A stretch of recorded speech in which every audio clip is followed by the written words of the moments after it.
Kanahagakure no Sato, the hidden village in leaves. Outside the walls, the village looks peaceful. It seems so peaceful that travelers forget about their travels and decide to live within the village. The man who leads the village is also known to be a peaceful man. But looks can be deceiving. If a person looks deeper within the shadows of Konoha, they won't see a peaceful village. The peace is just a mask, a veil that hides what is truly behind closed doors, the real Konoha. Within the shadows, Konoha is corrupt, from the leaders of the village to the civilians. Men and women inside the village breed nothing but hatred. They pass on hatred to their children as if it was a good thing. Children are taught to hate by their mothers at a young age, and their hatred is passed on like the flu. At night, when the kind-hearted rest, the breeds of hatred awaken and become the demons they so despise. They lock away the love within their hearts, reserving it for those they believe to be worthy of it. On the 10th of October, the Kyubi festival, they all celebrate the defeat of the great demon fox, the Kyubi. The Kyubi, the beast that killed their loved ones, destroying their home on its rampage. Their beloved Yondaime Hokage, Minato Namikaze, defeated the great beast at the cost of his life. The death of their beloved Yondaime is another reason they hate the Kyubi. The 10th of October, the day that their hatred seems to gain new life even with their celebrations. It seems to speak to them to do evil things without pausing to think of their actions. It possesses them like demons. This day, they act on their hatred, they express their disgust in actions. On other days they just allow their hatred to grow inside their hearts, only expressing it in the form of hateful glares. But on this day, they express their hatred in the form of beating the Kyubi's Jinchuriki, the child whom the Kyubi is sealed within. While some believe that by beating down the child, they're hurting the Kyubi, others think that the child is the Kyubi reborn into a human child without its power. A few of the villagers believe that the child is just a prisoner of the Kyubi, not the Kyubi itself. Those that think that the child is the Kyubi believe that their beloved Yondaime Hokage stripped the Kyubi of its power before sacrificing himself. Uzumaki Naruto had short spiky blonde hair, blue eyes, and a white short-sleeve shirt with an Uzumaki swirl in the front, orange short pants, and blue shinobi sandals. He was the 6-year-old Jinchuriki of the Kyubi, a human sacrifice. But to popular belief, Uzumaki Naruto was not a Jinchuriki, no, he was the Nine Tails. At the moment, he was now running for his life, with fear that no 6-year-old child should experience. Naruto was unaware of what was sealed inside of him. Nobody told him anything, they just kept shouting at him, saying he killed their loved ones. He didn't understand why they thought he committed such acts since he hasn't done anything wrong. It was only on his birthday that the angry mobs would chase him around the village and beat him within an inch of his life. But, he always recovered in a day or two, no matter how fatal the injuries he suffered were. The other days they just stared at him with demonic eyes that made him feel unwanted, like an outcast, like he was some kind of disease. Their wicked eyes always weighed him down. They suffocated him. He used to cry at first because of the demonic eyes that always stared at him, but now he'd gotten used to them. He only cried when they beat him on his birthdays. Whenever he asked his Gigi why he always got those eyes from the villagers, his Gigi would always say that people hate everything they didn't understand. The answer always confused him each time he heard it, but he never asked anything further as the Sandaime would talk about something else. Running away from the angry mob was pointless. The villagers would always catch him no matter how fast his little feet ran, no matter where he hid. It was why he'd stopped running and simply waited for the pain to come. Today he would just receive the pain without asking questions. In the previous times when he asked questions, his questions seemed to infuriate them. They talked as if he knew what they accused him of. Even though he knew he didn't do anything wrong today, he would get beaten without saying anything or crying, for that matter.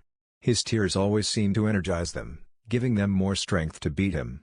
Today he was going to try something different. Oh, the little demon has finally stopped running. Naruto said nothing. He knew that his words would aggravate the predicament he was currently in. Today, we are going to judge you for your crimes, demon. He would get judged even though he committed no crimes. What do you have to say for yourself? Each time before they beat him, they always asked him that question, and each time he would always say, "I'm innocent, please don't hurt me."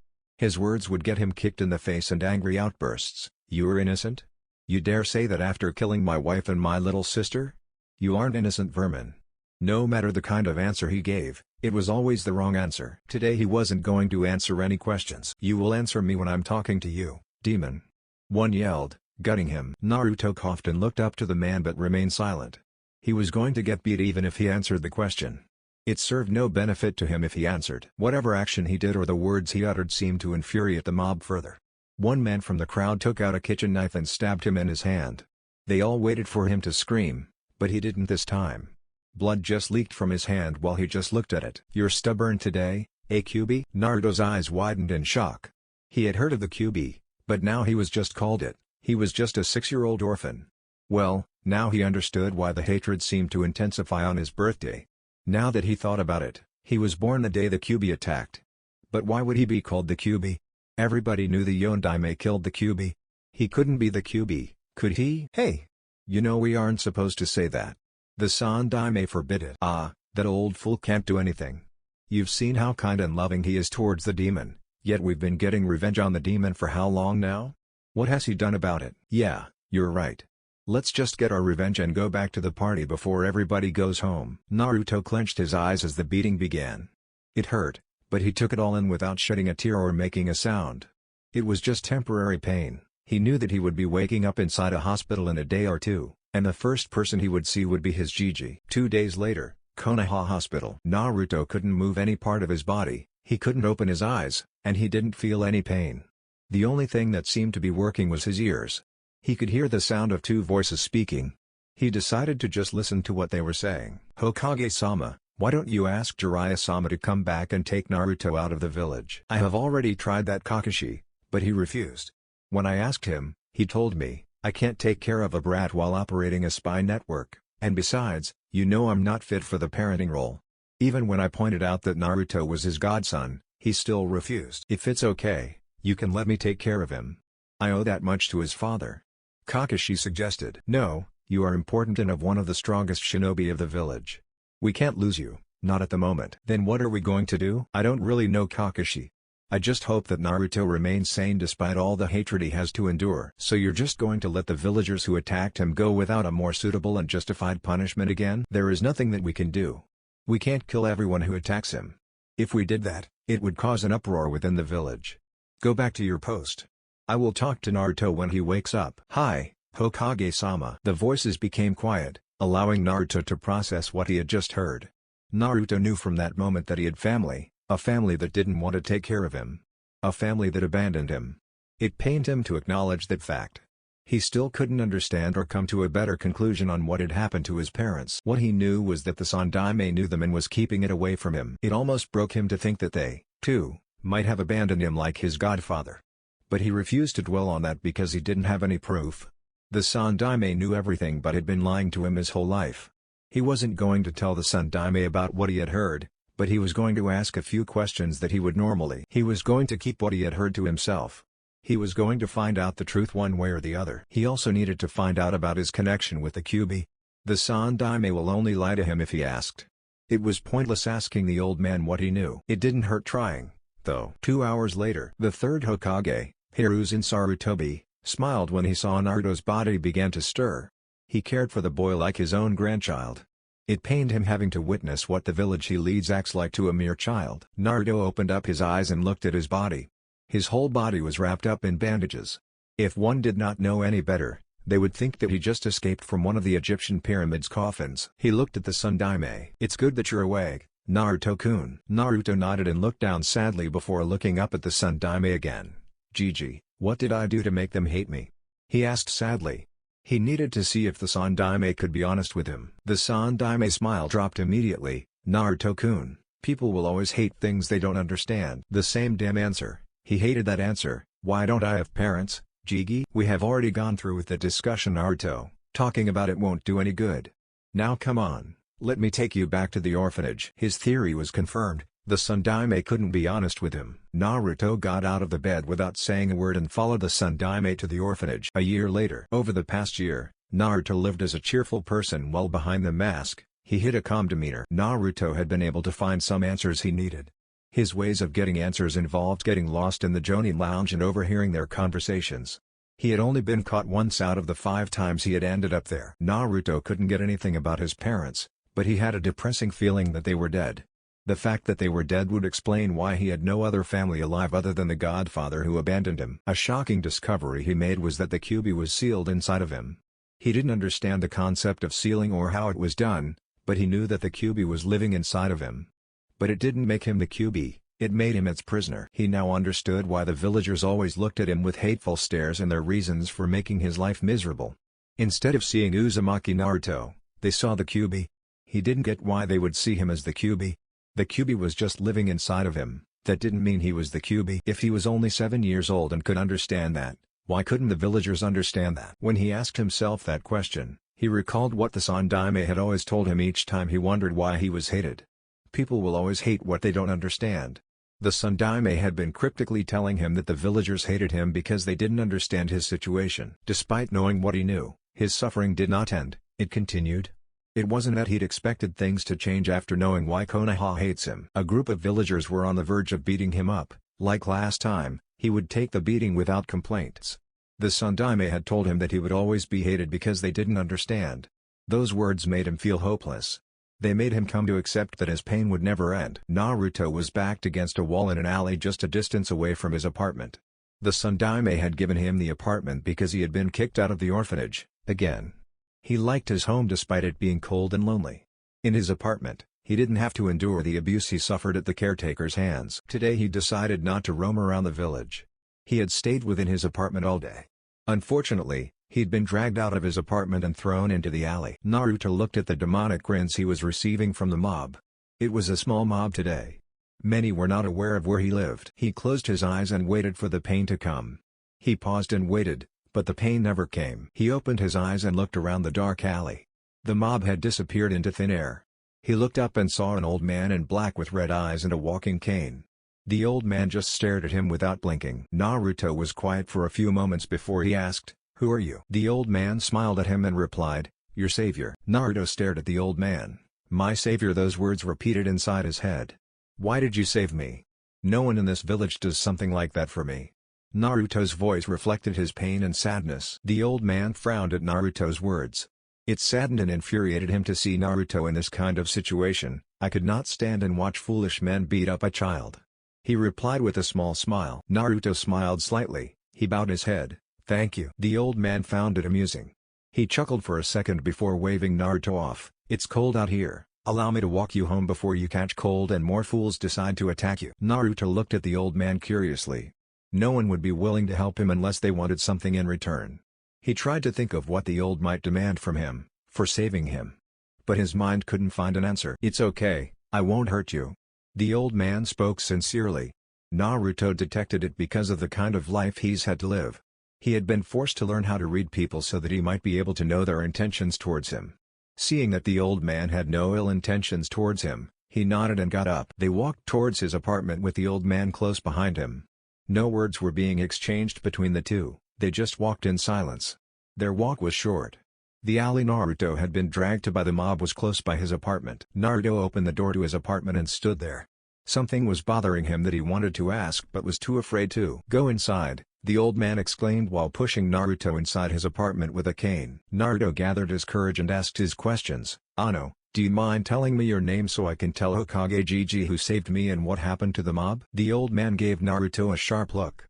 Naruto shrunk down a bit and took a step back because of the fierce look he was getting. "Don't tell your Hokage anything about me. If he asks who saved you, tell him you didn't see who saved you," he said in a firm voice. Naruto nodded vigorously. The look the old man gave him told him that there would be consequences, should he say anything. "And as for the mob, I made it disappear." Naruto nodded, not even understanding what the old man meant. "My name is Madara," he said before disappearing like he was never there. He wasn't afraid that Naruto would tell someone his name, for he knew Naruto was a lot more secretive than he let people believe. Naruto stared at the spot Madara had been standing for a moment before closing the door on his way inside. The events of the day had been enough for him. He decided to rest for the day, everything else he would do tomorrow. With those thoughts, Naruto threw himself in on his bed. A few minutes later, the 7-year-old was snoring in blissful sleep. Hokage office. It was rare for the Sandaime to call Naruto to his office. Well, it was mostly because Naruto would always budge inside the office, uninvited. The Sandaime's office was one of the 2 places he could visit without someone kicking him out. For as long as he could remember, he had always been inside the office waiting for his Gigi to finish his paperwork so that they could get some ramen. He liked it because other than the Ikarakus, the Sandaime was the only person he could talk to even though the Sandaime kept things from him. He had no friends to play with since the other children hated him like their parents, but not everyone his age hated him, they just didn't befriend him. The children his age only hated him because their parents told them so. Parents would even tell their children not to play with him and stay away from him because he was terrible. They would say it even when they knew he could hear them. It was as if they felt no shame for their actions. In the past few days, Naruto had spent much of his time at his apartment rather than spending time with the old man. He thought it was why the old man had called him to his office. The Sandaime had a small smile planted on his face. He was happy, he had good news for Naruto. A part of him knew that the boy would be glad when he told him the great news. "Naruto, I have some great news for you." This got Naruto's complete attention. "I have registered you to the Ninja Academy so you can become a shinobi like you have always wanted." Naruto had always told him he wanted to become a shinobi. The Sandaime's words replayed inside Naruto's head a few times before they suddenly sunk in. His eyes widened, and he jumped onto the Sandaime and gave him the biggest hug he had ever given the old man. The Sandaime chuckled, seeing Naruto's reaction. Naruto let go of the old man and gave him the widest grin ever. "Thank you, old. I'm going to become the greatest ninja to have ever lived in Konoha, that's a promise." Naruto yelled with a foxy grin and a thumbs up. "Sit down, Naruto. I want to tell you something," the old man said, calming Naruto down. Naruto nodded and sat down on a chair just in front of Sandaime's desk. "Now, Naruto, tell me, what is a shinobi?" Naruto replied without even pausing to think. "A shinobi is someone who can do those cool jutsus," he exclaimed. The Sandaime shook his head. "No, Naruto, a shinobi is someone who fights to protect their village, those precious to them. Shinobi do not fight for their personal glory, but they fight for the glory of that which they protect, their villages.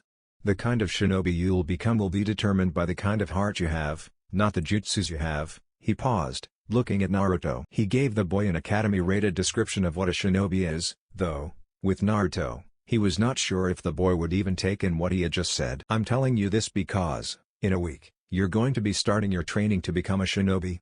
You must know what you are getting yourself into." Naruto nodded. He understood what it meant to be a ninja, and he was ready for it. He needed to get strong for him to be able to protect himself from the village. He was not going to tolerate their behavior towards him forever. "I understand, Gigi." "Naruto, do you remember that you once told me that you wanted to be acknowledged by the village?" When he was 5 years old, he had told the Sandaime that he wanted to be the strongest ninja and get the village to acknowledge him. "By attending the Ninja Academy, you will get a chance to become a ninja. I want you to take the academy seriously. If you don't, you won't achieve your dream.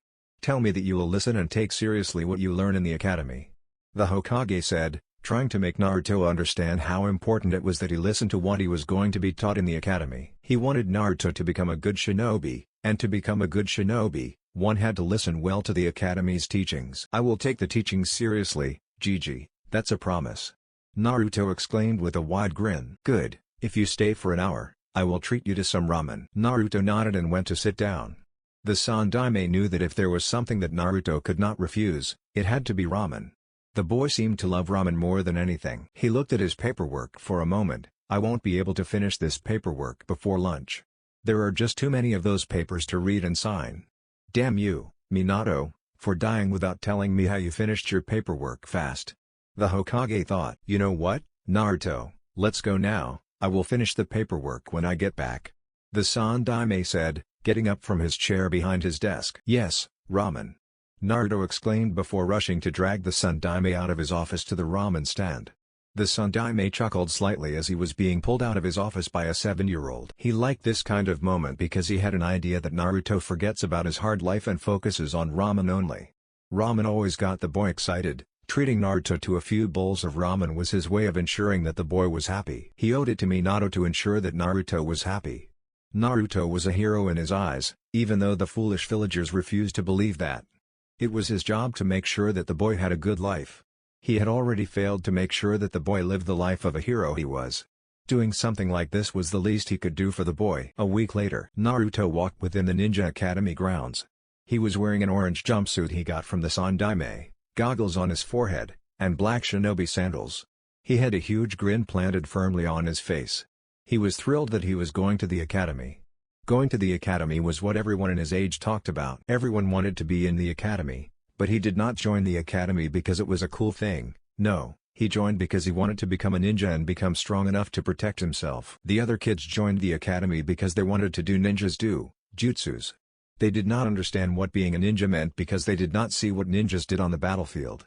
Their parents would never tell them about it since they do not want to scare them. He had the privilege of overhearing things that ninjas did when he had been lost in the Jonin lounge.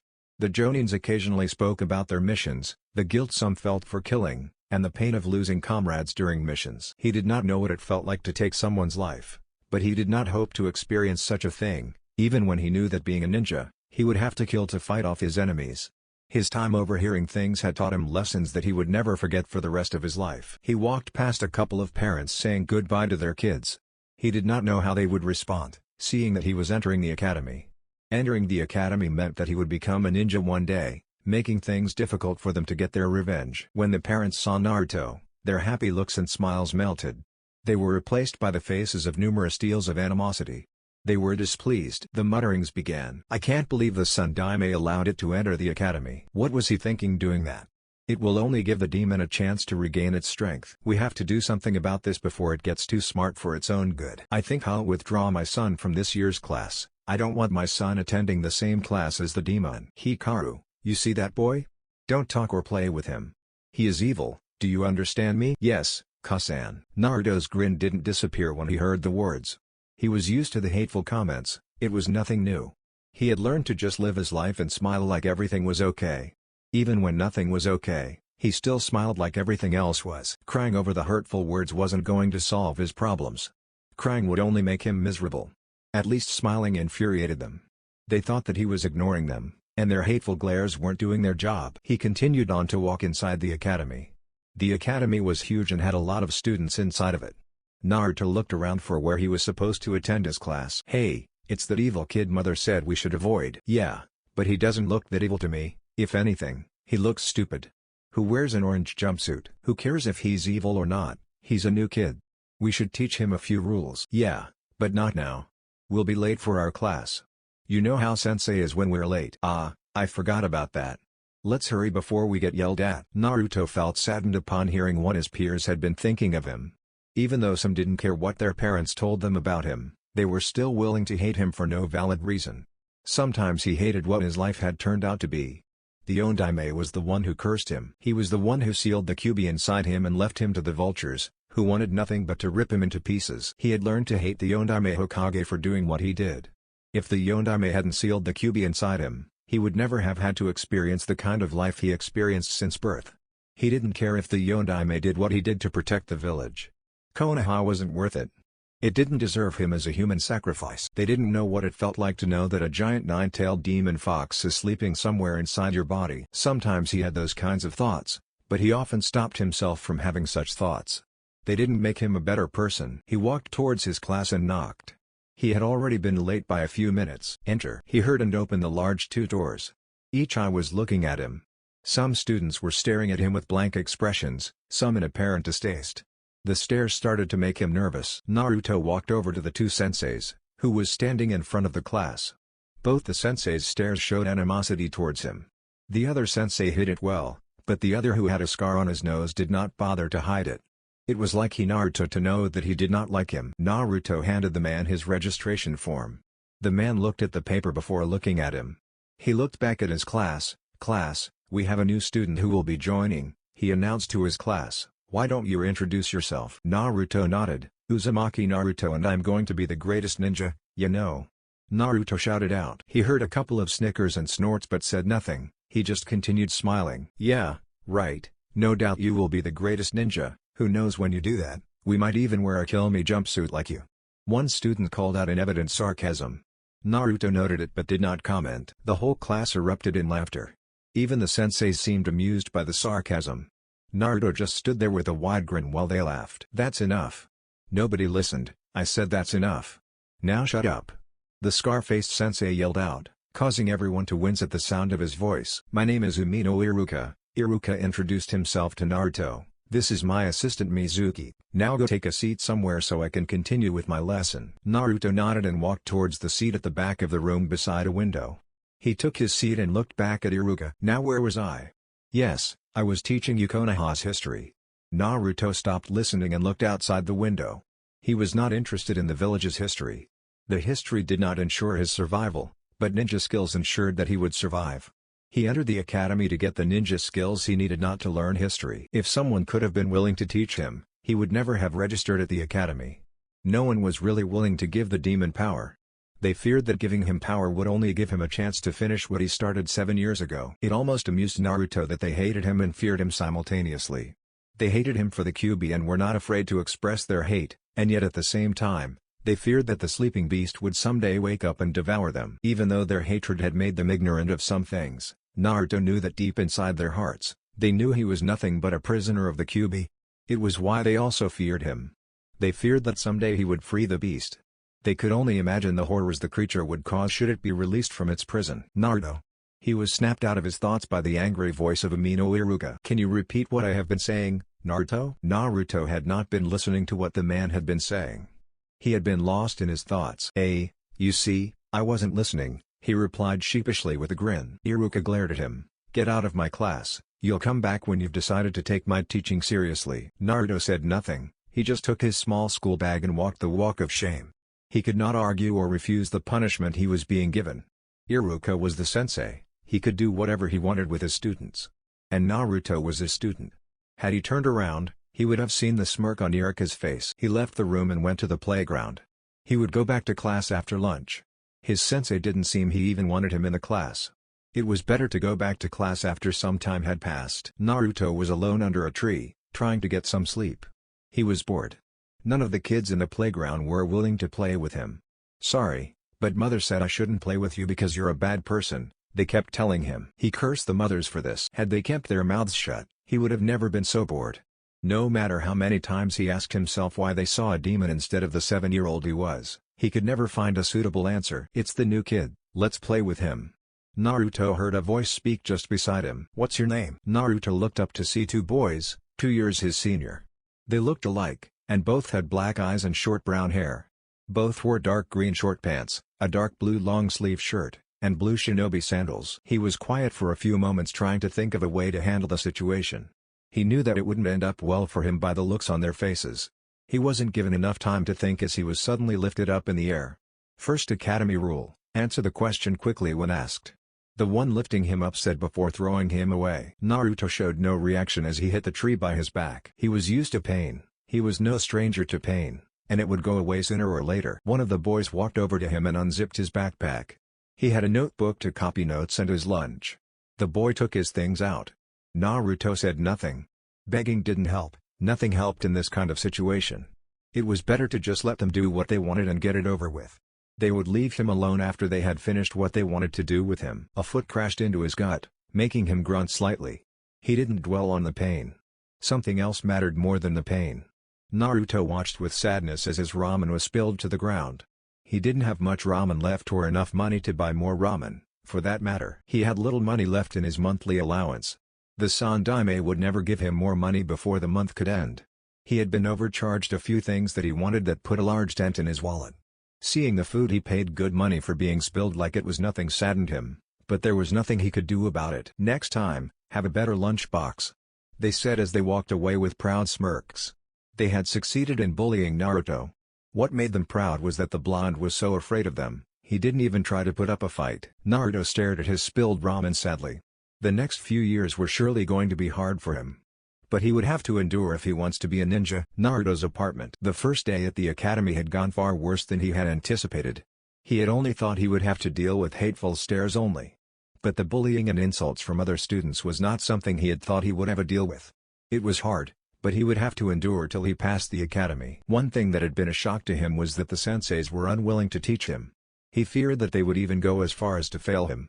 He had expected them to hate him, but he did not expect them to act the way they did towards him. He had expected them to be smarter than the rest of the village, to be able to understand that he was just a 7-year-old who was suffering from the harsh life he was living.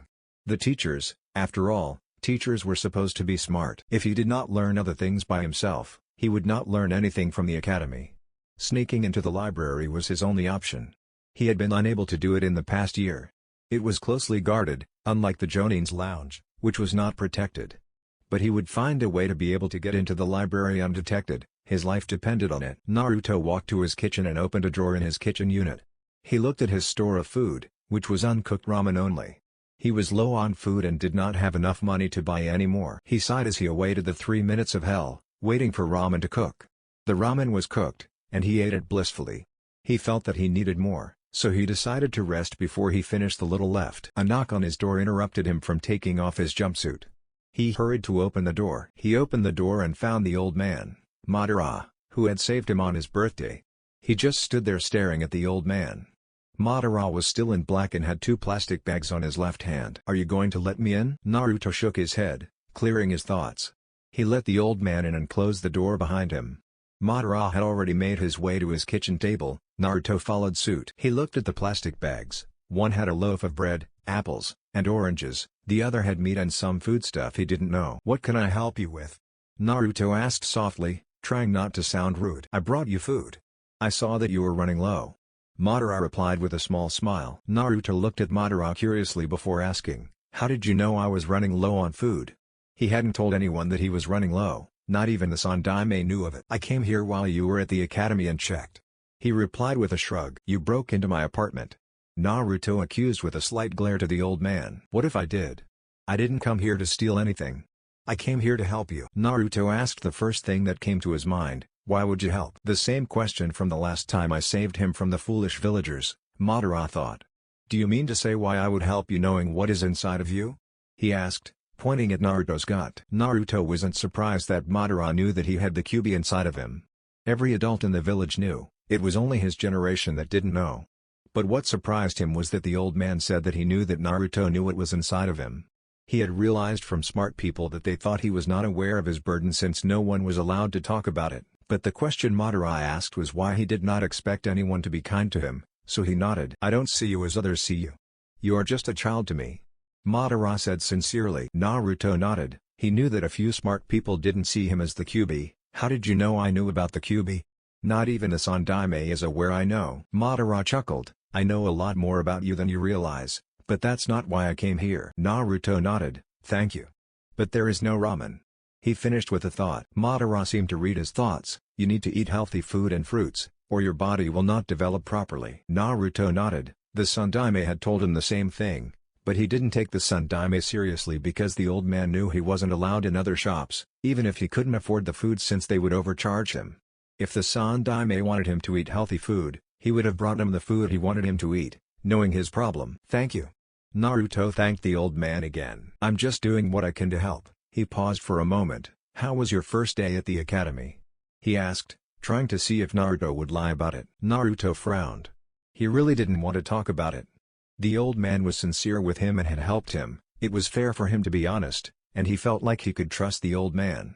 "Just like my birthdays except for this time there was no mob, and I didn't end up in the hospital, but I'll survive," he replied honestly. Madara nodded and smiled slightly. "I know, that is why next week I will bring you some books for you to study." Naruto beamed up brightly the moment those words reached his ears. He didn't care for any other things.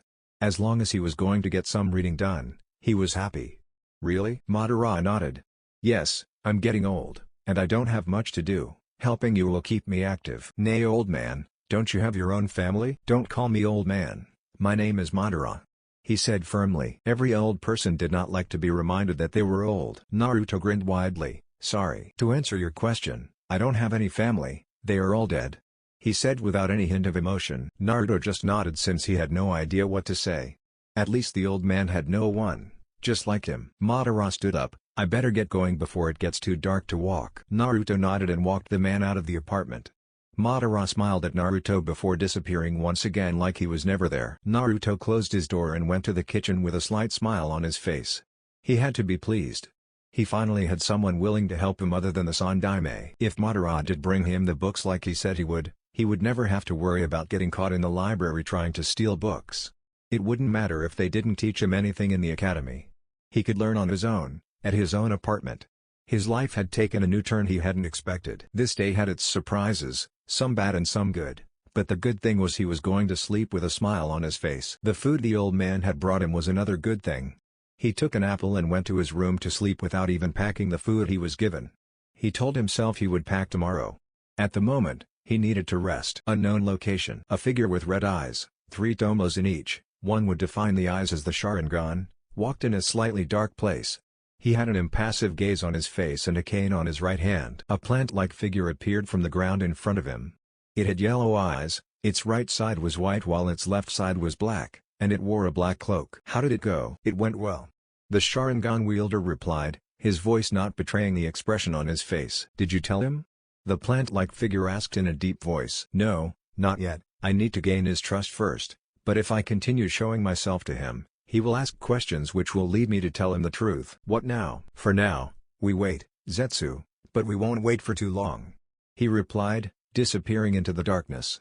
The plant-like figure, now revealed to be Zetsu, said nothing. He sank back into the ground, disappearing like he was never there. Hokage Monument. It has been 3 months since Madara started to bring him things. He now ate without having to worry if he was going to run out of food or not. Even though Naruto himself would deny it, he had gained some weight since eating a healthy diet. Madara brought him healthy food instead of the ramen he ate each time his stomach called for food. It was good for him since he did enjoy eating other food rather than ramen. His studies had progressed at a higher rate than he had expected. At the academy, he still acted like an idiot. It was Madara's idea that he didn't show people that he was smart. It didn't matter though, even if he wanted to show that he was smart, he would never get the chance because he was never asked to answer a question. Naruto agreed with Madara's idea. Showing that he was smart would attract a lot of attention he would instead not have drawn. He had gotten close to Madara in such a way that they ate dinner together on Mondays, Wednesdays, and Fridays. They always did it in Naruto's apartment. He had never been or seen where Madara lived. The old man never really gave him a clear answer to questions about himself. He always gave him cryptic answers that he couldn't decipher. It was why he needed answers from the old man. He would ask the old man when he visited him today.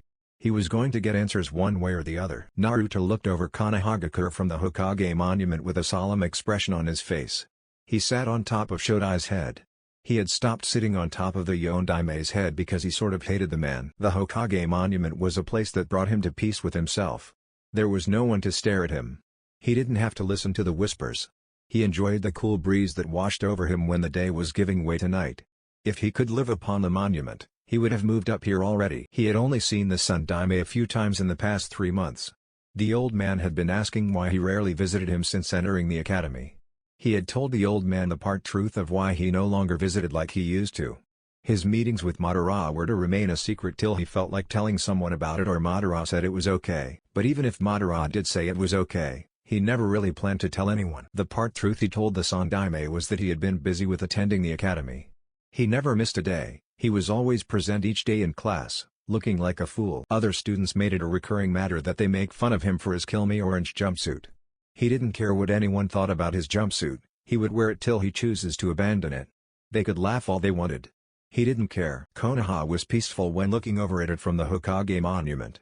The children were roaming around the village playing games while the elders stood in their groups conversing.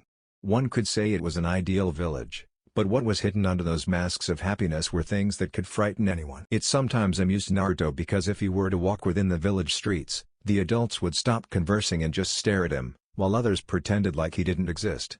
Yes, there were people within the village who refused to acknowledge his existence. Something like that brought him more pain. It hurt him more than the pain he felt in one of his brutal beatings on his birthdays. Naruto got up and decided to visit the ramen stand. It had been long since he saw the Ikaraku ramen stand. Naruto walked calmly to the ramen stand. It seemed that people could sense whenever he decided to visit the ramen stand and make way for him. Most of the time, when he went to the place, it was always empty except when he went with the Sun Daime. Naruto took a seat. Today, he would make up for the lost time. Ayame-ne-chan. He called out to his sister figure. Ayame was like an older sister to him, just as her father was like a grandfather. Both Ikarakus cared for him and did not care about how the villagers viewed him. They were the only ones to allow him to eat freely without overcharging him. Sometimes they would even give him free ramen when he had no money to pay. Naruto liked them too, they were kind people. They made him feel like he belonged within the village. A brown-haired girl with black eyes and in a white cloth stepped behind the counter from the kitchen. She smiled brightly upon seeing Naruto. She pulled him over into a bone-crushing hug. If Naruto was a pervert or understood adult things, he would have been over the moon. His head was perfectly placed between Ayame's breasts. All it did was make him feel uncomfortable. Ayame noticed and let him go. Naruto, I missed you. I haven't seen you in 3 months, where have you been? Naruto grinned, scratching the back of his head. I got into the ninja academy, so I've been busy lately. He replied. The only words Ayame heard were Ninja Academy. You're a student at the academy? Naruto nodded proudly. I'm so happy for you. I know father will be pleased too. I'll give you 6 free bowls of ramen as my gift for making it to the academy. Good, Then make it 26 bowls of miso and pork ramen, and keep 'em coming," Naruto said with a wide grin. Ayame shook her head and went on to get Naruto's ramen. The blonde still had his appetite for ramen. The number of ramen bowls Naruto ate still amazed her. Had he been an Akimichi, she wouldn't have been amazed. She was positive that Naruto could eat more bowls of ramen than an Akimichi. Something unheard of. Nobody ate more than the Akimichi. But with the way Naruto ate ramen, anything was possible. She came back with 5 bowls. She would get the rest after he finished. "How is the academy, have you?"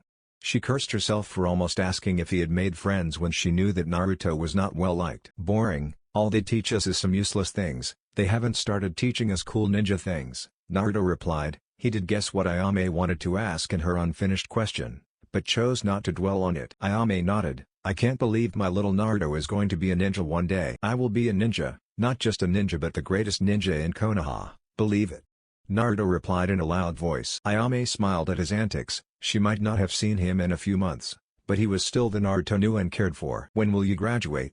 "I doubt you'll graduate anytime soon, you are a little too young to be a ninja," she said, going back to the kitchen to get more of Naruto's ramen. "I don't know, they haven't told us how long we had to stay in the academy before we can become ninjas," Naruto replied after Ayame had returned with his ramen. "Okay, promise me that you won't disappear again without telling me." "It won't happen again, that's a promise," Naruto replied with a grin. Ayame nodded. "I'll be in the kitchen, call me if you need anything," she said, disappearing to the kitchen. Naruto nodded and ate his ramen alone.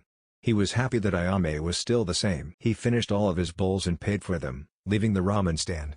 He strolled in the streets of the village, ignoring the whispers from the villagers. Giving the whispers time would only cause a problem to him once he hears what they were saying. It was better to ignore them and live your own life. They could talk, but he wouldn't give it time unless they came and forced him to listen to what they were saying. Naruto increased his pace when his apartment came into view. Naruto's apartment. Today was a day Naruto was going to meet with Madara again. It was this day he was going to get the answers he needed from the old man. Naruto sat down in his kitchen with a solemn look on his face. He was contemplating how he was going to start the conversation with the old man. It did not please him, knowing that people knew more about himself than he did himself. It was the same thing with the Sandaime. The old man knew things about him that he wasn't aware of but chose to keep them from him. He did not care for the reasons behind that decision. The fact was that important information was kept from him intentionally. Keeping things from him was not beneficial to him, in fact, it damned him. Because he had to independently come to conclusions, his mind could only make up things that ended badly. He lived in hell because the truth was being intentionally kept from him. He was condemned to live without knowing who his father or mother was when people knew about it but kept it from him. Madara was another situation. He couldn't figure out what the old man was hiding, but he knew that the old man was hiding things. There was no way Madara could have done all he has done for him out of kindness alone. He could never figure out what the old man was thinking. The old man was impossible to read. He could read the Sandaime, but not always. He was only able to read the old man when the old man wanted him to read him. Oh, he knew that the old man let him read him when he wanted Naruto to see that he was sincere. Other than that, there was nothing at all. A knock on the door snapped him out of his thoughts. He didn't bother to open the door. If it was the old man, he would open the door. That had been something he was used to. He had a feeling that the old man would never do anything to hurt him. That kind of assurance disturbed him as he knew nothing of Madara. He didn't wait too long as Madara stepped into his kitchen in his usual black attire. "Hello, Naruto." Madara greeted the boy. Naruto just nodded. He didn't feel like doing the usual chit-chat. Madara noticed but seemed amused by it. "I have questions that need to be answered." Madara's expression turned into an impassive one. "I was wondering when you would say that." His voice did not betray the look on his face. "Who are you?" "I know you are a lot more controlled, but I will ask you to be calm and don't freak out with what I am about to tell you." Naruto raised a brow but nodded. "In the history books I gave you, there was a man called Uchiha Madara, correct?" Naruto nodded. "I know it may sound untrue, but I am that man." Naruto's eyes widened. That was just unbelievable. Madara lived in the times of the first Hokage, and he was supposed to be dead by now. That can't be true. Madara died during his battle with the Shodaime. Yes, that's what history books say, but that's not the truth. Even if Madara did survive the encounter, there is no way he could still be alive, unless he was an Uzumaki. But still, even if he was an Uzumaki, he still couldn't possibly be alive at this time. Madara had given Naruto books in the history of both Uzumaki and Senju clans. Madara sighed. The boy was not going to believe him, not now. "Okay, Since you aren't going to believe me about that, how about I tell you about your parents? Madara suggested, knowing full well that Naruto would forget about the previous conversation in favor of learning something about his parents. He was not disappointed. Naruto was in front of him with wide eyes. Do you know who they were? Yes, now sit properly because this is going to be hard to take in, he said, knowing that Naruto hated the Yondaime for sealing the Kyuubi inside of him and telling him how close he was related to the Yondaime. Naruto nodded dumbly and went back to his chair. Let me start with your mother. Your mother was the Jinchuriki of the Kyuubi. The moment those words reached Naruto's ears, his eyes became wide. He could not believe it. His mother was a Jinchuriki of the Kyuubi, and no one has ever spoken of the Kyuubi being sealed inside of another person. He shared the same burden as his mother did. Before it was sealed inside of you, the night of your birth, someone ripped the Kyuubi out of your mother's seal. Thus, the Kyuubi went on a rampage. Sadly, she died that night. Her name was Kushina Uzumaki. Chapter 2. He was at a loss of words because of what he had been told. He had a mother. He did not just fall from the sky. He was both happy and sad. He now knew a little of his mother. She was a Jinchuriku of the Kyuubi. He had taken up her burden. A part of him always knew that his parents were not alive. His mother died the day he was born, the day the Kyuubi went on a rampage. Kushina Uzumaki, that was his mother's name. A hole in his heart seemed to close slightly, but it could never be completely closed as it lacked a mother's love. Naruto smiled sadly before looking back at Madara. He wanted to thank the old man for telling him something that the Sandaime had failed to. It was of great importance to him to know a little about his parents. His voice betrayed him. Not a single word came out from his mouth. Madara continued, your father was Minato Namikaze, the Yondaime Hokage. That fool and your mother died sealing the Kyuubi inside of you. Madara said. Naruto's blood began to boil furious, his body was heating, and it began to sweat. Clear anger flashed in his eyes.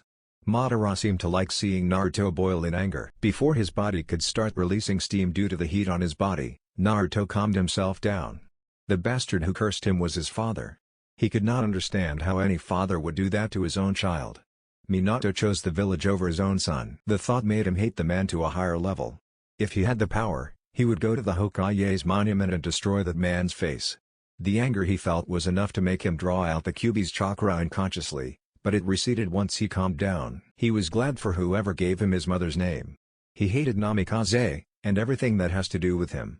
He hated the fact that the man's blood was inside of his body. If the Namikaze blood could be drained from his body, he would have it drained. You look a lot like him, have you noticed? The horrors continued for Naruto. He did look like a younger version of the bastard. He had the same blonde hair and blue eyes as the bastard. He could see pictures of the Yondaime smiling at him. You might hate me, but you still my son and you look a lot like me. He banished the thoughts quickly before he could do something he would later regret. Minato was a fool to think that the village would accept you as a hero. Naruto nodded. It was a foolish thought by the great Yondaime Hokage. How come no one has ever spoken of my mother's name? There is nowhere in history books that says she was a Jinchuriku. All records about her were destroyed, and her Jinchuriku status was kept a secret. Only a select few in high positions knew of it. His mother was made non-exist because of foolish beliefs. They celebrated the Yondaime as a hero while his mother was not spoken. She died and no one ever speaks of it. Her name was not even written in the history books. He blamed the Yondaime for that. It was the same as him. He who carried the burden was hated, while the Yondaime who ran off to die was worshipped. He hated the bastard. If he was still alive, he would give nothing more than to see the man die a slow painful death, while he watches. Naruto shook his head, banishing the evil thoughts that were on his mind. Thinking such things was not going to do anything good for him. It would just destroy him from the inside. He looked at Madara. How come you know all of this? I'm sure none of the villagers know of it. If they did, they wouldn't dare hate the only child of their beloved Yondaime. He said the last part bitterly. I know of this because I was Kushina's father, your grandfather. That is why I have been helping you for the past months. Naruto's eyes widened. The fact that the man called himself Uchiha Madara was long forgotten. What was important was that the old man has just said he was his grandfather. A part of him always knew that the old man was connected with him. A few tears dropped from his eyes. He had promised himself that he would never cry again. But he could make an exception just for this time. He was happy. He had a grandfather. Naruto smiled, a true happy smile that Madara had never seen from the boy. A thought popped out of Naruto's head. If you are truly my grandfather, how come you were never there for me in the past years? Madara sighed. I had never returned to the village ever since I defected, and by the time you were born I could no longer walk. It is through all kinds of experiments that I was able to get myself to be mobile again. though not forever. Somehow I believe that you are my grandfather, but I don't believe that you could be Uchiha Madara. Madara nodded. Given it time, and you will believe me. I don't doubt that you are an Uchiha because of your eyes. But I don't get it, you are Uchiha. If you are my grandfather, shouldn't that have made mother an Uchiha? It did, but your grandmother and I part ways when she was still carrying your mother. Your grandmother was an Uzumaki, a seal master. When Kushina was born she placed a seal on her that somehow made it impossible for Kushina's Uchiha blood to be dominant. Madara explained bitterly, he hated that woman for doing what she did, even though he had no use for a girl. Naruto nodded, anything was possible with the art of sealing. A giant fur ball was sealed inside of him because of the art. So he would be foolish not to believe that something like that could be done. What he had been told had drained him of his energy, it was enough for his young mind. This is a bit too much for me. I think I need to get some rest. Madara nodded, I will come back in a few days, we have much to discuss. He said, taking his leave. Naruto went away to his bed to get some rest. It would help clear his mind. What he had learned today was too much for him. Tomorrow he was not even going to the academy. He needed to deal with the information he had been told first. The Sandaime had hid too much information from him. He was not going to confront the old man about it. No, everything would continue just as it had been, that was for certain. But other things were surely going to change. He had a grandfather, a family who cared for him. That was enough to change everything. Another certain thing was that he did not have a father and never had a father. As far as he was concerned, Minato Namikaze was not his father. He forfeited that right when he cursed him and died a hero while he was condemned to live a cursed life. Naruto sighed as he jumped into his small bed. He did not even bother to take off his jumpsuit. Rest was more important than undressing. A few days later, Madara was staring at Naruto with an impassive gaze. He had returned to see Naruto and discuss a few things with the boy. There was no need for him to be smiling, he had already told the boy everything. It was why he was not smiling at the moment. Have you cleared your thoughts? Naruto nodded. Yes, grandfather. He replied with a smile. He had come to accept that the old was his grandfather. Madara's face remained impassive. Good, now then you and I have a lot to discuss, but not here. Madara said, taking Naruto's hand. Both disappeared into thin air. Naruto found himself in a dark place. Follow me. Madara said, walking away from Naruto. Naruto followed his grandfather into the darkness. They appeared in what appeared to be a kitchen. Both took their seats. What is this place? This is my hideout. I have been hiding out in here for years now. Are we out of Konoha? Yes, now enough of those questions. I am happy that you have believed that I am truly your grandfather. For a Jinchuriku, especially the Kyubis, you are bound to face tough challenges ahead. Your life will always be in danger of being taken. Once other villages know that you are a Jinchuriku of the Kyubi, they might try to kidnap you for the power of the Kyubi. It is my duty to ensure that when the challenges do come you can protect yourself. That is why from now on as your grandfather I will make sure that you are trained. I will be your sensei. Do you have a problem with that? Although the question was asked, the tone in which the question was asked gave Naruto the thought that he really did not have a choice. So he shook his head. Good, I only have a few years before this body gives up. I have lived too long. In these few years I must train you and make sure that I build your body to be a powerful body. He paused for a moment. Naruto, you will have to live 2 lives from now on. What I show you here can never be revealed to anyone until I say so, is that clear? Naruto nodded. I will cast a genjutsu on you, to hide the changes that will occur to your body once you begin training. When do we begin training? Now. What? Listen boy, I don't have much time. I allowed you to enjoy your childhood for the past months, but from now on you will no longer be pampered like a child. Your childhood is over. Naruto looked at his grandfather with wide eyes. The man was taking over his life. Madara sighed, looking at Naruto. Fine, we will begin your training in a week. For now I will show you around the hideout so that you can become familiar with it. Gigi, what about the academy in Konoha? You will be at Konoha. We will just have to find a way for you to be at 2 places at once as time goes on. Madara showed Naruto around the large hideout. But he did not show Naruto everything. He only showed him the rooms and training ground he would use when he is in the hideout. There was another time for the boy to see everything within the hideout. Naruto had to know everything he needed to know before he saw everything in the hideout. Now was not the right time to tell Naruto everything. After he had done that, he took Naruto back to Konoha. He would go fetch the blonde in a week to begin the training he needed to give the boy. Naruto was excited, although a bit sad that his grandfather was too demanding. He was just happy that he was going to get real training done. Soon he would be able to defend himself. He was also sad that his grandfather did not have much time. But a few years was enough, at least he would have known his grandfather. His grandfather spoke of his death like he was going to die soon. Academy. Naruto walked into the class with his usual grin planted on his face. He had been early for the class today because he had missed classes the previous 2 days. He went on to take a sit next to a sleeping boy, with black hair. Shikamaru. Naruto called out, waking up the sleeping boy. He had been able to find a few people he could talk with and play with whenever he was at the academy. They were like his friends. Nara. Shikamaru, the Nara clan heir, was smart, too smart for his own good. He had been the first person to talk to Naruto kindly. Shikamaru, despite being a genius like any Nara, he was lazy. The boy spent his time sleeping or looking at the clouds. He seemed to be always bored, like there is nothing that can interest him. Shikamaru was understanding and different from other kids. He knew that Naruto was hated, through observation. It was why he had invited Naruto to play with him and his friends. Despite knowing that Naruto was hated, Shikamaru did not why. His brains had been unable to find an answer. Shikamaru had a friend who was also a clan heir, Choji Akimichi. Choji was just as kind as Shikamaru, though he did not possess a great mind as his best friend. Like all Akimichi, Choji was always eating chips at the academy. Nothing other than food excited the boy.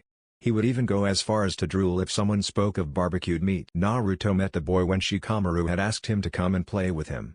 Choji and Shikamaru were the only two Naruto would consider friends. He spent his breaks with them. Both avoided trouble at all cost. Shikamaru found it too troublesome to get involved in a hustle. The two were not the only people who did not treat Naruto with hatred.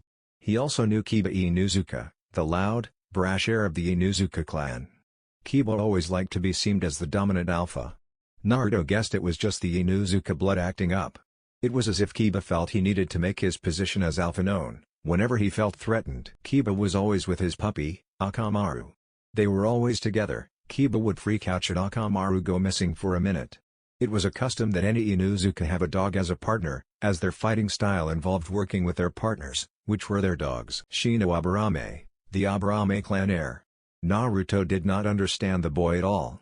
Shino was always quiet and never showed any emotion. He was smart but not like Shikamaru. The troublesome blonde. Do you have to wake me up every time you find me sleeping? Shikamaru grunted, shifting his head. Naruto grinned. Did your mother wake you up too early again? If there was something that Shikamaru found more troublesome than anything, it was his mother, and he also feared her more than anything. His mother did not like his lazy attitude. It was why she had taken it upon herself to wake Shikamaru each morning. If she did not do something like that, Shikamaru would avoid coming to the academy as he found it boring and troublesome, or he would be late to class every day. Yes, that troublesome woman never lets me sleep peacefully. Where have you been in the past days? Home. Did not feel like attending the previous days. Naruto replied with a shrug. Man, I wish I was you. Shikamaru said, going back to sleep, making Naruto shake his head. Naruto felt a pair of eyes staring at him. He turned around to see the person who had been staring at him. The Hyuga heiress looked away quickly upon seeing that she'd been caught staring. Hyuga Hinata, Naruto thought, looking at the Hyuga heiress. He found the girl weird. She acted oddly around him. What Naruto had been able to understand about the girl was that she was very shy and lacked self-confidence. Her behavior was amusing to say the least. It was also unheard of, for a Hyuga to lack self-confidence, especially a heiress of the clan. Hyuga were much more disciplined and self-controlled, taught a superiority complex at a young age. It made Naruto wonder what might have happened to make the girl lose her self-confidence. That side of the girl, a side that lacked confidence, Naruto saw it as pathetic. The world had no place for people who did not believe in themselves. Once you failed to believe in yourself, you were hopeless. You can never hope to achieve anything if you lacked self-confidence. But despite her lack of self-confidence, Naruto did notice that she was kind-hearted. Naruto's eyes were taken off the girl as the doors burst open, revealing Sasuke Uchiha, the top student of the class. Naruto did not like the Uchiha's attitude. It was why he never spent a second wasting his thoughts on the boy. The Uchiha looked out of breath. Fangirls, Naruto thought. The Uchiha was popular in the female department. He was usually being chased around the academy by his fangirls. Sasuke did not seem to like girls. In fact, he tried by all means to avoid them. When he could not avoid them, he ignored them when they tried to speak to him. Some of the boys in the class wished they had the young Uchiha's luck when it came to girls. Girls threw themselves at the Uchiha, while they had to try hard to get a girl to talk with them. Kiba resented Sasuke for that fact. He even went on as far as to try to embarrass Sasuke to get the girls to like him and leave Sasuke. The result, Kiba ended up in a hospital bed, not because he got beat up by Sasuke, no, it was rather the fangirls that pummeled the boy. From that day till now, Kiba has learned to hate Sasuke. The doors burst open again. Two girls rushed into the class. One was wearing a pink dress, she had pink hair, and green eyes. This girl's name was Haruno Sakura, the president of the Uchiha fan club. On her right was a blonde-haired girl same height as Sakura. The girl's name was Ino Yamanaka, heir of the Yamanaka clan. She was the vice president of the Uchiha fan club. Both girls were huge admirers of Sasuke. They were best friends and rivals when it came to fighting for Sasuke's attention and affection. None of the girls have had any luck so far, but their failure on encouraged them to do more. Sakura was way too loud for Naruto's liking. He has clashed with her a few times. Sasuke knew that Naruto was not the most liked in the class, thus he often chose to sit next to Naruto to drive away the fangirls. His choice drove away most of the fangirls but not Sakura. She would yell at Naruto to get him to go sit somewhere else so she could sit next to her Sasuke-kun. Naruto obviously refused to do so each time. But his refusal would only get him smacked in the face by the girl. Despite her being weak, her punches really hurt. The class began to fill and the mutterings began. Naruto thought of taking a nap but decided against it seeing that Iruka would show up in class at any time soon. A minute later the Chunin teacher walked inside the class with a stack of paper. The class quieted down, as the students did not want to fall victim of Iruka's wrath. Iruka smiled at his students. "Good morning my students, I hope you are prepared for test." Naruto looked at Shikamaru with shock written all over his face. "Hey Shikamaru, why did not you tell that there was a test today?" "It was too troublesome," Shikamaru said with a yawn. Naruto said nothing. He did not care about passing the test. He still had a few years in the academy to make up for lost time should it be necessary. He was the demon and an idiot he would give them, for anyway. They were given 30 minutes to complete the test. The test was not that hard, it was just a history test. There was nothing that Naruto did not know, but to be an idiot that people wanted to see, he answered the questions that even someone with half-brains would answer. The only questions he answered were the ones where they asked the names of Hokages. After the test, Iruka gave them a lecture before letting them go home. Naruto walked beside Choji and Shikamaru as they made their way out of the academy grounds. "Naruto, Shikamaru and I are going to get some barbecued pork. You can come with us if you want to," Choji said rubbing his stomach. Naruto shook his head. "Sorry Choji, I will pass today." "Man, I had thought we would do another eating contest, well it just means more food for me." Naruto chuckled. "I will see you guys tomorrow," he said increasing his pace. "Come on Shikamaru, let's get going before your mother comes looking for you." Shikamaru said nothing, he just followed Choji. If his mother was to find him at this time she would have him do hard work he would rather avoid. A few days later. The Uchiha Massacre, one of the greatest tragedies to have ever occurred in Konoha, beside the Kyuubi's rampage. The whole Uchiha clan was massacred by Uchiha Itachi, only leaving his little brother Uchiha Sasuke alive. One man massacred an entire clan in a single night. The Uchiha clan was supposed to be the strongest clan in Konoha since their great rivals, the Senju, had now gone extinct, and only one person was alive from the great Senju clan. Uchiha Itachi, he was said to be a prodigy, the strongest Uchiha alive. Naruto wondered what kind of power Itachi must have possessed to be able to massacre an entire clan in one night. He had to be surely powerful to pull off something like that. The reason the Uchiha had killed his clan was that he wanted to test his power. It was a reason that would make everyone to think that he had lost it, power had corrupted him. From what Naruto had been hearing about Itachi was that Itachi had been a kind and peaceful person before he became an Anbu. After he had become an Anbu, he became cold and distant. A change that not many liked, but he still did his job as a shinobi with all his heart. What was certain from those who knew him was that Itachi loved Konoha. That was being questioned by everyone, who loved a village and still massacres the village's strongest clan, his own family. The Uchiha fled the village after he had massacred his own clan and was now labeled an S-rank missing nin. Only a select few had been able to reach that level of being ranked S-rank. S-rank level shinobi could fight against a Kage, but not all could defeat a Kage. Still, for Itachi to reach the level of S-rank still being a teen was something worth applauding. Not many people could achieve the kind of feat that Uchiha Itachi had achieved. Konoha was in chaos. Their great clan had been massacred. Some clans increased security in their compounds to ensure that the tragedy that fell on the Uchiha did not to hit them. No one knew if another clan prodigy would massacre his clan just to test his strength. Itachi had done it, who knew another prodigy would not follow his path. Naruto did not feel sad for that a clan he was part of was massacred. He did not care about what happened to them. He just pitied Sasuke, knowing that the young Uchiha would be crushed. Having your own brother kill your parents and your clan was something that one could not just shrug off as if it was nothing. Naruto sighed as he walked inside his grandfather's hideout. His grandfather was beside him. They arrived at a large clearing. The place Madara had told Naruto would be his training ground. "Grandfather, do you know of the Uchiha clan massacre?" Madara nodded. "Yes, those traitors got what they deserved." Naruto looked at his grandfather curiously. He had come to accept his grandfather was indeed Uchiha Madara, the former Uchiha clan leader and co-founder of Konohagakure. He thought the man would be a little sad that a clan he once led was massacred. "Why do you call them traitors?" "When I founded Konoha with that other man, Konoha selected him as first Hokage instead of me. I told my clan that the Senju would oppress us and seek to control us. But those fools refused to believe me and supported Hashirama. They said I had lost it. Over the past years the Uchiha were stripped of their power in Konoha, and reduced to mere police force with no real power." Madara said, looking at Naruto. Naruto could see that his grandfather was truly happy that the Uchiha clan had been massacred. Another thing he noticed was that his grandfather held a great deal of animosity towards Hashirama. But he still respected the man for his power. "How powerful do you think Uchiha Itachi was, to be able to massacre his own clan?" "He is strong for a shinobi of this generation, but he is nowhere strong as I was in my prime." Madara paused for a moment. "Do you really believe that Itachi massacred the Uchiha clan because he wanted to test his power?" Naruto nodded. Madara shook his head. "They were killed because of ignorance. They had come to realize that Konoha leaders were pushing them away from the village they founded. They had lost any power they had and could no longer influence the village in any way. They had also lost trust in the eyes of many Konoha villagers because they were blamed for the Kyuubi rampage, as some believed that the Kyuubi was being controlled by a Sharingan. Had they listened to me, nothing like this would have happened. I still don't understand how that got them killed. They were attempting a coup d'etat to take over the village. It was the only way they could get their power back. Something like that would have led to a civil war. Other villages like Kumondiwa would have taken the opportunity to attack Konoha." Madara explained, seeing at no point in leaving Naruto out in the dark about the truth. Naruto had wide eyes at the implications of what his grandfather was saying. "So Itachi killed his clan to avoid a civil war?" Madara nodded. "You catch on fast." "How do you know this, Gigi?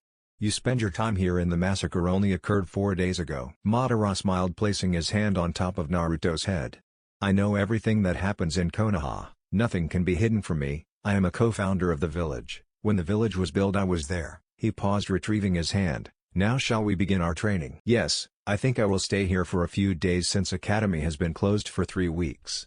Naruto said. Madara nodded. He already knew that. "Before we begin your training I want you to meet someone." Zetsu appeared from the ground. "Naruto, this is Zetsu. He already knows you." Naruto waved his hand at Zetsu and then looked at Madara. "What is he?" Madara chuckled slightly. "He is my spy, my creation." Naruto only understood spy. He did not understand what Madara meant by creation. It was not possible for someone to create life, right? "You can go, Zetsu." Zetsu sank back to the ground. Madara turned to Naruto. "We will begin your training and physical training. I need you to have a strong body. For the next year you will not go back to Konoha, but you will be in training each day. After you awaken your Sharingan we can then focus on ninjutsu." "Won't the Sun Daime start looking for me if I go missing for that long?" "Don't worry, I will help you create a blood clone that will replace you in Konoha for the next year. The clone will last for a year, it will be a replica of you, no one will tell the difference." Naruto nodded and smiled brightly. "Now let's begin with the training," he yelled, struggling to contain his excitement. Madara grinned. It was a grin that made Naruto to think twice about allowing his grandfather to train him. The grin Madara had promised pain. A painful training that Naruto would soon have to endure. Madara did not stop grinning as he was busy picturing the torture he was going to put Naruto through. "Hey grandfather, are you okay?" Madara stopped grinning. "Yeah, I am okay, put this weights on." Naruto put on the weights on his legs, but found it nearly impossible to move. He looked at his grandfather thinking that he would let him half the weight, but his grandfather shook his head. "Do 50 laps, after that 50 sit-ups, 100 punches and kicks on that dummy. I will be watching your progress from here." Naruto stood unmoving for a minute. His grandfather hit him in the head with his cane, telling him to begin his training. Naruto dragged his body and began his training, which he believed was a little harsh for a 7-year-old. At the end of the day Naruto had lost consciousness. Zetsu had to carry him off to his room within the huge hideout. When he woke up he cursed his grandfather. Madara was quick to point out that with Naruto's healing abilities, because he housed the Kyuubi, any damaged muscles would be healed while he was sleeping. It would be foolish not to take that advantage. Madara said. Though Naruto could agree it would be foolish not to take advantage of his healing abilities, it did not mean he had to like the kind of training his grandfather was putting him through. "Don't worry, it only hurts this much because it was your first day. Once you get used to the weights, and your body adapts to the training program, you won't be complaining anymore." Madara said. Naruto just nodded. He needed to rest. The old man had told him when he woke up they would have to begin the training in the morning, only taking breaks to let him recover. 6 months later, Madara had just finished telling Naruto about the Sage of Six Paths. He needed to start at the beginning for Naruto to understand why he was going to do things to his body. Naruto listened well when his grandfather was telling him about the sage and his legendary eyes, the Rinnegan. The eyes that gave the sage the ability to learn any jutsu in existence, control over life and death. Something like that really made the man a god. You had to be god to have control over life and death, to be able to bring the dead back to life. The sage had 2 children, Senju and Uchiha. The Senju possesses the sage's physical power and life force while Uchiha possessed the sage's eyes. In my fight with Hashirama I was able to get his cells and infuse them in my body. As I told you, the sage was made out of Uchiha and Senju. I experimented on myself trying to achieve the power of the sage. With Hashirama's cells I was able to get his power, the ability to do Makuten Jutsu.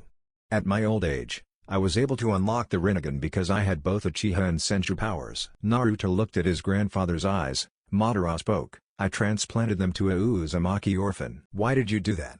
He could not understand why someone would give away a powerful dojutsu like the Rinnegan. "I will tell you about it later, right now we have other things to deal with." Naruto nodded. "So the reason you have Hashirama's face in your chest is because you infused his cells into yourself?" Madara nodded. "Naruto, I want to infuse my cells in Hashirama's cells. I might hate that man, but I respect him for his power. I know Makuten is powerful, which is why I want you to be able to use it so that you may be able to stand against your future enemies. Having Senju cells will allow you to awaken the Rinnegan once the cells bond with yours." Naruto was quiet for a few minutes. Whether he liked it or not, his grandfather seemed set on to do what he wanted to do on his body. "Grandfather, will I also have Hashirama's face on my chest? I already look like Namikaze, and to have Hashirama's face on my body will be too much for me." Madara had been teaching Naruto to hate Senju, especially Hashirama. So to Naruto, looking like his father who he hated was already punishment enough. Having Hashirama's face on his chest would be too much for him to bear. Since his grandfather he made him hate the man. "You won't have Hashirama's face on your chest. What I am going to be doing is to infuse both my and Hashirama's cells with your body. Once the cells bond with your body, they will be part of your own body. You will no longer have Hashirama's Makuten and Senju cells, but you will have your own Makuten cells. Your body will produce both Senju and Uchiha blood once I'm with your body. If it is done like me, Hashirama's cells will overcome you, killing you when your body is weak and you don't have the chakra to suppress them. At your age, they can overcome you at any moment." "Okay.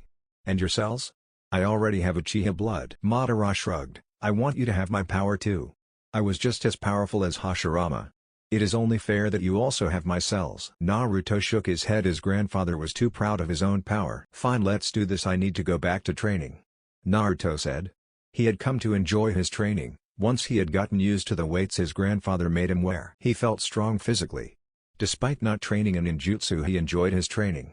He was building power and speed, also making his body tough so it could endure long fights without tiring too easily. One may have an arsenal of jutsus, but if you are slow and are fighting against a fast enemy, your jutsu become useless because you would not be able to do hand seals, as the enemy will get you before you even think of a jutsu you want to use. Madara nodded and motioned for Naruto to lie down. He grinned as he put Naruto into sleep. He was building up a powerful body. He only wished he was still young to see the kind of power the boy would have at his disposal. The boy could have proved to be an interesting opponent that would push him to his limits. Only Hashirama had been able to do it. There was no other shinobi that made him seriously other than Hashirama. 2 years later, a 10-year-old Naruto was watching over Konoha from the Hokage monument. Both his eyes showed a fully matured Sharingan. After his grandfather had finished working on his body, he had Zetsu take him out of the hideout. He was taken to a bandit camp and Zetsu disappeared, leaving him in front of a camp of 25 overgrown men. They not pleased seeing Naruto in their camp and were not just going to let him go away. Stepping inside their camp meant he had seen things that they prefer that they not be seen by other people. If Naruto was to run off and tell people of what he had seen, it would prove troubling for them. The village nearby was surely going to hire shinobi to get rid of them. Shinobi were not people they liked to deal with. Naruto knew that he was going to have to fight with the bandits.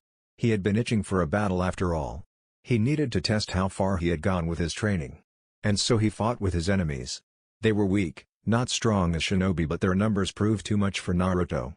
He was almost killed, but his experience of almost getting killed awakened his Sharingan. Zetsu came and finished off the remaining bandits. He took a guilt-stricken Naruto back to the hideout. Naruto felt horrible for killing. To take someone's life had left him feeling like a monster. Especially after knowing that he had just killed just so he could awaken his Sharingan. He was happy that he had awakened his Sharingan, but the way it was awakened was not a way he liked. It took a beat down by Madara's cane for Naruto to stop feeling guilty. The experience of killing and Madara's influence left Naruto with little emotions to display. Over the past 2 years he had worked in ninjutsu and maturing his Sharingan. He trained mostly alone since his grandfather was old and not as mobile as a sensei should be. He only gave Naruto instructions and advised whenever Naruto was having troubles with something.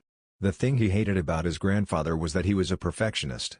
Every little mistake that Naruto made was pointed out. He was never satisfied with good, only perfect made him smile. Hashirama's cells were hard to control. His grandfather had told him be patient. The cells were just too hard to control since they had yet to completely bond with his body. Madara had suggested he keep training physically and give time for the cells to bond other than forcing the issue. Naruto listened but worked on fire jutsu. His grandfather was a master of the fire element.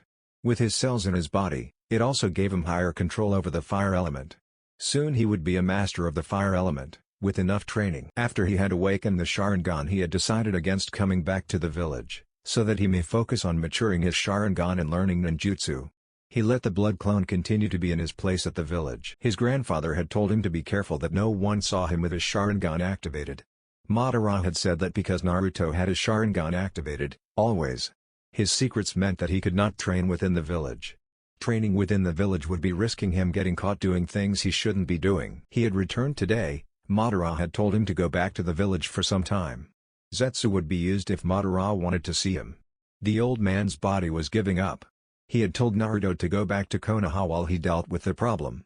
Naruto just hoped that the problem would be dealt with. He did not know how he would react should his grandfather's body give up. Naruto was busy sorting out the memories of the clone he had dispelled. The blood clone gave him all the memories it attained on its 2.5 life. The memories were too many. Naruto had been sitting in a meditative position for the past 5 hours. A major headache was troubling him due to the overload of memories he received. Nothing much had changed in Konoha. The Sandaime still visited him at his apartment once a month. The villagers had been treating Sasuke like a king because he was the last faithful Uchiha.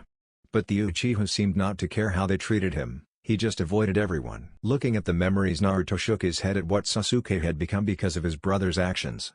Naruto thought for a moment. Sasuke had always been the way he was at the moment, it was just that before the massacre he was not cold and an emo brooding king.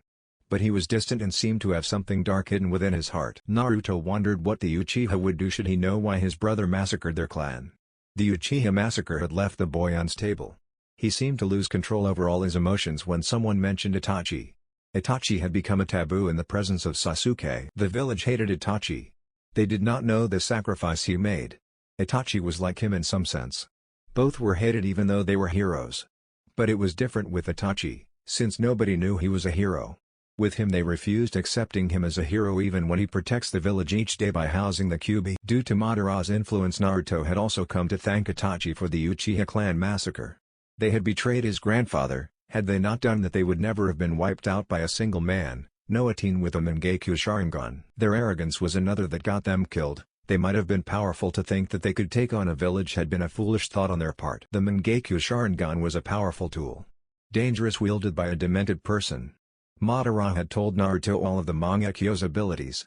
Thus Naruto respected anyone who had awakened the eyes. Naruto sighed as he got up and deactivated his Sharingan. He decided to walk back to his apartment. He needed to kill time. It was still in the afternoon. He had nothing better to do for the rest of the day. It seems they still haven't changed. Naruto thought, walking in the streets of Konoha. The villagers still had their hateful glares, while some ignored his presence. His clone did not walk around the village much often. It spent most of its time at the academy and in his apartment. With the time he spent getting lectures from his grandfather, Naruto could care less if they stared at him or not. It longer hurt him, in fact it amused. They were ignorant fools blinded by hatred. He would be a fool too if he cared for what ignorant fools say and do with their time. It was better to let the fools amuse themselves. For now. Sooner or later he would be the one laughing openly at them. For now he could not tell them they were fools. If he did, they would surely rally up everyone to try to burn and skin him alive for insulting them. Naruto walked past a lake. He stopped when he saw Sasuke sitting there alone. Sasuke noticed Naruto and stared at him with cold uncaring eyes before looking away from the blonde. Naruto shrugged Sasuke's cold stare and continued walking at the direction of his apartment. Sasuke chose to be distant from other people, no one chose for him. He chose to take the path of revenge. Revenge was never a pretty thing. It destroys you from the inside out, until there is nothing left. What would be left would be a body that used to be a person, a shadow and memories that would soon be forgotten. Naruto walked inside of his apartment. He breathed in the air inside of his apartment. He had missed his cold and lonely home. It has not been home to him for the past 2 years. Naruto smiled at himself and went to his small bedroom. He took off his jumpsuit and jumped into bed. It might have been too early for him to sleep, but he had nothing to do. Konoha was not like his grandfather's hideout where he could do so many things without getting bored. His mind seemed to agree with him. It did not take long for him to drift into unconsciousness bliss. A few days later, the Forest of Death. Today Naruto had been strolling around the training ground. He was bored and decided to take a walk within the forest. Only a select few used the training ground. It was a good place for one to be alone. He could not walk around the streets of Konoha because there was always a pair of Byakugan eyes watching him. It made him feel uncomfortable to think that a girl, not just any girl, a Hyuga heiress, was stalking him. Ever since he returned, he had noticed that most of the times the girl was following him around the village. The girl was weird indeed.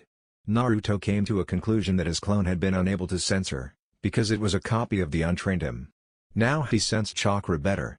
The girl was just not good at hiding her position. He had been able to know she was following him rather easily. He climbed on top of a tree and sat on a branch. He still had a lot to do with his training. He was wasting time sitting around doing nothing. The academy had nothing to give him, but in order for him to be a ninja he had to attend and pass. Zetsu's head formed beside him. It was only the white part that appeared. Zetsu had 2 personalities. Madara called them Black Zetsu and White Zetsu. Zetsu was originally all white, but his grandfather had planted his nature and memories on him. But it resulted in creating Black Zetsu, which was smart, serious and strong. Black Zetsu became Madara's will. It could do Makuten Jutsu as Zetsu had been created from Hashirama's cells.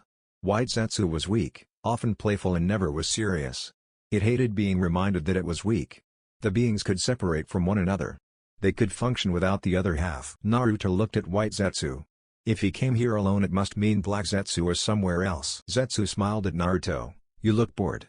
His voice was not deep as Black Zetsu's. Naruto nodded. "There is nothing to do here other than going to the damn academy."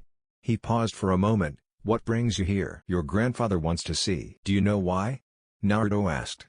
He hoped that the old man was okay. "If I told you, then you wouldn't have to go back to the hideout and see your grandfather." "I guess you're right," Naruto said. He made a wood clone to replace him while he went away. A wood clone was strong, but did not transfer back its memories to the original. Naruto did not want another headache. A wood clone had been something his grandfather had taught him. It was the only Makuten Jutsu he could do. "You stay here for now, return to the apartment later on, don't miss a day of the academy, and never forget to keep your cover persona," Naruto said, disappearing in a swirl of leaves. The only way he could go to the hideout without his grandfather was use the teleportation seal in his apartment, which could only be activated by his blood and chakra. Zetsu sank back to the tree branch. Unknown location. Naruto looked at his grandfather's face. He looked a lot more serious than he had ever seen him before. But he was happy. That seemed fine. It seemed that he had solved his problems. He sighed in relief. "Naruto, I'm going to tell you some important things, and I need you to listen carefully." Naruto nodded. "Do you remember the room I told you had tablets that contained valuable information on them that only an Uchiha and those with the Rinnegan could read?" Naruto nodded. "The information that is in there is the history of the Rikadu Sennin, chakra and the Baijus. After we are done here, I want you to spend as much time you like making sure that the information in those tablets is in your head." Naruto could only nod. His grandfather never asked him to do something unless it was important. "In my years of being a shinobi, I came to hate the shinobi system. I devised a plan that would allow me to rule the world, to be God. But by the time I had all the necessary tools to do that plan, I was already old, and could no longer carry out that plan. During the Third Ninja World War, I found a young Uchiha boy. His name was Uchiha Obito. He was nearly dead when I found him. His right side of the body was crushed. I took the boy and brought him back to the hideout, and fixed up his body. I did that using Hashirama's cells. When he had recovered, he chose to return back to Konoha. I allowed him to go, but he returned shortly afterwards to stay with me. I told him of my plan. He liked the plan and agreed to take part in it. I used a very powerful genjutsu on him to tell him the knowledge I had, that would help him with the plan. I knew that I was going to die soon and I needed to give him what he needed to be successful in the plan. I trained him as best as I could so that he could be strong and told him to use my name once I had died. But he betrayed me to rule the world himself, and he is out there gathering the strongest shinobi to see that the plan succeeds. He uses my name to recruit the strongest shinobi. He uses the name Uchiha Madara to those he wants to recruit and Tobi while doing other things. Naruto absorbed all the information his grandfather gave him. He was a little mad that someone would betray his grandfather. What was this plan, grandfather? How did you plan to rule the world? Madara smiled slightly. I engraved the whole plan on the tablets. You will read more about it in detail when you read the tablets. For now I will tell you what the plan needed to be a success.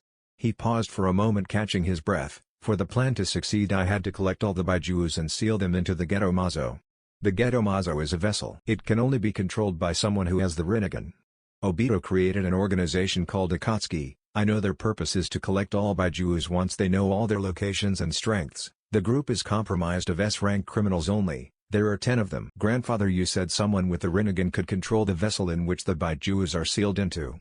Does this mean that Obito awakened the Rinnegan? Madara shook his head. No, Obito can't awaken the Rinnegan despite having both Uchiha and Senju powers. His body is not perfect like yours. I did tell you that I had awakened the Rinnegan and transplanted it to someone else, correct?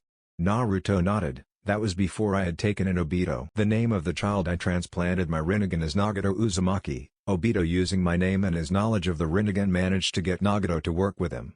Nagato controls the vessel, and is the figurehead leader of the Akatsuki while Obito operates behind the scenes. When he is not operating behind the scene he uses the name Tobi, keeping the name of Madara a secret to those in the group who aren't aware of it. Naruto now understood that since he was a Jinchuriku it meant he was in danger of being captured too.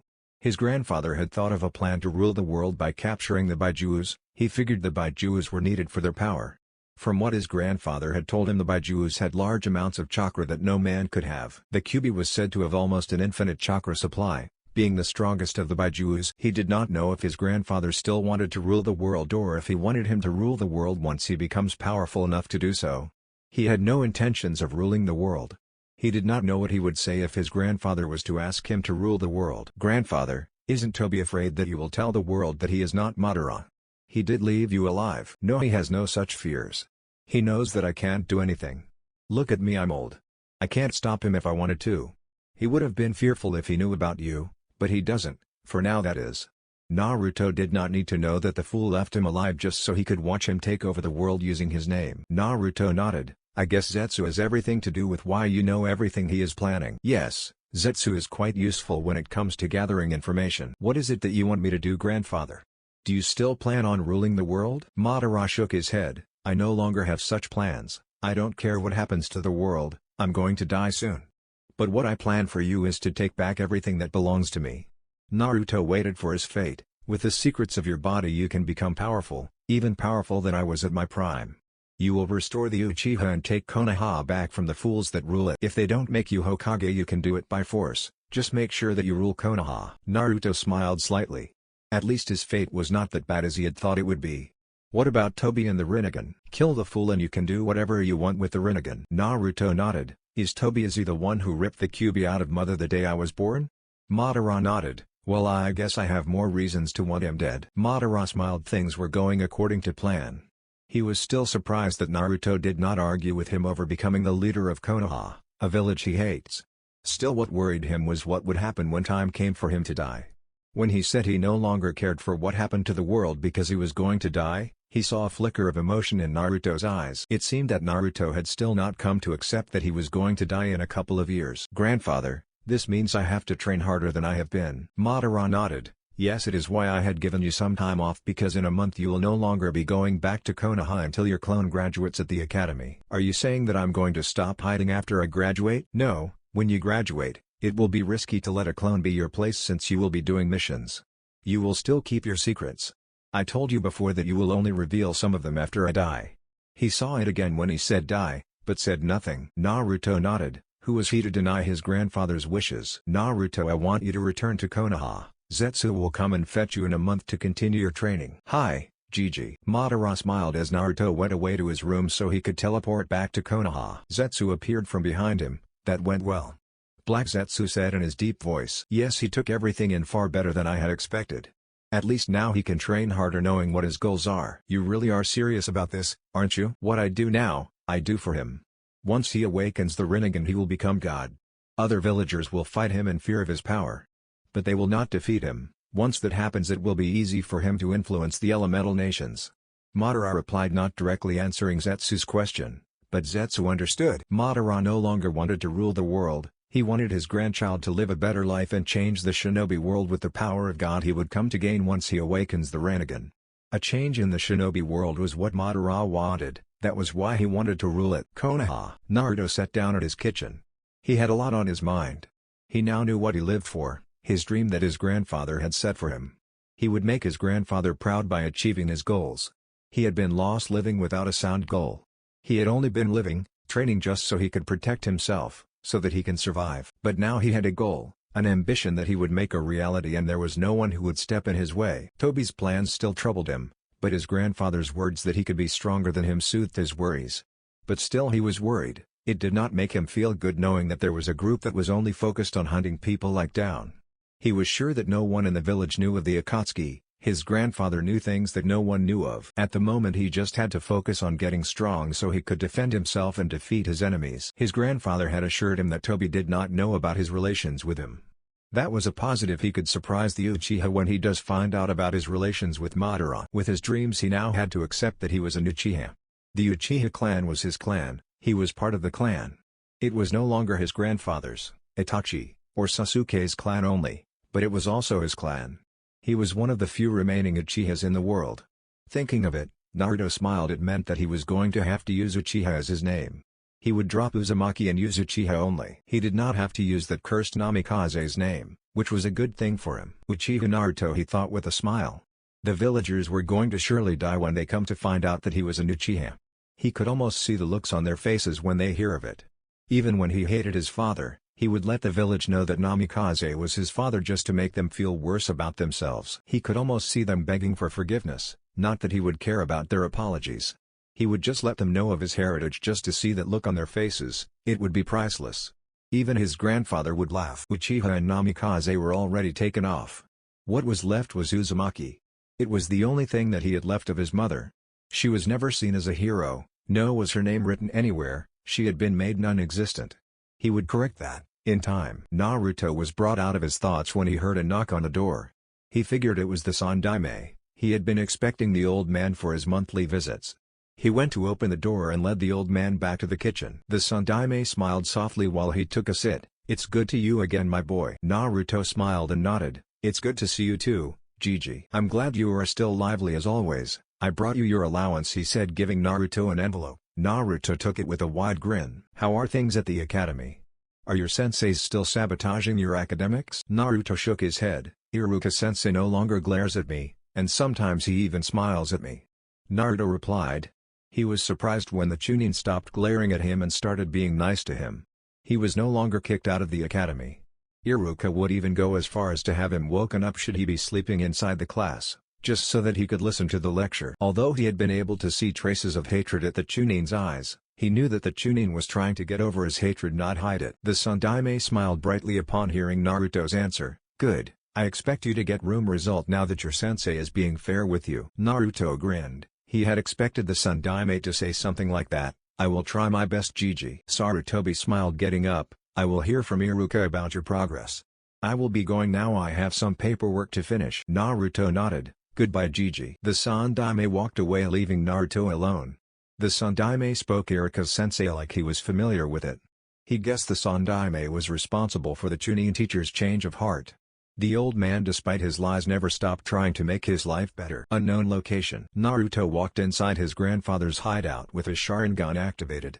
A month had passed and he had returned to continue with his training. His grandfather was waiting for him beside Zetsu. Naruto stopped in front of them. "Let's get going," Madara said, walking away. Naruto followed behind with Zetsu. Chapter 3: The Revealed Secret. 3 years later. A forehead protector. It symbolizes that one is a shinobi of a village. Each shinobi village has its own hideate. Once one wears it, it shows where one's loyalties lie. Naruto held the forehead protector with his right hand. He had been given it after passing the academy exam. His passing was a surprise to everyone in his class, even the senseis seemed surprised that he had passed. No one had thought that he was going to pass the exams. He was the dead last after all. So it was expected for the dead last to be the one that fails the exam that everyone passes. Naruto did enough to pass the exam. He did not have to fail since everyone his age was going to pass. He had already spent too much time in the academy. It was time to get out of the academy and become a shinobi. It had been just a day now since he got the forehead protector. The Sundaime had been pleased upon knowing that Naruto had succeeded in becoming a Genin. Naruto saw it in the old man's eyes, the proud smile he had on his face. Anyone who had looked at the old man that day would have seen that he was truly happy. Naruto had never seen the old man give him a proud smile like that before. Naruto had returned today from his training. His grandfather had told him to come back to the village and replace with the clone. It was no longer needed. They had planned to dispel it after the graduation. He had also told Naruto to return after he had done so. In 6 days they would be meeting their senseis. They were already assigned to their teams. Naruto was placed in Team 7 along with Uchiha Sasuke and Haruno Sakura. They had said that Naruto was placed on the team to balance the scales. Sasuke and Sakura were top students and Naruto was the dead last. He made a perfect member of the team. They were not yet informed of their sensei's name. They would meet them in 7 days at the academy. Naruto placed the forehead protector on his forehead. He looked at himself and smiled at himself. It felt good to wear the forehead protector. Wearing it meant that he would have more things to do now. No longer would he be worried about training only, he would also have to place missions and team meetings into his daily activities. Right now he needed to meet with his grandfather. Madara had made it clear that he came back to the hideout after dispelling the clone and taking the forehead protector. He did not want to make his grandfather wait any longer. He entered his bathroom and placed his hand on the floor next to his mirror. A seal appeared on the floor. Naruto bit his thumb, letting blood leak. He wiped the blood on the seal and then disappeared. Unknown location. Madara held his gun by with both his hands. He looked at it, remembering the good days when he was still at his prime. Remembering those days made him wish he was young again. He wanted to give the gun by to Naruto as a gift for becoming a shinobi. It would also prove useful in future battles. He had used it many times when he fought, thus he knew its value. He also wanted Naruto to be like him. Wielding a gun by made Naruto like him. He had succeeded in making Naruto think a lot like him, though not completely. Naruto looked at the war fan with an impassive gaze. His eyes were studying the war fan his grandfather held. It was wide with a tomoe on it and had a long handle with bandages wrapped around the base, and a chain attached to it. It had a purple tint with a black border. "Take this, it is my gift to you," Madara said. Naruto brought out both his bands, accepting the gun by.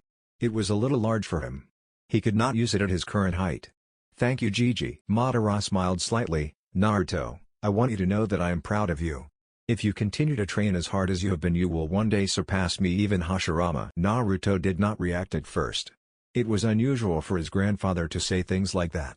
He brushed off his worries. His grandfather did a lot of unusual things. Madara continued speaking. "Never forget what I taught you, and keep my words your heart." Now Naruto was beginning to worry, again. It seemed like his grandfather was saying goodbye to him. He could not accept something like that. He still needed his grandfather alive. "What's wrong, grandfather?" "There is nothing wrong, all is well." He lied. Naruto did not see it, even with his Sharingan active. "Do I still have to act weak now that I have become a ninja?" he asked, wishing his grandfather would allow him to stop acting weak and stupid. Madara smiled at Naruto and replied, "Patience, child." Naruto sighed. It seems that he was not going to get his wish. "Okay, I should return to Konoha since I did not leave a clone behind and I have to meet up with my team in a few days," Naruto said. Madara nodded. "You can go, I have no other reasons to keep you here," he said. Naruto smiled slightly before going to his room. He did not need to take the gun by with him to Konoha. He was not going to be using it for now after all. He needed to learn how to use it first before he could carry it around. Also, taking the gun by back to Konoha would get him asked questions that he did not wish to answer. Later that night at Naruto's apartment, a figure in a black attire sneaked into Naruto's room. He looked at Naruto, who was sleeping peacefully. The blonde was unaware of the presence inside his room. He slowly made his way towards Naruto. He did not want to be heard. If he made noise, the blonde would hear him and wake up. He reached Naruto's bed and stared at the sleeping blonde for a moment. He moved both his hands quickly. His left grabbed Naruto's neck, squeezing it, the other he firmly placed on Naruto's face, blocking his eyes so that he may not be able to see. With his neck being squeezed, he would not be able to scream. Naruto woke from his sleep due to the difficulty in breathing. His neck was pressed tightly and his eyes could not open because there was a hand that was making it impossible for him to open them. He kicked a few times and moved both his hands to try and stop the person from killing him. His kicking and his struggle were proven pointless as the person did not let go of him. Even if he were to scream, no one would come and save him. People would probably just come and watch him suffocate. They would certainly enjoy the show. He was not going to die like this. It had been long since he had allowed the villagers to do what they pleased with him. He was no longer going to allow it. Especially since the person had just broke into his apartment to try to kill him. His grandfather had told him to never allow foolish people to do as they pleased with him. He would certainly not allow anyone to take his life, not inside of his own apartment. He was too young to die and he still had dreams that needed to be achieved. He could not die and leave his grandfather alone. Naruto reached under his pillow while struggling to get loose from the tight grip on his neck. His eyes could not see. He took a kunai under his pillow and held it firmly. Because he could not see with his eyes, he relied on his other senses to try and stab the person on his shoulder so that the person could loosen up the grip on his neck. He moved the kunai quickly and felt it connect with something. The contact gave him the assurance that he had stabbed his attacker. The hands pressing him down the bed no longer had the power they had. He was able to get loose from the grip. He opened up his eyes and looked at his attacker. Naruto sat frozen on his bed looking at his attacker. His attacker was now falling down because of the wound on his neck. The blood leaked out even though the kunai that pierced him was still in his neck. Naruto was still frozen when his attacker hit the floor with a thud. "Gee, grandfather." He managed to stutter out at his grandfather. Naruto felt his word crumbled down, his heart breaking into pieces. Tears started to wet his cheeks as he cried in regret. He had committed the greatest sin he could have ever do. He had killed his own grandfather. The man who took care of him when nobody wanted to do it. The man who taught him everything he knows about a shinobi. The man he cared for more than anyone he knew. The only person who was closest to him. He had killed that man. He crawled trembling towards his grandfather. The old man had a smile on his face. Madara looked at Naruto with a small smile before he breathed his last breath. Naruto's eyes widened as he saw his grandfather's eyes close. No, no, no, grandfather, don't die. I did not mean to kill you. I did not know it was you. Come back, grandfather. He cried out, holding his grandfather's arms. His grandfather did not respond. Naruto felt the guilt and regret overwhelming him. He had killed his only family in the world. Tears showered down like water flowing off a broken water tap. His hands shook with guilt and regret, while his heart was torn apart. He felt as though he was standing between Earth and a large meteor, each pressing him against the other. His Sharingan activated unconsciously and morphed into a new form. The new form had a small black ring in the middle of the eye. 6 black blades connected from the ring, and they stretched to the border of the eye. Naruto felt his head pounding as if it was smashed against a hammer. The pain along with the regret and guilt was too much for him. It caused him to fall into unconsciousness. The moment Naruto fell down, Zetsu appeared within the room. He separated into two, White Zetsu and Black Zetsu. You clean up the mess, I will take them to the hideout. Black Zetsu said to White Zetsu in his deep voice. White Zetsu nodded. Black Zetsu took Naruto and placed him on his left shoulder. He did the same with Madara's corpse, placing it on his right shoulder. He left White Zetsu cleaning up Madara's blood on the floor. Unknown location. Hideout. Black Zetsu watched as Naruto's body began to stir. Naruto had slept all night peacefully. Zetsu had thought he might have nightmares, but nothing had happened all night. Naruto slept like a baby. Naruto rose up from the bed and looked around his surroundings. He saw that he was in his room within the hideout. He did not remember coming to the hideout. He saw Zetsu and the events of last night began to play in his head. He looked down in guilt, tears started to leak out again. His hands clenched tightly. I'm sorry I killed him, I did not see it was him. He said to Zetsu. It did not matter that Madara was the one to have tried to kill him first. What mattered was that he had killed his own grandfather. Zetsu did not like the situation he was currently in. Seeing Naruto cry was unpleasant. It was not your fault. Madara wanted to die by your hands. Zetsu said, confusing Naruto. Why would he want me to kill him? He was going to die anytime soon. He decided it was best if he died by your hands. Your experience of killing him would awaken your Mangekyo Sharingan. He said it was the greatest power he could leave you with. Zetsu replied. Naruto's eyes widened. He had killed his grandfather just to awaken his Mangekyo Sharingan. It was the same when he awakened the Sharingan. Couldn't he have found another way for me to awaken the Mangekyo? Zetsu shook his head. No, he was going to die anytime soon. It was either he died on his own and leave you as you are, or die by your hands and leave you with the Mangekyo Sharingan. The Sharingan was a cursed dojutsu. The things one had to do to evolve it were horrible. Is this the price of power? Naruto asked himself. He continued to cry even if his grandfather wanted him to kill him and did not feel betrayed by him. He still could not forgive himself for killing him. Naruto, it is either you accept that Madara wanted to die or you continue to drown yourself in guilt. I won't watch over you if you are like this. He shook his head. Your grandfather would be disappointed seeing you like this. I should know that. I am his will after all. He said and disappeared from Naruto's view. Naruto felt conflicted. He knew his grandfather would not be pleased seeing him crying. Madara hated any weakness. At the moment he was in a moment of weakness. If an enemy was to come at him he would surely be killed because he could not fight in his condition. Zetsu was right, but he could not help but feel guilty for ending his grandfather's life. The following day, Naruto had just finished burying his grandfather. He was not crying. No, Naruto had told himself he would never cry again. He had spent the whole of yesterday locked up in his room thinking. He did not eat anything the whole day, he only ate today morning. He had told himself that if killing his grandfather was the price of power then he would accept it, but it did not mean he liked it. It was just that there was nothing he could do about it and was done. He could not change it. His grandfather would not have come back if he had continued crying. He had told himself when he was just 6 that crying did not solve anything. He was walking calmly inside the hideout with an impassive look and his Mangekyo activated. He suddenly stopped walking. I will be returning back to Konoha. The Sun Daime will certainly be looking for me as he would not have been able to see me through his crystal ball. He paused for a moment. In 3 days I should be meeting my teammates. Some of my secrets will be revealed. He said to no one in particular. Zetsu stepped from the shadows. Which secrets are you going to reveal? That I'm not an idiot. I will release the Genjutsu Madara placed around me and some of my power. But my Kekkei Genkai's full power will remain hidden for now. He said walking away. Zetsu nodded and disappeared. He was a little surprised that Naruto called his grandfather by his name. He had always called him grandfather, never Madara. He guessed it was because Madara was dead now, and the manner in which he died. Naruto was not going to reveal his Dujutsu and his Makuten bloodline. It was still going to be fun for Zetsu watching the looks on Konoha's face when it realizes that Naruto was not an idiot it thought he was. A few days later, Academy. The whole class was quiet. No one was saying anything, they all just looked at single person. Some looked at him with wide eyes, some in disbelief, one with indifference.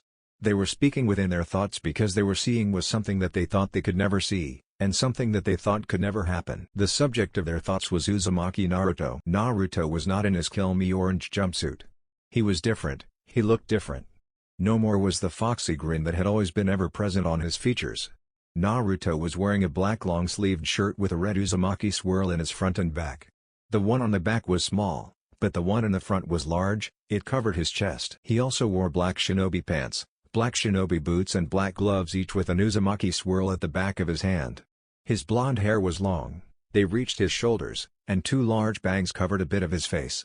The bang on his right made his eye barely visible. Naruto had not cut his hair ever since he was 7. He let his hair grow for 6 long years. He wanted them to be like Madara's when he grew older. Naruto's whisker marks were still there on his cheeks, but seemed to be disappearing. His face looked mature and his eyes were devoid of any emotion. A minute passed and everyone got over their shock. Is that Naruto? A random girl asked, still in disbelief. Yes, that's him, and he looks kind of hot. A Sasuke Uchiha fangirl did not like hearing that. He might have changed his clothes, but he is still a dead last. Who cares if he is the dead last?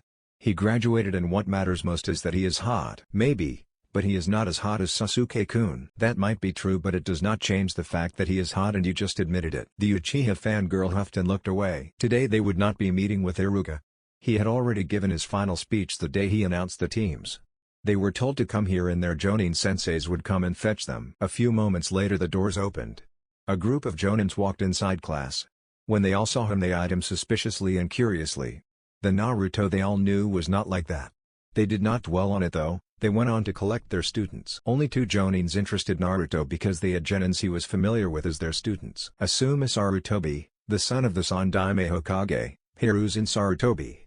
His team was Team 9. It consisted of Ino Yamanaka, Akimichi Ichoji, and Nara Shikamaru.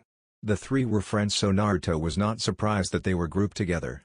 He knew that Shikamaru would be the brains of the team, Choji the muscle of the team. He could not figure out what Yuzino would be for the team since the girl showed no ninja skills, while her clan techniques could be quite useful if she did learn them.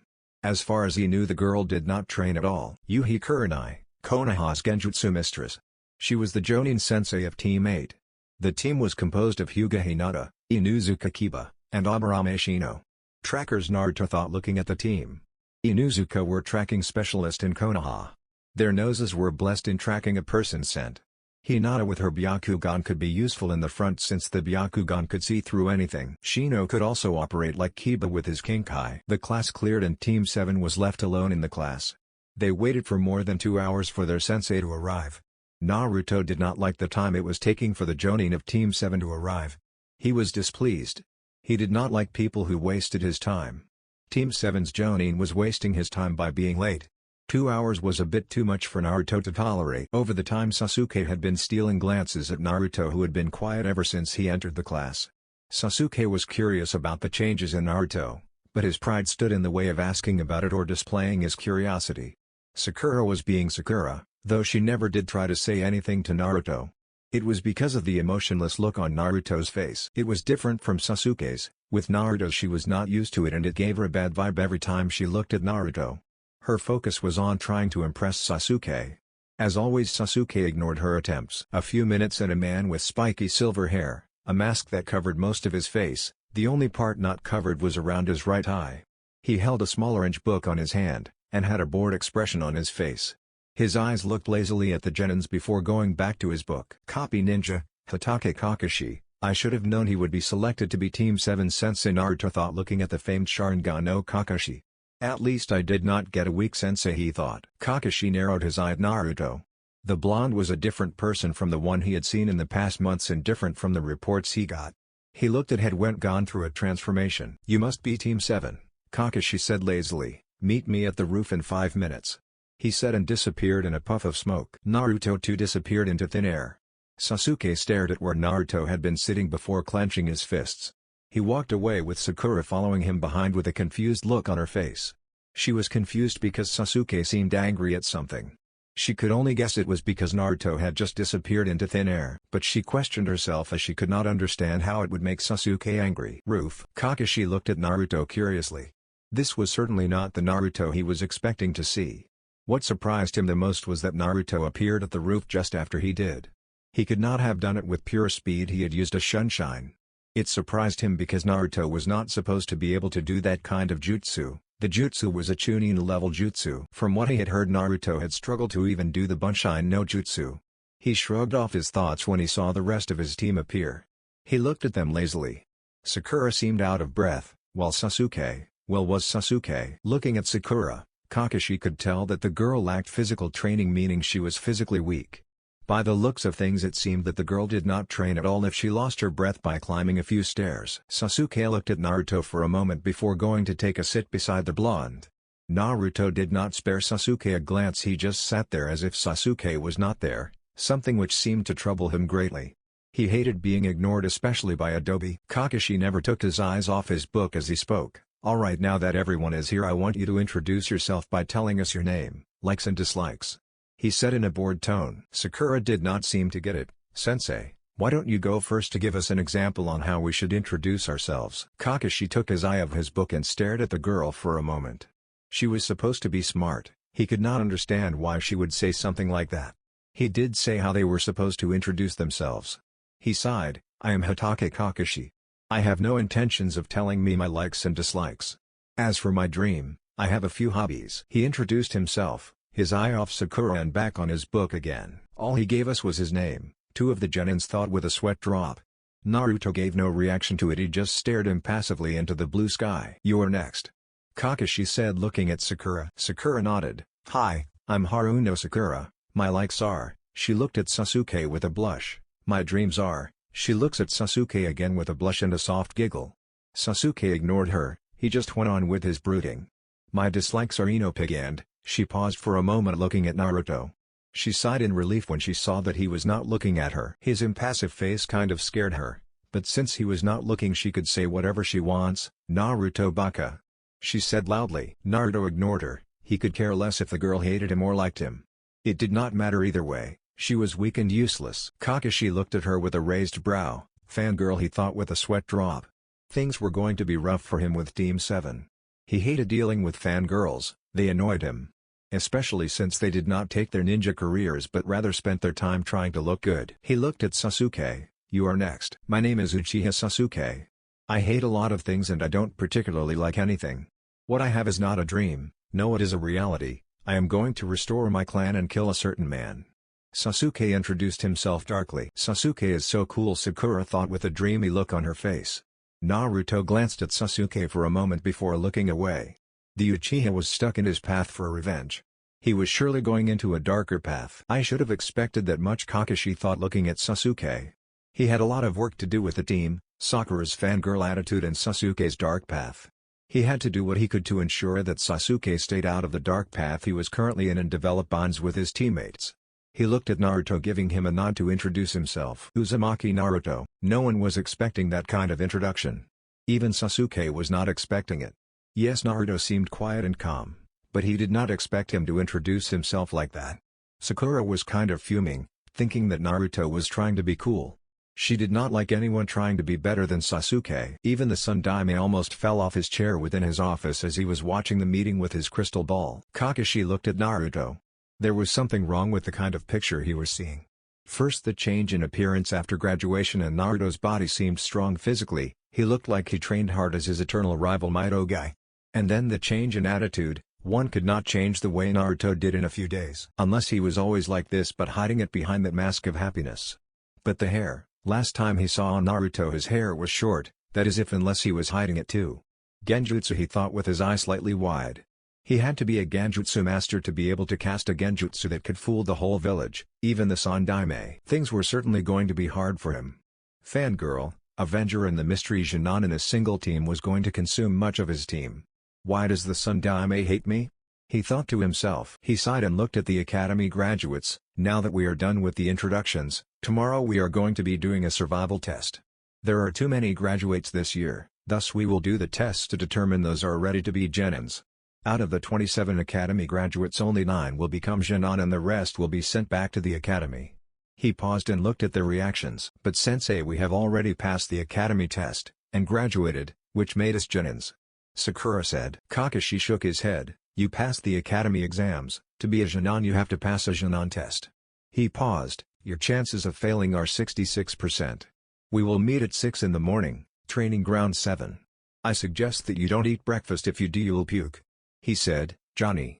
He said before leaving in a swirl of leaves, but not before glancing at Naruto. Naruto got up to leave but was stopped by Sasuke. Dobi, what is with the change?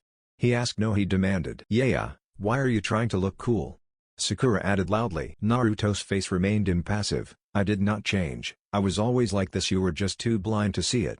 He said as he disappeared into thin air. Sasuke felt offended by Naruto's reply, but he could not do anything since the blonde was already gone. At least he was not annoying as he was in the academy. That was a good thing. But inside of him was begging to be wary of the blonde. There was this feeling he was getting off the blonde that was not anything good. He started to retreat. Sakura spoke. Sasuke-kun. Do you want to get something to eat?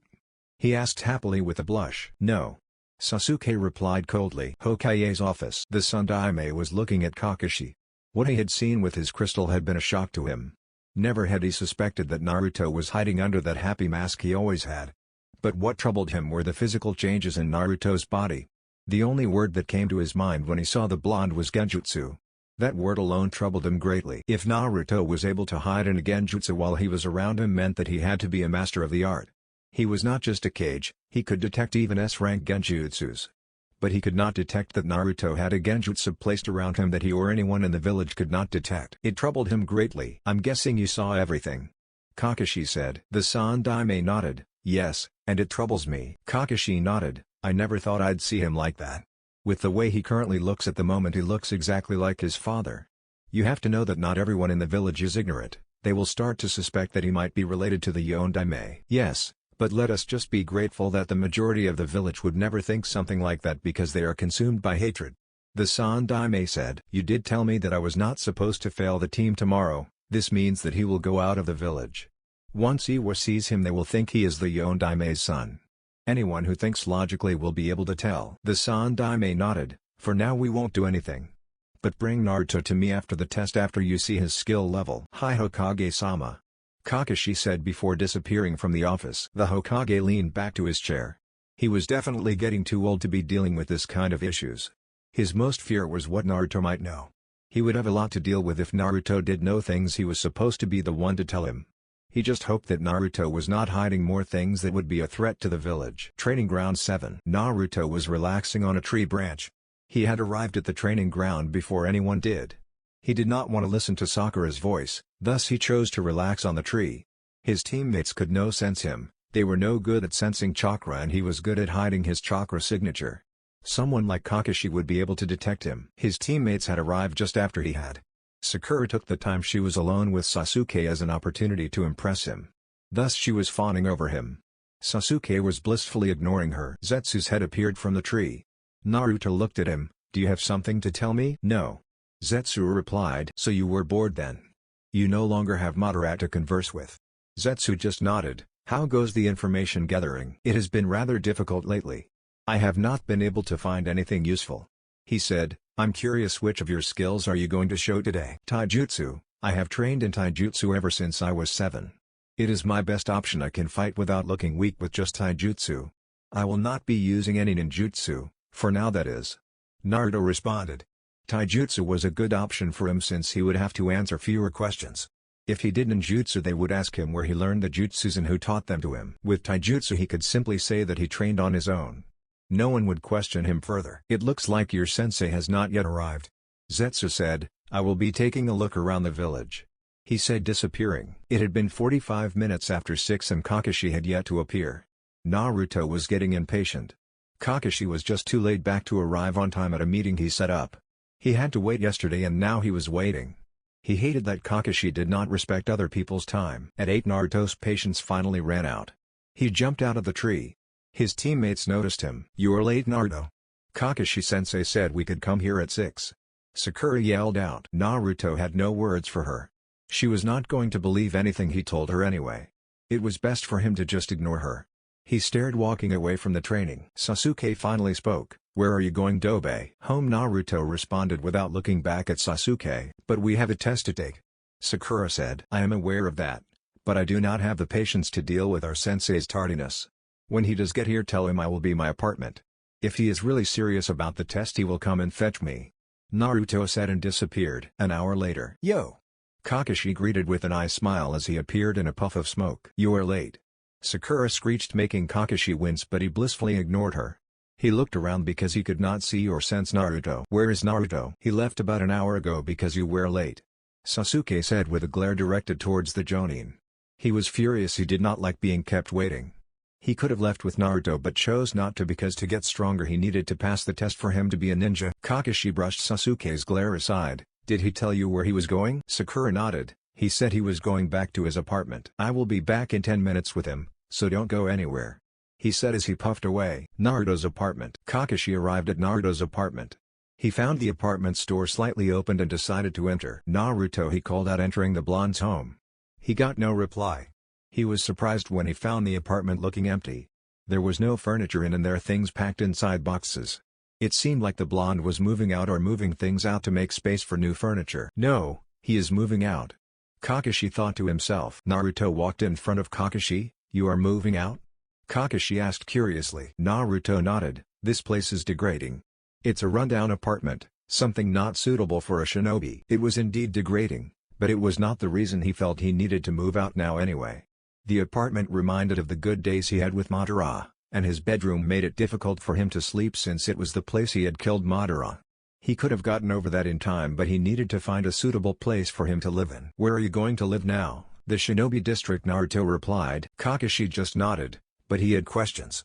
Naruto was definitely not getting help from the Sandaime. If he was the Sandaime would have told him about it.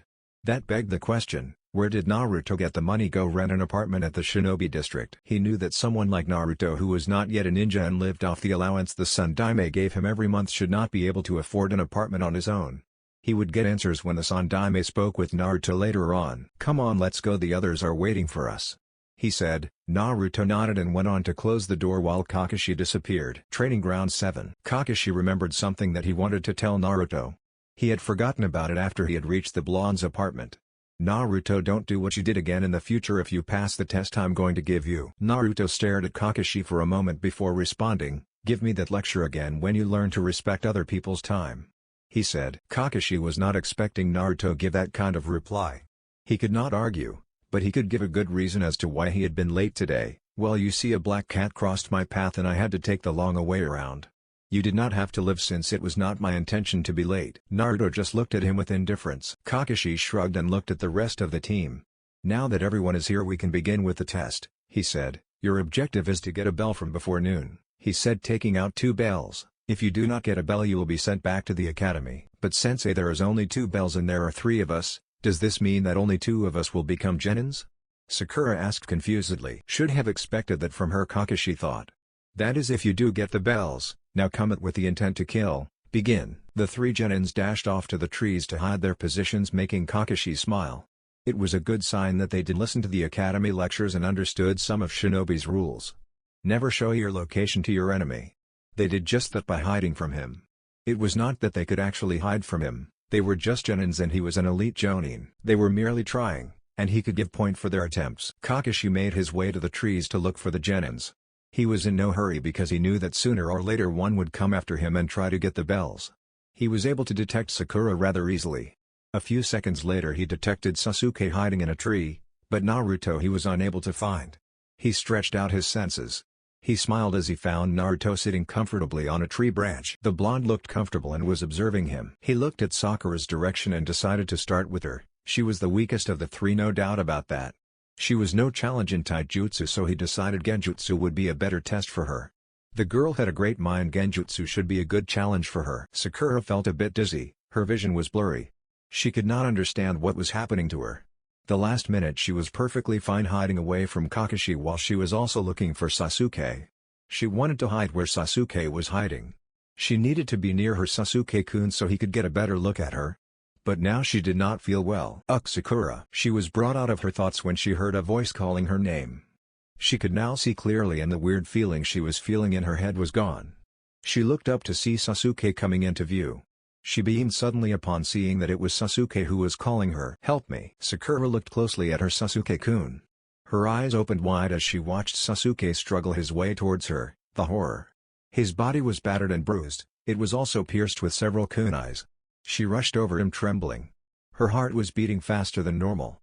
Sasuke dropped to the ground.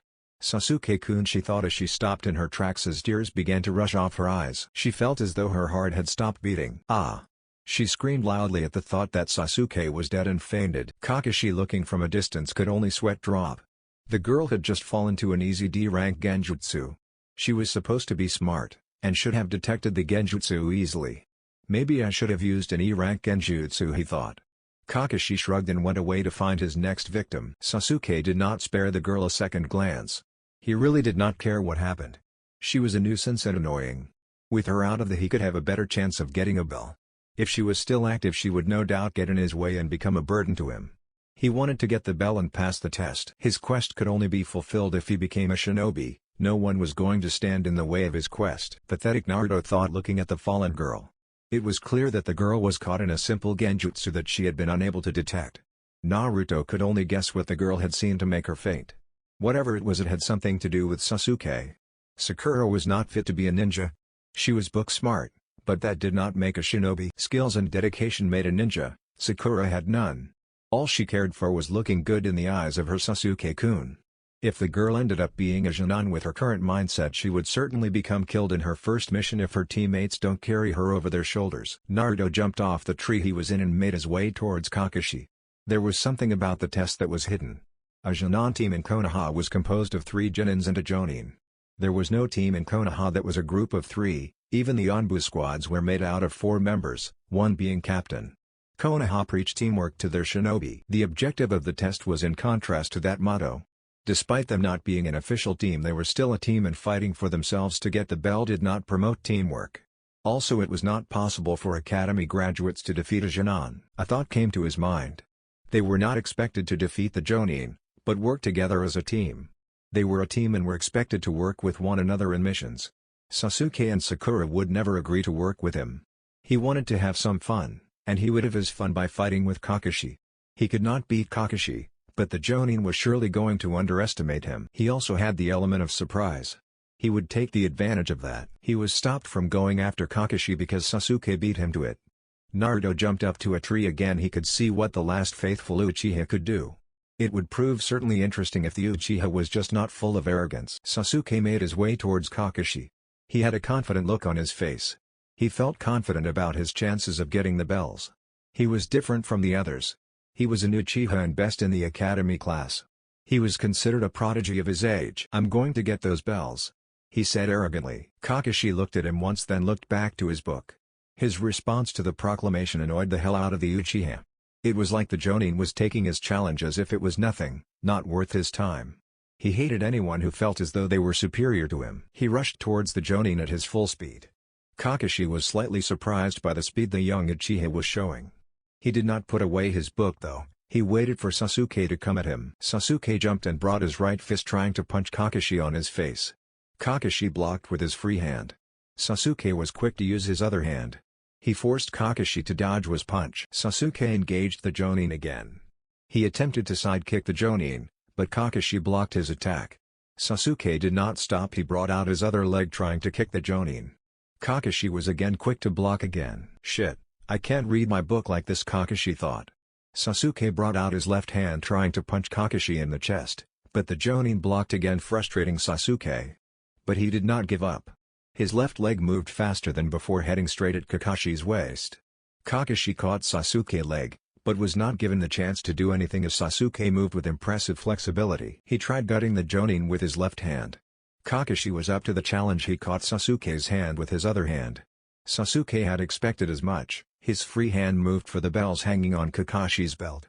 He did enough to almost get them, but Kakashi let go of him and jumped back a bit. He looked at Sasuke. The boy was certainly good for an academy graduate. With his taijutsu, he could actually beat seasoned Jonin. He rushed at Sasuke, catching Sasuke off guard by his superior speed. He spun around and kicked Sasuke in the chest. Sasuke flew back but recovered quickly and landed on his feet. "You certainly are good, better than most Jonins." Kakashi commented on Sasuke's skills in taijutsu. He was certainly skilled, and Kakashi was impressed by the young Uchiha. Sasuke did not react to Kakashi's words. He was a little angry that he was not able to get the bells. What was more troubling was that he was unable to land a hit on the Jonin. Jonins were really strong. They were unlike any other shinobi. But he still had an ace in his pocket. He smirked and inhaled large amounts of wind. He held his hands together near his mouth as he muttered his jutsu. "Fire release, Great Fireball no Jutsu." He breathed out a large fireball that sped toward Kakashi. This was ace. The Jonin would have been expecting him to do that. He would certainly burn the Jonin with his jutsu and get the bells. Kakashi had wide eyes as he looked at the jutsu. An academy graduate should not have that much chakra to do that jutsu, he thought. It was a surprise to him that Sasuke could do the jutsu at such a young age. He quickly replaced himself with a log to avoid him being burned. Sasuke smirked in victory seeing his sensei burned. He ended his jutsu. He looked at where Kakashi was standing to see a banned log. Replacement, he thought as he gritted his teeth. Earth release, projection fish style no jutsu. Kakashi did his jutsu while he was underground. He pulled Sasuke to the ground. Sasuke cursed as he felt his feet being dragged down the ground. He was unable to stop being dragged into the pit. Kakashi got out from the ground and appeared in front of the buried Uchiha. Sasuke was buried with only his head being the only part of his body left on the surface. He glared at Kakashi angrily. "Get me out of here," he demanded. He felt embarrassed by being caught so easily. He was stuck in the pit and could not move his feet or legs. Sasuke-kun, screeching voice of Sakura stopped Kakashi from responding. Kakashi looked at the pink-haired girl, wondering when she had woken up. Sakura ran towards Sasuke. "Sasuke-kun," she cried out, trying to pull Sasuke from the pit. She was unable to do anything, as she was weak to do anything to begin with. Kakashi just watched the girl struggle, his face showing a bit of amusement at what his eye was seeing. Sakura got up tiredly and glared at Kakashi. "Kakashi-sensei, get Sasuke-kun out of here now," she yelled at her sensei. Kakashi raised a brow. He did not think that the girl could be capable to doing something like that, standing up for Sasuke even if it was against someone stronger than both of them. She could not do anything to him, but here she was demanding that he pull Sasuke from the ground. Sakura saw that Kakashi was not going to do anything and sighed dejectedly. She sat down next to Sasuke. "Don't worry, Sasuke-kun, I will get you out of here," she said, trying to make Sasuke happy. Sasuke did not bother to look at the girl. He just continued glaring daggers at Kakashi, who blissfully ignored all the daggers. Kakashi realized that one of the Jonins was missing. Naruto was watching from afar. Sasuke was not that bad for a Jonin, but he expected to see more from an Uchiha. He jumped from the tree and walked calmly towards the others. Kakashi noticed him and looked back at the blonde. Naruto still had his impassive gaze on. Sakura was the first to say something. "Naruto, come and help me free Sasuke." Naruto ignored her, and looked at Kakashi. He took a taijutsu stance which Kakashi was similar to the Uchiha Interceptor style. "Shall we dance, Kakashi-sensei?" Naruto said impassively. Kakashi raised a brow but nonetheless continued reading his book. He had taken it out after he had subdued Sasuke. To anyone he might not look like he was ready, but Kakashi was paying attention to Naruto. Naruto disappeared in a burst of speed and appeared in front of Kakashi. Fast, Kakashi thought with wide eyes.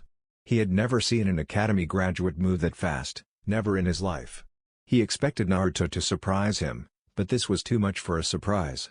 Naruto's right hand rushed at Kakashi, but Kakashi was quick to get over his shock. He was fast to react.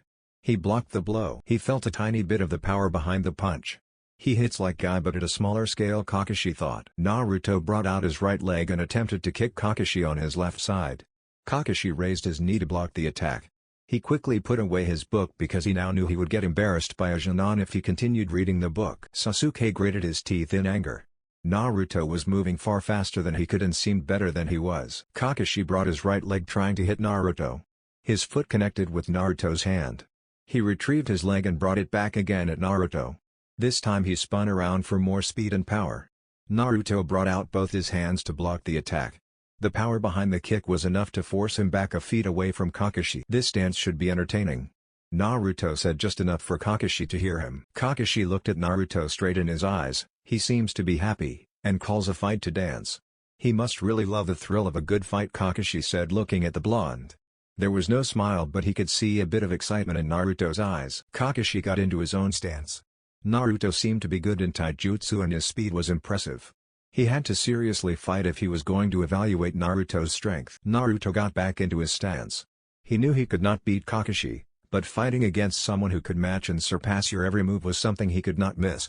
Both he and Kakashi disappeared from view and clashed in a taijutsu fight. Naruto attempted to kick Kakashi in the face, but Kakashi bended back to avoid being hit. Naruto spun around balancing himself and not giving Kakashi enough time to attack him. Spinning around he brought his right foot trying to gut the Jonin. Kakashi caught the blow and held Naruto's foot firmly with both his hands. His right foot moved fast and crashed into Naruto's stomach sending the blonde flying away. Kakashi did not give Naruto the time to recover. Within seconds he was already in front of Naruto. He attempted a right hook which Naruto was quick enough to block. Naruto jumped away from the Jonin. He rushed at Kakashi again. He tried crashing his foot into Kakashi's ribs but the Jonin jumped back. Naruto did not stop. He dashed at Kakashi and jumped up. He appeared above Kakashi. His right foot was crashing down with speed and power. Kakashi did not attempt to block, he replaced himself with a log. Naruto's foot connected with the log breaking it in half. Sasuke was now feeling jealousy towards Naruto. Naruto was faring well against a Jonin, while he could not do anything.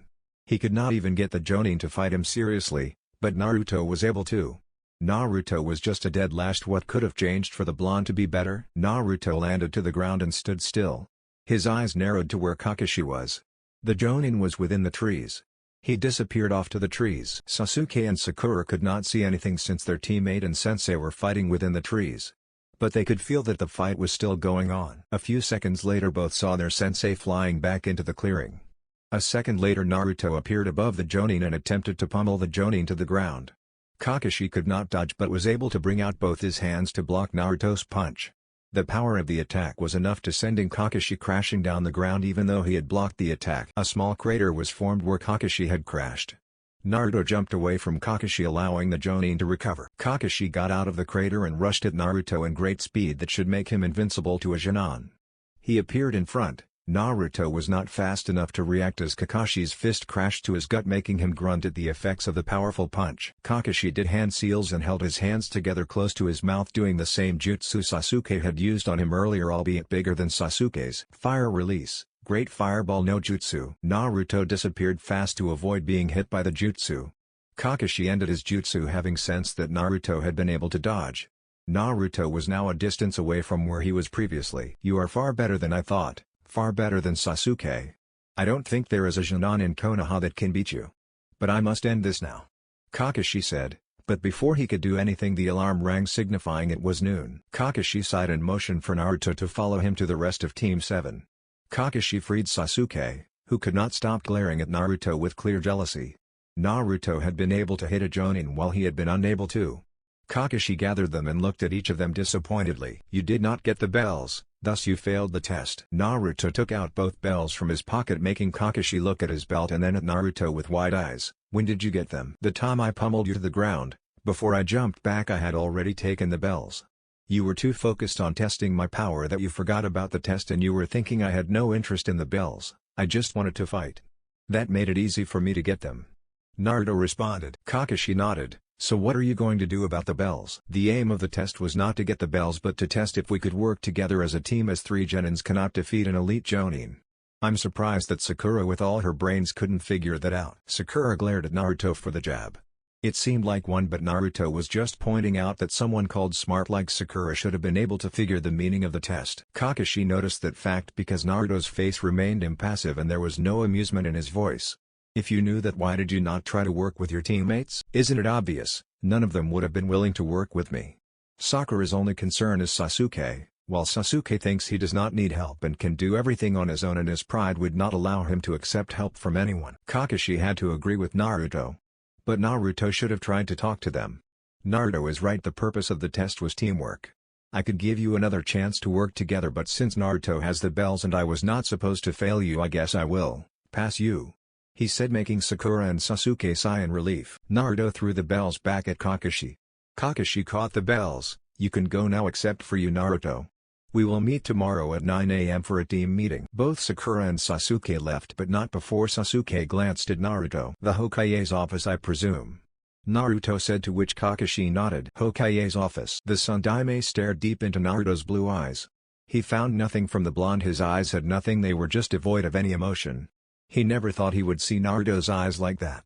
Naruto knew that the Sandaime wanted to ask questions about the transformation. He was not going to answer any questions he did not want to answer. No one forced him to do anything he did not like. Naruto, what happened to you? The Sandaime asked, breaking the silence within the room. I don't understand the question, Naruto said. He certainly did not understand what the Hokage meant. He could only guess. But guessing was not the right way to go if the person who asked the question was there to clear the question. The Sandaime narrowed his eyes at Naruto. This was not the same Naruto he knew. Last week you were not like this, he said, not really wanting to say what exactly had changed in Naruto. My physical appearance and attitude, you mean? The Sandaime nodded. I am afraid I cannot answer that question, for now anyway. He responded coolly. Why? Because Hokage-sama, it is something I don't want to reveal. Naruto, why don't you want to reveal such information? What are you hiding? Don't you trust me? It is not a matter of trust, and it is that I just don't want to tell you, and I think I am entitled to my secrets. The Sandaime stared at Naruto sternly, but Naruto was not affected by it. Naruto, I don't understand why you are being like this, but I don't like you keeping things from me. You are an important part of the village and everything you do I must know of it. Ironic, isn't it? You don't like me keeping things from you while you have been doing just that my whole life, Naruto said, sounding almost amused, but he was far from being amused. The Sandaime and Kakashi tensed just when Naruto uttered those words. Naruto saw them tense. You thought I would not find out? I know everything, Hokage-sama. The Sandaime looked at Naruto with shame and guilt. Naruto was used to seeing the look from the old man. It was like the old man wanted him to see the guilt and shame. He did not understand if it was what the old man wanted him to see or he felt guilt. The Sandaime could be two-faced sometimes. He brushed off his thoughts. The Sandaime had to know he knew things that he had been keeping from him. It was not going to do anyone any good if he just kept it to himself. He did not hate the old man for keeping things from him, but he hated that when the old man found that he too was keeping things from him, he was quick to show that he was displeased. You know of the Kyuubi? It sounded like a question, but it was not. Yes, and about my mother. Hiruzen Sarutobi nodded. Only your mother? I also know about the man responsible for my birth. But he never was my father. The only parent I had was my mother. Kakashi and the Sandaime looked at Naruto with wide eyes. They did not expect Naruto to reject Minato as his father. It only meant he hated Minato for sealing the Kyuubi inside of him, condemning him to a life of hatred. Naruto, I'm sorry for not telling you about your parents. Your father had so many enemies, we feared that they would come after you to kill you as you are an amikaze. The Sandaime said sadly. As I said, Minato was not my father. I suggest you don't call him as such. Your reasons are nothing but excuses. You know full well that it was either I was killed by the villagers or the assassins. Have you forgotten what they used to do to me on my birthdays? The Sandaime failed to meet Naruto's gaze. How could he argue with what Naruto was saying? His life was already in danger by the villagers. It was a miracle that he had survived all the brutal beatings he had received in the hands of the villagers. I still am sorry, Naruto, for failing to protect you. I never hated you, Naruto said. I don't believe there is anything more that needs to be discussed now. I will be taking my leave, he said, disappearing from the office. Well, that went well, Kakashi said. The Sandaime shook his head. No, nothing went well for us anyway. Everything went the way Naruto wanted it to go. He never answered any of my questions. We don't know who trained him and who told him about his heritage in the Kyuubi. And I believe he has more secrets. You have to keep an eye on him, Kakashi. Find out what he is hiding. Kakashi looked at the Sandaime. I thought you were going to leave it as it is. Won't he tell his secrets when he is ready? Maybe he might, but we cannot wait for that. Naruto was able to fool the whole village, even me, for the past few years. Who knows what kind of secrets he is hiding? You do know that if he finds out that you sent me to spy on him, he might never forgive you. That is something I am willing to accept for the good of the village. The Sandaime replied, lighting up his tobacco pipe. If Naruto was hiding things that could make him a threat to the village, they had to be found out soon. He was also not sure if Naruto was loyal to the village with what he had gone through in his life, and the transformation only made him more suspicious of Naruto. While the two talked, they never noticed a pair of yellow eyes recording their conversation. Shinobi District. Naruto walked calmly inside an apartment block. He was looking for apartment number 38. It was the apartment he had rented and was going to move into. He climbed stairs looking for the apartment until he found it. He entered his new home and breathed in the fresh air within the apartment. He could almost smile, but at the moment he had to unpack and put in the furniture he had bought outside the village from one of his travels with Zetsu. Naruto took out several storage scrolls from a small bag he had been carrying. The apartment had 2 bedrooms, a bathroom, kitchen and a sitting room. He had all the furniture for all the rooms. He made 10 wood clones to help him unseal his things. He started unsealing the couch for his sitting room and the large flat screen. By the time he finished putting everything in his sitting room, his clones were finished with their duties. Naruto had them dispel. He heard a knock on the door. He went to open, wondering who it might have been. No one for now knew where he was leaving. Naruto opened the door and looked at a purple-haired woman. Her hair reached down her waist, brown eyes and a shade of red lipstick. She was with another woman he recognized as Yuhi Kurenai. What can I do for you? Naruto asked calmly. Naruto, the purple-haired woman said, looking at him with slightly wide eyes. Naruto recognized the voice. Nico, he thought. She was an Anbu who had been once assigned to watch over him. Are you familiar with him, Yugao? Kurenai asked. Yugao smiled slightly. Sort of, she said. Sorry for disturbing you. We had noise like things were being moved and decided to check what it was since no one lives in this apartment. Naruto nodded. The noise must have been me. I was putting my furniture in order. You are going to be leaving here? Yugao asked. Naruto nodded. What happened to your previous home? Nothing, he said dismissively. Yugao nodded. Kurenai smiled at Naruto. Well, it seems you and I will be neighbors, she said as she and Yugao turned away from his door. Naruto closed his door and walked back to his sitting room. He found Zetsu already sitting there. It appears you were right, Zetsu said. Naruto had sent Zetsu to spy on the Sandaime, knowing full well that the old man was capable of anything he set his mind on. He does not trust you. I expected as much from him. He may feel guilty for lying to me, but he can see that I get dealt with should I be a threat to the village. The Sandaime might be old, but he can be cold, cunning and manipulative when he wants to be. Naruto said. Who did he send then? Your sensei. Naruto nodded. We will see what Kakashi will discover about me, he said. I have to admit the old man is truly brave, to have someone spy on me just after the talk I had with him. Naruto said. What are you going to do about it? Nothing. They can look all they want but can never find about my secrets unless I want them to, Naruto said confidently. Chapter 4, The Annoyance. 6 months later. Team 7, Naruto never felt at peace within the team. There was always someone watching over him, a pair of eyes that always stared at him. It annoyed him to no end. There were a few times that he had even thought of killing someone because of the constant watchful eyes that always tailed him like his own shadow. It felt like he was a criminal by being always watched. It was not just Team 7, it was everywhere he went within the village. There was always someone watching him like a hawk. Konoha did not trust him. He was seen as a flight risk. Naruto figured that the council had taken notice of his transformation and were not going to take any chances with him. It was clear that no one trusted him because he refused to tell them anything. Even when they had tried to force him to talk, he still had no fears. They could not touch him. The feeling he was having now was the same his grandfather felt when Konoha had been formed and Hashirama was made Hokage. His grandfather was not trusted. They could never make him leader. Without the trust of the village, even from a clan he led, Madara was forced to defect from the village. It was now the same with him. Konoha refused to trust him, because he kept things from it. He really hoped that it did not end the same way with him as it did with his grandfather. It would make his goals hard to achieve but not impossible. His skills in taijutsu were not what they feared. No, they feared the things he was hiding. They came to a conclusion that he was hiding his true strength. That conclusion made them even more suspicious of him. They could not understand why he would hide his true strength. They thought he was hiding his true strength because he was planning something. They could not believe that it was for the good of the village, because if it was for the good of the village he would not have to hide it. That was what they thought. Naruto had not intentions of harming the village in any way. His grandfather had founded the village along with Hashirama. His grandfather was the one to have named the village. It was only fair that he inherited it since it was founded by his grandfather. He could not go around destroying things that his grandfather had built. Despite the constant watch he was under, Naruto had no fears of his secrets ever being discovered by someone. The only reason Naruto did not have any fears was because he knew that they would never find anything from him unless he was careless. But with the constant watch he could not train anywhere or do anything private outside of his own apartment. His apartment was the only place that gave him the privacy he needed. But he was sure of it, sooner or later they would bypass his security seals. He was by no means a seal master. The security seals are what he had been taught by his grandfather. They were not perfect, but they did their job. He could converse with Zetsu and even at times leave a clone while he goes away to the hideout to train. With Team 7, he had to worry about Kakashi, who always had his eyes on him. Even when they were on missions, the Jonin paid too much attention on him than his other students. Kakashi was taking his job seriously than Naruto had thought the Jonin would. He never made the mistake of leaving Naruto alone. No, if he was going somewhere and it was during Team 7 activities, the Jonin would leave a shadow clone to with Naruto.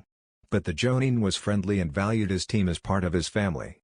This values made Naruto question why Kakashi would choose to spy on one of his comrades. When the Sun Daime had told him to spy on Naruto, Kakashi spied, but not as seriously as he was doing now.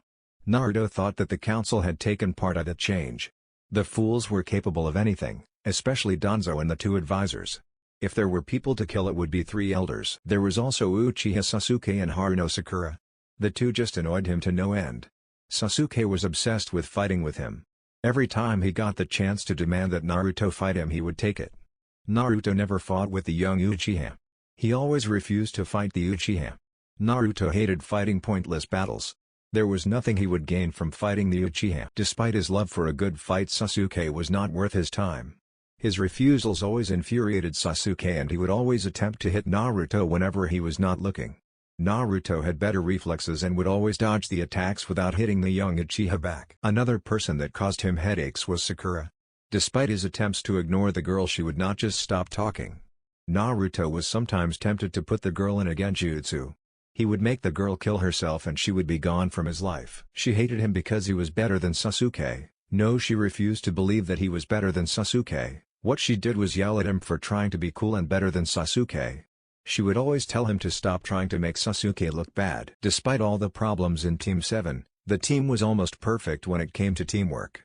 It was all that Kakashi taught them, and they were better at it than any other Jonin team. They did their missions better than any other rookie Genins. Over the past months they had done a lot of missions. But only 2 stood out, the mission in the Wave Country and mission in which they were protect Kuyoki Kazahama.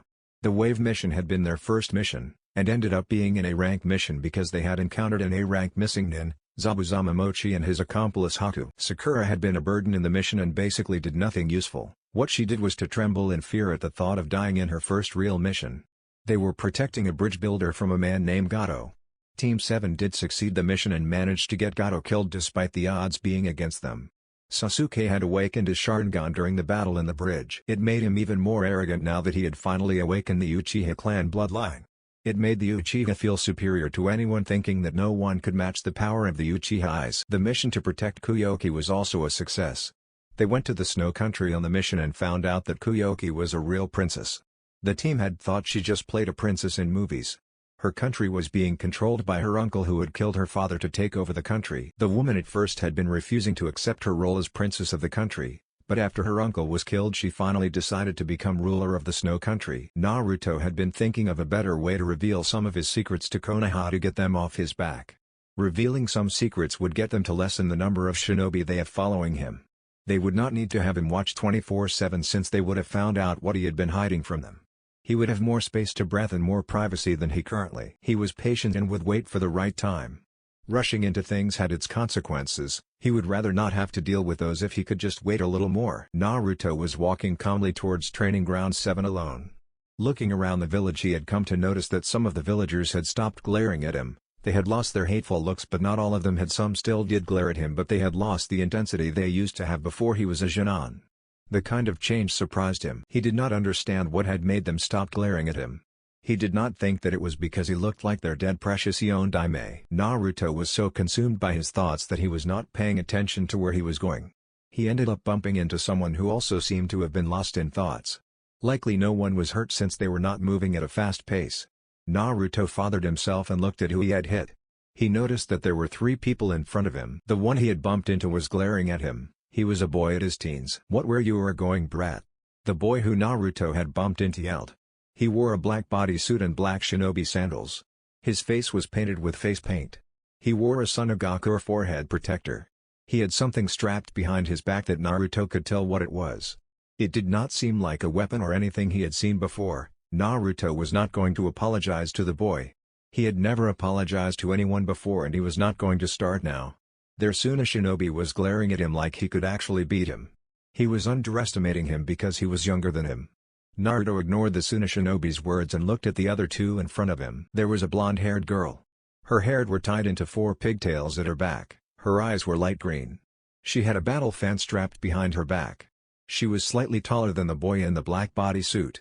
She wore a light purple dress that showed her well-developed breasts. There was a shinobi fishnet under her dress, and her dress was short. It revealed some of her body. Her forehead was tied on her neck. The last one seemed younger than the others.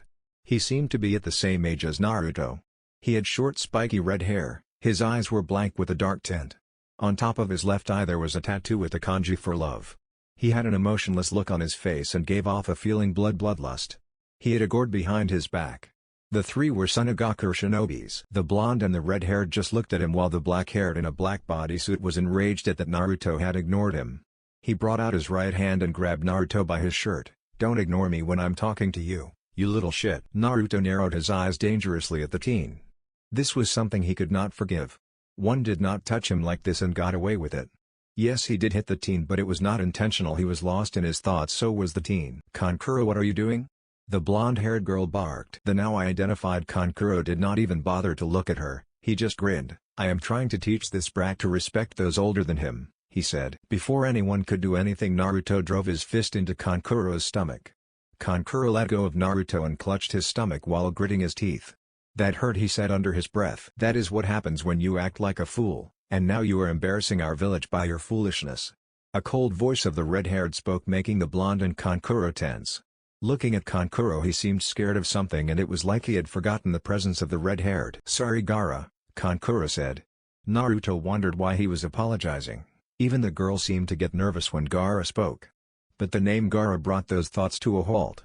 He knew the name. "San siblings, I should have recognized the children of the Yondaime Kazekage," Naruto said impassively. "Subaku no Gaara, Jinchuriku of the Ichibi," he said, making the eyes of 2 of the San shinobi wide. "Subaku no Kankuro and Subaku no Tamari, the eldest of the San siblings," he said, and narrowed his eyes at Kankuro. Gaara smiled. It was a creepy smile. It was as if he was imagining Kankuro being fed his own hand. "Next time you touch me like that, I will cut off your hand and feed it to you," he said darkly, making Kankuro gulp at the threat. "If it was not that you were a guest to the village, I would have killed you for your foolishness. You don't try to attack someone without even evaluating their strengths," he lectured, walking away. "What is your name?"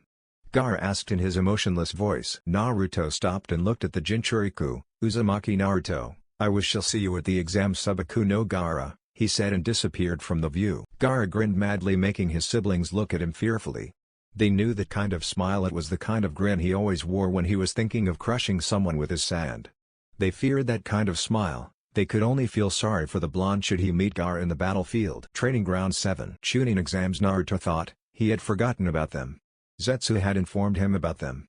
He thought that it was why Kakashi had called them today. They had been on a break from their previous missions. It was not yet over. With the exams coming, it would prove difficult for him to hide his secrets from everyone. That is, if he meets someone he could not defeat in a taijutsu fight, though he knew that no mere Genin or Chunin could defeat him in a taijutsu fight. Villagers could always send Jonins in the Chunin exams. Naruto brushed off his thoughts. His taijutsu was superior to most, even some Jonin's taijutsu was inferior to his. His speed gave him a great advantage against most opponents. Sasuke and Sakura walked side by side towards the training ground. Looking at them, they always came together at the training ground, well, not always together but most of the time. It was like they lived in the same house or were neighbors, but they were none of that. It was a mystery how they could arrive at the same time at the training ground most of the time, whereas they did not live together. They could only make it together if Sakura knew which road Sasuke took to the training ground, but knowing Sasuke, he would have changed the road he took upon seeing that Sakura knew the way he used for the training ground. Sakura always knew where Sasuke was. It was like the girl had sensing abilities that only worked on Sasuke. Sasuke glared at Naruto before looking away. It was nothing new to Naruto. It was either Sasuke demanded that he fought with him or he just glared at him and looked away. Naruto preferred to be glared at than having Sasuke demand that they fight. That way he did not have to deal with the Uchiha. They did not wait for too long in the silence because Kakashi had decided to make it in time for the first time. Not even the fact that Naruto would leave the training ground after waiting for an hour for the Jonin had probed him to arrive in time for team meetings. It was a surprise to the whole team. "Yo!" Kakashi greeted his students with his eye smile in place and the ever-present orange book present in his right hand. "What is wrong, Kakashi-sensei? Why are you not late?" Sakura said in a low tone. Kakashi smiled. "Nothing is wrong. Is it that surprising that I am on time?" No one answered the question. Sasuke got down to business. "Why did you bring us here, Kakashi-sensei? I thought we were still having his time off." "Can't I just bring you here so that we can get together? We are a team after all," Kakashi said, flipping a page in his book. Sasuke glared at him. Kakashi sighed at the Uchiha's attitude. "Fine, I brought you here because I have some good and important news that I want to tell you," he said, taking his eye off his book. Sasuke stopped glaring at him, wanting to know the important news the sensei had for them. "Then let's hear it." Naruto spoke for the first time since Kakashi appeared. Kakashi gave them a wide-eye smile. "I have nominated you for the Chunin selection exams," he said. Sasuke smiled at the news. It was a great opportunity for him to test his powers against other strong genins he would surely meet at the exams. Naruto's face remained impassive while Sakura looked unsure. Kakashi took out 3 pieces of papers, handed each to his students. "If you want to enter the exams, the choice is yours. But if you do decide to take the exams, take the forms with you to the academy at room 301, tomorrow at 8 a.m. he said. "Kakashi-sensei, are you sure we are ready to take the exams?" Sakura said, not sure if she really wanted to take the exams. She knew she was not strong to take the exams. Kakashi nodded. "If I did not believe you were ready to take the exams, I would never have nominated you. I believe that you are ready, you just have to believe in yourselves," he said, smiling. "Remember, it is a personal choice. No one will force you to take the exams if you decide not to take them. But I must warn you, if you do decide to take the exams, you might find yourself facing against strong genins like Naruto or someone strong like Haku. I'm sure you do remember him. Well, Johnny," he said, disappearing in a puff of smoke. Sakura paled at the thought of facing someone strong like Haku. Haku had almost killed Sasuke. She could not possibly go against someone he was able to defeat Sasuke. Sasuke was strong and cool. If she was to face someone stronger than him, she would certainly be killed. She looked at Sasuke, who was smiling. It was a true happy smile. She did not want to disappoint him. She could enter and finally show him that she was strong and not weak as he always said she was. Sasuke looked at Naruto with a small smile. "I hope you enter the exams because I really want to fight you, Naruto," he said, going away with his smile still in place. He was holding the form firmly as he did not want to lose it. The Chunin selection exam was a good chance for him to test the power of the Uchiha. Sakura also walked away with a lot in her mind. Naruto looked at the form and sighed. The exams were going to be nothing but be troublesome for him. He sighed and walked away to clear his thoughts. Hokage Monument. It was sunset and Naruto was enjoying view up in the Hokage Monument. He had managed to get the shadows that always followed him to follow a clone while he got some breathing space. He did need the time sometimes, a time where nobody was watching him, recording everything he did. He felt annoyed when he sensed someone coming to him. He did not want to talk to someone at this time. He turned around to see an old man with a cane. His right hand was wrapped up in bandages, and his left eye was also bandaged. He had an X-shaped scar on his chin. "Shimura Danzo," Naruto said, "I was wondering when you would appear before me." Looking at the bandages, he felt disgusted knowing what the old man was hiding under those bandages. Danzo was another person in his must-kill list. He was also a threat because he desired to be Hokage. The old man loved to be in control of Konoha. But he was going to be patient and let the old man play for now. Danzo's face was impassive as he studied Naruto. "Kyuubi," he thought. He did not see a person when looking at Naruto. No, he saw the Kyuubi, a weapon that must be under his control. He only could make it powerful and program it to fight for the village. The Sandaime had been a fool in refusing him to take the boy. He could have trained the boy so that he could become a loyal weapon for the village, not someone who was a flight risk. The village seems peaceful looking at it from here, isn't it? He said, trying to see how the blonde would respond. He could not get into serious business without having an idea of the kind of person the blonde was. He had reports from his Rudanbu, but to confirm everything he needed to see it himself. It is lovely, but get to the point. I do not think you came here to talk of such trivial things, Naruto said. Danzo nodded. I have a proposition for you, he said. Naruto narrowed his eyes at the old man. Danzo was looking at him with cold and calculating eyes. I have no interest in joining your root forces, Danzo. In fact, I have no interest in associating myself with you, he said firmly. If Naruto knew of his root, which was a secret that only those in Anbu knew, the boy must know some more secrets. His root was an S-rank secret, not even some Jonin knew of it. His root is thought to have been disbanded, but it was still operating underground. In official reports it was not, but he was still running his division. I see our suspicions were right about you. How do you know of my root division? He asked curiously, wanting to see if the boy would give him something. Your root is not much of a secret, but what you with your root is what is the secret that no one outside your division knows, he said. But Danzo, I am not a threat to the village as you people perceive me to be. Danzo now saw a threat in Naruto. The boy spoke of what his root activities like he knew what they did. It was not good for him. Anyone that did not agree with his ideals was a threat to him and his goals. What troubled him most was that he did not know the capabilities of the blonde. Then fact that Naruto was a Jinchuriku made him a threat if he was not working with him. But he was a patient man. Naruto was still young. He was bound to make crucial mistakes that would cost him. He would be ready to capitalize and get the boy to work with him. The power of the Kyuubi was needed to further his plans. If all else failed, then he would have to eliminate the boy. Danzo turned around to leave. My offer to join my cause still stands. I can make you great and teach you how to control the power of the Kyuubi should you join me, he said and disappeared. Naruto sighed. It went better than he had thought it would. He did not reveal much to the old warhawk. Danzo was capable of doing anything. He would not be surprised he sent his root to capture him. The old warhawk had a way of controlling people. But he did not fear that, because of his grandfather and his Sharingan he could resist any hypnosis. No one could control him with a Sharingan. Zetsu appeared from the ground. It was just his head only. Naruto looked at him. How long have you been here? Long enough to hear everything you said to Danzo.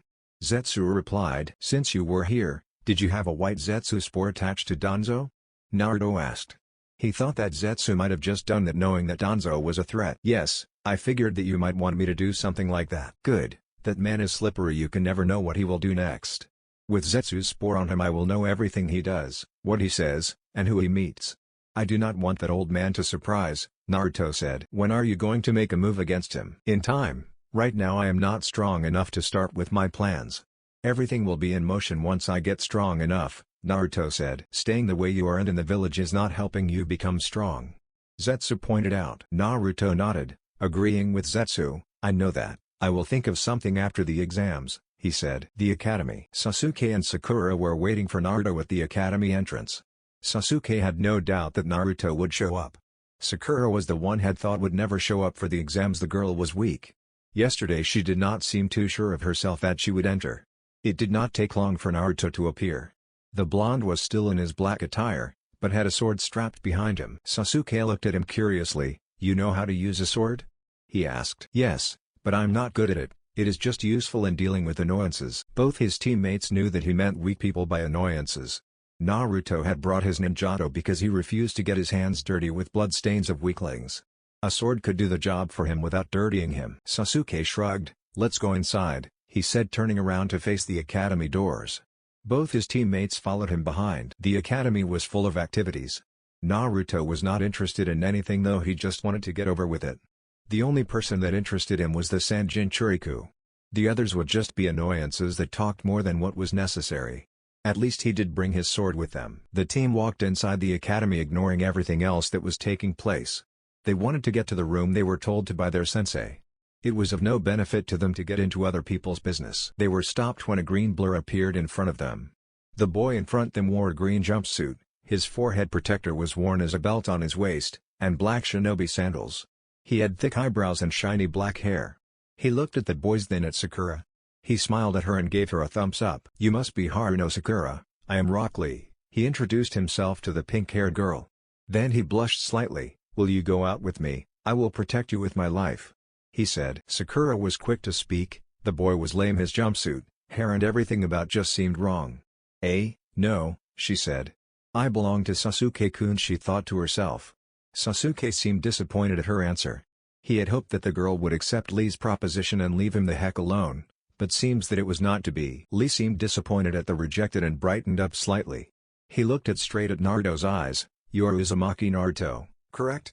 Naruto nodded. "Guy-sensei told me that you are the best taijutsu user out of all the genins," he said. "Fight with me. I would like to see if you really are good. I'm a taijutsu specialist. If I want to be the best, I must beat what is considered the best." Naruto looked at the genin in front of him for a moment before speaking. "As much as I love to dance, I have to interest in taking part of a pointless dance." "Dance?" Lee said confusedly. Sakura sighed. Naruto referred fighting as a dance. Never has she once heard him say the word fight. It was always dance with him. "He means to fight," she answered, Lee seeing his confusion. When it sank in his head, Lee took a taijutsu stance. "I'm afraid I must insist," he said. Naruto knew the boy was not going to take no for an answer. He really hated being dragged into a fight he did not wish to take part in. He looked at Lee for a second, then disappeared in a burst of speed. Despite Lee being in a taijutsu stance, he was not expecting Naruto to attack him. He was also not expecting Naruto to move at the speed he moved at. He could only move at the kind of speed without his weights. Naruto wore no weights. He only wore them when he was training. Now Lee found himself wide-eyed. Naruto's sword was on his neck, poised to pierce it. He could not do anything at the situation he was in. Naruto's knee was down on the ground as he needed to get low to get into the position he was in. He was in front of Lee with his sword raised. Everyone who saw him was shocked at his speed. Sasuke gritted his teeth. He hated seeing Naruto look strong. He hated admitting it that Naruto was stronger than him. Even with his Sharingan activated, he had only increased his strength by a few miles, but it was nothing compared to Naruto. "I refuse," Naruto said firmly. Lee nodded slowly. "Good," Naruto said, retrieving his sword. He sheathed it and walked past Lee, causing his teammates to follow him behind. They had an exam to take. Sasuke glared at Naruto's back with his fist clenched. He had tried so many ways to surpass Naruto, but he still failed to do that. He needed more power to surpass Naruto. If he could not defeat Naruto, then there was no way he was going to be able to defeat Itachi. He needed to beat Naruto first, then he would be able to defeat Itachi. Team 7 walked towards room 301 in silence. They reached the doors and were stopped from opening the door when Kakashi appeared between them and the door. Kakashi's eye smile was in place, as well as his orange book, Make Out Paradise. "Kakashi-sensei, what are you doing here?" Sakura asked, looking at her sensei. Kakashi was a little surprised that Sakura had decided to enter the exams. He looked at Sasuke. Sasuke was the reason the girl entered the exams. If Sasuke was not in her team, she would never have entered the exams. With the look he saw on her face yesterday, it was truly a surprise that she decided to come. "I should not be surprised," Kakashi thought to himself. There was really nothing that Sakura would not do for Sasuke. He sighed and closed his book. "I'm glad that you all decided to take part in the exams," he said, "but to be honest with you, the Chunin selection exams can only be taken by a team of 3. For example, if Sakura had decided against taking part in the exams, Naruto and Sasuke would have been eligible to take part in the exams." Sakura felt relieved that she had decided to take part in the exams, or she would surely have disappointed Sasuke. She had no doubt that Naruto was going to participate, but that would not have mattered had she decided against participating in the exams. Sasuke would have been upset with her had she stood in the way of him taking part in the exams. She looked at her sensei. "Why did not you tell us that yesterday?" "I wanted everyone to participate on their own choices, not because they were forced to. If you had decided not to take part in the exams, Sasuke would have forced you to enter," he replied, earning a nod from Sakura. She knew it too well. Sasuke would have forced her to enter the exams. She was not sure how Naruto would react if she had chosen not to enter, but thinking of it, Naruto might have cared either way. "Sakura, don't allow yourself to be a burden to your teammates," Kakashi said firmly. Sakura nodded. She had always needed to her teammates to carry her. Even Naruto did look out for her at some times, even though she knew he didn't give a damn about what happened to her. "Well then, good luck, Johnny," Kakashi said as he disappeared in swirl of leaves. Even though Sakura was weak, he was not a bit worried about her, for he knew that her teammates would look out for her. Naruto stepped forward and opened the door, and his teammates followed him as he entered room 301. The moment they entered the room, they were greeted by killing intents from different directions. Sasuke shrugged it off, even though it made him a bit uncomfortable. He had come across killing intents that made him want to kill himself, so this was nothing. Sakura held her hands together. She was a bit scared now because the killing intents were too much for her. Pathetic, Naruto thought. Killing intents of such level did not move him. Madara had trained to withstand killing intents even from something such as the Kyuubi.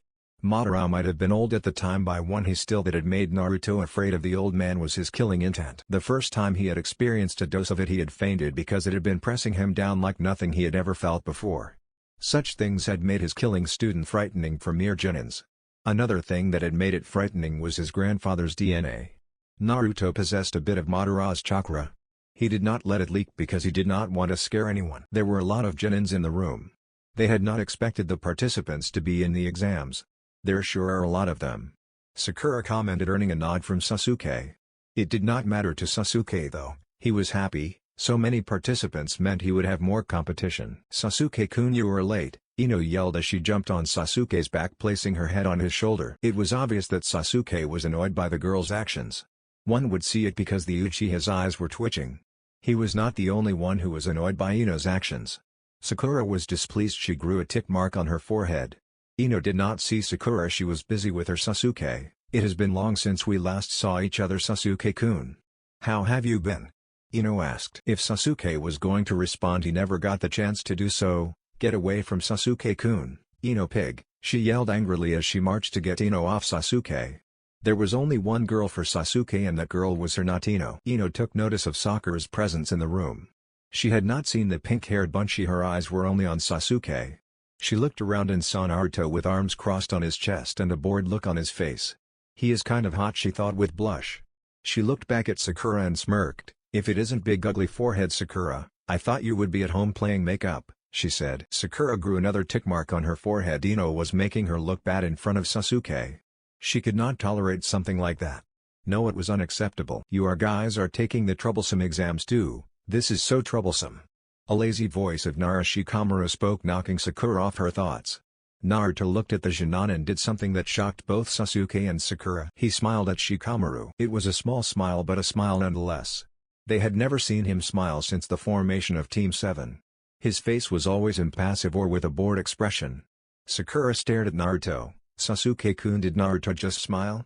she asked. Surprisingly, Sasuke responded with a nod. Ino looked at them confusedly. "Is it that surprising to see Naruto smile?" she asked, looking at the two. Both ignored her as they got over their shock. Shikamaru gave a small nod to Naruto before answering Ino. "I'm guessing it is shocking to them because they had never seen Naruto smile during their time in Team 7, he said, earning a nod from Ino. "I found you," Kiba yelled as he made his way to the group. "Looks like everyone has assembled," he said as his teammates joined the group from behind the Genin. Shino still had his impassive expression while Hinata-like, "Well, Hinata." She greeted the group and started to poke her fingers as soon as she laid her eyes on Naruto. A pink tint appeared on her cheeks. Naruto noticed but shrugged it off. He was not the only who noticed in the group. "Not you guys too, this has become too troublesome," Shikamaru said with a sigh as he looked at Team 8. "Yeah, we are. And guess what?" Kiba said. "Together we make the Rookie 9 of Konoha," he yelled, not hiding his excitement. Akamaru barked in agreement to his master's words. "This is the first time in years that rookies took part in the Chunin selection exams, and we are the ones to do it," he said, showing that he did read a bit of history. "You seem rather confident, Kiba," Sasuke said with a smirk on his face. Kiba snorted. "Of course I am confident," he said. "We did a lot of training since we became Genin and we won't losing to the likes of you like we did in the academy," he said, confident that he could beat someone like Sasuke. Sasuke snorted. There was no way someone like Kiba would take him down. Kiba was saying what he was saying because he had a mouth to speak. Naruto looked away from the group as he sensed someone coming close to the group. "You guys should be quiet. Aren't you the rookie Genins?" a silver-haired Genin said as he approached the group. The group took a look at him. The Genin had silver hair, his eyes were small and black in color, and he wore large round glasses. He had a Konoha forehead protector tied on his forehead, signifying that he was a shinobi from Konoha. He wore dark purple pants with a shuriken holster on his right hip, dark purple shirt and black shinobi sandals. He looked to be in his early 20s if not late teens. "You're screaming like schoolgirls. This is not a picnic," he said, earning glares from some of the Genins. "Who the hell do you think you are?" Sasuke said, feeling insulted by the Genin's remark. It was damning to his pride to be called a schoolgirl. "Me?" the elder Genin asked, half surprised. "I'm Kabuto, but I'm not the one you should be worried about." "Look behind you," he said. The rookies looked behind them to see pissed off Genins staring at them. Naruto did not bother to look around. They could stare at him all they liked, he would not care. It was not like they could do anything to him. Most of the genins felt nervous because of the glares that they were receiving from the other participants. It was like the whole room was against them. Ino and Sakura paled seeing the glares. If there was a bed somewhere in the room they would rush over to it and hide under it. Hinata was quick to get behind Kiba. She was using Kiba as her shield. Naruto looked at Kabuto with an unreadable expression. There was defiantly suspicious about Kabuto. Those guys are from the village hidden in rain, they have short tempers. You may want to keep your voices down to avoid making them angry, Kabuto said looking at the rain genins. The rookies looked at the rain genins, they indeed looked like trouble. Their glares were enough to make the female rookies shudder. Well, I guess I can't blame you. You are clueless rookies after all, he said as he glanced at Sasuke. Naruto noticed this. It was not the first time Kabuto looked at Sasuke with interest. Sasuke was unaware of the glances Kabuto was giving him. But Naruto could tell that Kabuto took interest in Sasuke. Well, I guess you guys do remind me of myself, Kabuto said in mirth. So this is your second time taking part in the exams? Sakura asked with a bit of hesitant. No, this is my 7th time actually. The Chunin selection exams are held twice a year, so this also makes it my 4th year taking the exams. Kabuto replied with a small smile. Kiba whistled. The exams must be hard if a person can fail them 6 times. Naruto raised a brow. 7 times taking the exams, thought. He could not have failed so many times unless he was doing it intentionally. He could not see how anyone would fail the Chunin exam 7 times. Even someone with half-brains could not fail the exam so many times. Since you guys remind me of me, I will show you what I have gathered for the exams, he said taking out a deck of cards from his pouch. These are Nin info cards. I have gathered information on every participant in the exams. Do you have information on individuals? Sasuke asked, clearly interested. You are worried about someone?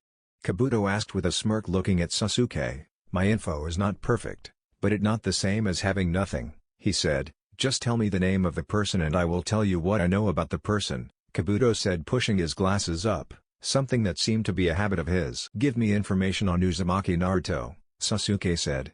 The other genins were clearly interested in learning something about this transformed Naruto. Naruto looked at Kabuto wondering what Kabuto had on him. Kabuto nodded and began to read one of his cards, Uzumaki Naruto Jinan from Konoha. He graduated as a dead last but changed afterwards. Nobody really knows what happened. He is in Team 7 along with Haruno Sakura and Uchiha Sasuke, their Jonin sensei being Hitake Kakashi. Naruto has completed 15 D rank missions, 1 C rank mission, and 2 A rank missions along with his teammates. He specializes in taijutsu. His speed is said to rival that of a Jonin and can defeat some Jonins in a pure taijutsu fight. Kabuto read. Hey, when did you guys get to do A rank missions? Kiba asked. Of all what Kabuto had read to them, the fact that Team 7 had done A rank missions was more important to him more than info on Naruto. No one in Team 7 answered his questions. His information is accurate, Naruto thought. The info Kabuto had on him was the same as the one that Konoha had on him in their records. Can you give me information of Subaku no Gaara? Naruto spoke for the first time since he entered the room. He had all the information he needed on Gaara, he just wanted to see what Kabuto had on the Jinchuriku. Kabuto nodded. Subaku no Gaara, Jinan from Sunagakuer. His sensei is Baki, teammates are his siblings Subaku no Tamari and Kankuro. Gaara has done 15 D rank missions, 7 C rank missions, 5 B rank missions, 3 A rank missions. In all his missions he has never been hurt. He comes back without an injury. He has a sand defense that protects him. It is said that his sand defense is the ultimate defense. His ninjutsu is based on sand only, his taijutsu is poor, and genjutsu. Kabuto read out looking the expressions of the genins. Most of them were sweating cold. A Jinan who goes on an A rank mission and comes back without an injury was someone they did not expect to come across. Kabuto smirked at their reactions. Even Sasuke seemed a little over the edge by the information he read. He looked at Naruto. Naruto showed no reaction to what he had read, like the blonde already knew everything. Nothing I don't already know, Naruto thought. He had information on every Jinchuriku. It was important for him to know all the information as he would have to deal with them one day as his years progressed. For him to get Tobi to come after him, he would have to disrupt the man's plans.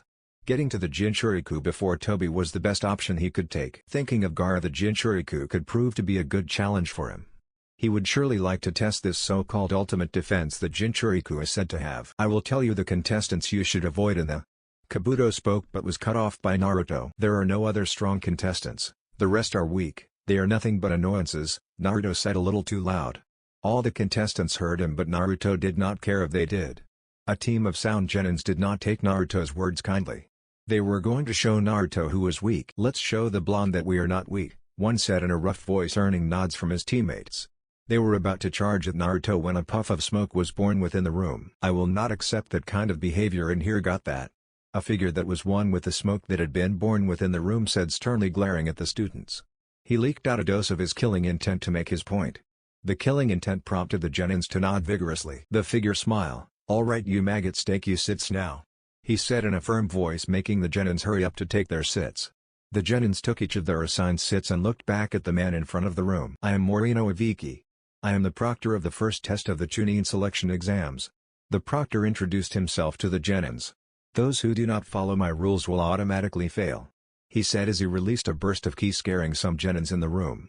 "The first test will be a written test," he said as Chunins began to drop papers in front of each sighted genin. "The rules of exams are as follows and there will be no questions asked," he said with a commanding tone, releasing his ki to make it clear that he was serious.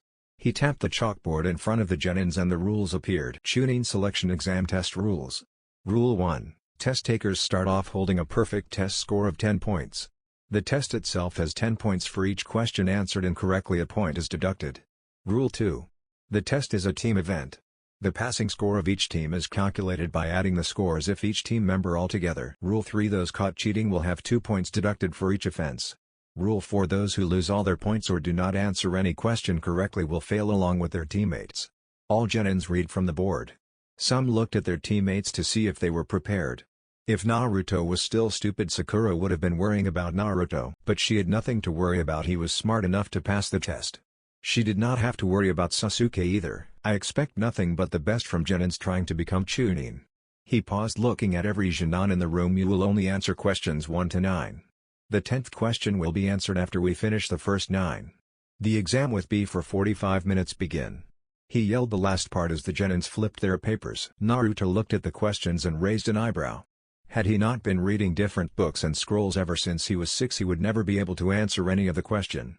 He was thankful that Madara had brought him all those books he had brought for him to read. The questions were difficult, but he could answer them. He was sure that not even some Chunins could answer the type of questions that are within the papers. It only meant that they did not expect all of them to pass. Naruto thought for a moment before narrowing his eyes around the room. Sasuke had his Sharingan activated, copy others' movements. He was doing well. If it was not for the fact that he had been hiding his Jujutsu, he would have surely doing the same as Sasuke just to make things interesting. He looked at room and seemed like most are cheating. Information gathering, Naruto thought, looking at the genins who were cheating. He concluded that they are accepting the genins to cheat without getting caught. It was a test to see if one had information skills. Such skills were useful for missions. Naruto did not have to worry about having to acquire such skills. He had Zetsu to do it for him. But that did not mean he did not learn a thing or two from him. He did learn a few things so that he could look for information himself whenever Zetsu was unavailable to do it for him. Because gathering information would involve breaking into offices, private buildings, one has to be discreet. Such acts would get one killed should they be caught in the act. The Hyugas had their Byakugans activated. The Byakugan was a useful tool for something such as gathering information because of its ability to see through solid objects. They did call it the all-seeing eye. Hinata looked to be checking him out. He figured the girl might have been looking to see if she could help him since he had not yet answered any questions. He sighed and began to answer the questions. A few genins got caught cheating, which resulted in them being thrown out of the room. They were thrown out because they had been denying that they were cheating the exams. If one's teammate got caught, it meant it was all over for the whole team. Something like this could break and make a team. The others could blame the one who got caught for their failure, which would be true. Had he not been caught, they would never had failed the exam. But some would help each, seeing that their teammate lacks in information gathering skills. The 45 minutes was over and Aviki stopped them from answering any more questions. "We will now begin with the 10th and final question," he announced, making everyone look up to him. "Now before we begin, I should tell you that there is an added rule to the question. Now this rule's a var of desperation." He paused to let the words sink into their heads. "The first rule is whether or not you will take the question," he said, making the genins look at him confusedly. Tamari, Naruto recognized, asked a question for everyone. "What will happen if we choose not to take the question?" she asked curiously. "If you choose not to take it, your points will be dropped to 0 and you will fail along with your teammates." He spoke. "Then we take the question," a genin yelled out, standing up from position. The other genins nodded in agreement with him. "Another rule is associated with this question. If you take the question and answer it incorrectly, that person will lose the right to become Chunin ever again. Ibiki stated with a serious tone, making them believe that he was dead serious. Well, apparently Kiba did not get it. He shouted his thoughts. What kind of stupid rule is that? There are people who have taken the exam multiple times right here. He shouted, pointing at Kabuto, who had told the Rookie 9 that he had been taking the exams for the 4th year now. Ibiki smirked. You guys are just unlucky. This is this year's rule. Some Genins began to look at their teammates, trying to figure out what they were going to do. Whether take the question and risk being unable to become a Chunin should they fail. Naruto just sat there looking calm as always. But I am a nice guy, he said, getting the attention of the murmuring Genins. I am giving you a chance to choose whether to take the question or not. He paused for a moment to let them think. I have to stay calm and follow the lead. Teammates, Sakura thought to herself as she did at Sasuke and Naruto, who both looked calm. Ibiki continued, now let's begin with the 10th question. Those who do not wish to take the question may raise their hands, and once their numbers have been confirmed they may leave. Silence engulfed the room as everyone was in their thoughts. I can't take it, a random Genin said as he stood up and began to leave the room. His teammates were behind him. Some also raised their hands. There were quite a number of them who left because of fear. Naruto just shook head at their actions. Fear was really strong to use. The numbers died down and almost half of the participants had left. And then people stopped raising hands. Naruto looked at Sakura. She seemed to be calm, which was good. He would have hated if she was to rise up her hand and get them disqualified. He needed to test the Ichibi's Jinchuriku's power. I will repeat this once, your whole life is riding on this, and this is your last chance, he said, giving the Genins a last chance to quiet the test. None raised their hands. They just looked at the proctor with confident looks. He looked around that were left and sighed. 27 teams. Anko was not going to be happy about it. Good decision. To everyone still remaining here, I would like to congratulate you on passing the first test of the Chunin selection exams, Ibiki said with a small smile. Silence engulfed the room. They were shocked at what the man had just said. What about the 10th question? Tamari shouted. There is not 10th question, Ibiki said as he began to explain what he had done. It was that Chunin captains had a responsibility to take missions, when facing with the decision on which mission to take. You might get a mission you have no info about. You would have to gather information. You also cannot refuse a mission simply because it is too dangerous. The type of thinking "we will do it again next year" was not a mentality of a Chunin. Naruto sensed someone approaching the window fast. By the looks of things, the person was going to crash into the window. The windows shattered and the Genin looked to see a burner that read the sexy second exam proctor Mintrashi Anko. Alright brats, there is no time for celebrations. I am the second exam proctor, now follow me, the female standing beside the burner yelled. She had violet hair, her eyes were brown. She wore an overcoat, with a fitted mesh body that stretched from her neck to her thighs, and a dark orange mini-skirt. The Genins got from their sits and followed her. They followed her till they reached a fence. Behind the fence was the forest. It gave all bad vibes to the Genin. There were signs of danger all over fences. It signified that it was a dangerous place. Anko had a too sweet smile upon seeing the forest, as if she was familiar with it. Naruto knew the woman was always at the Forest of Death playing with her snakes.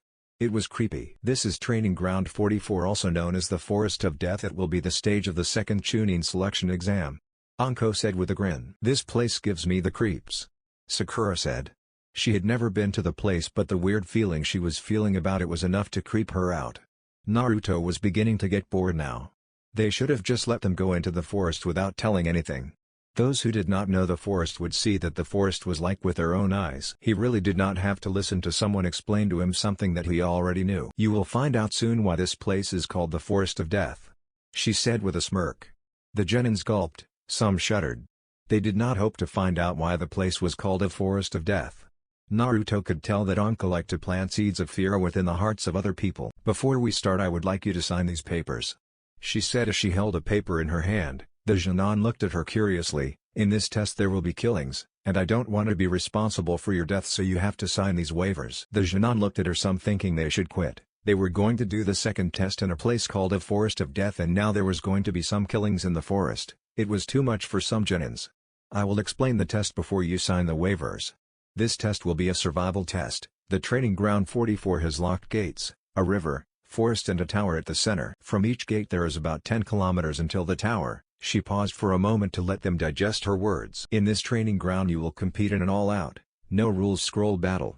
Each team will be given one heaven or earth scroll. For a team to pass you have to present both heaven and earth scrolls to the tower in the center of the training ground. There is a time limit. You have only 5 days to get into the tower with both scrolls to pass the test. If you arrive after 120 hours you will fail the test. There is not quitting once you enter the training ground. You will in there for 5 days. She said to the listening Jinan. What about food? Choji asked while eating snacks. He was worried that he would have to be trapped in the training ground without barbecue and chips. The forest is full of food, all you have to do is avoid man-eating bugs, poisonous insects and plants. The Jinan shuddered at the thought of being eaten by bugs. The forest was indeed a scary place. The forest will be full of enemies, so if you get to the tower faster with both scrolls you will avoid enemies. She paused for a moment before going on. Now let's get on to who gets disqualified. The first I have already told you, which is not being able to get to the tower with both scrolls and in time, she said as the Jinan nodded. Second is those who lose a teammate or a teammate gets killed. Lastly, you must not open the scroll before you reach the tower. As Chunin you be expected to courier important documents. This will be a test to your trustworthiness. She finished her explanation to the Genins. Come on now and take the waivers and sign them. She said as the Genins went over to her and took the waivers to sign. Some were hesitant to do so, but everyone cinched them and handed them to Onko. She had given each team their scroll, but did it in a way that no team would know which team held an Earth or Heaven scroll. This would avoid a team going to a specific team. It would also cut down numbers because a team would take a scroll from another team they have defeated even though it is the same as theirs. She did not tell them that, they did not need to know it. Final word of advice, don't get killed. She said with a maniacal grin that had the Jinan think that she wanted them to kill each other. Each team went away to their assigned gate and got ready for the second test. The Forest of Death. Team 7 entered the welcoming mouth of Training Ground 44. Death and all its friends sang songs that boomed inside their heads. Darkness ate all the light within the forest. One could only imagine the horrors the trees have had to witness within the forest. The breath within the forest was cold as it invaded Sakura's body, causing the girl to shiver.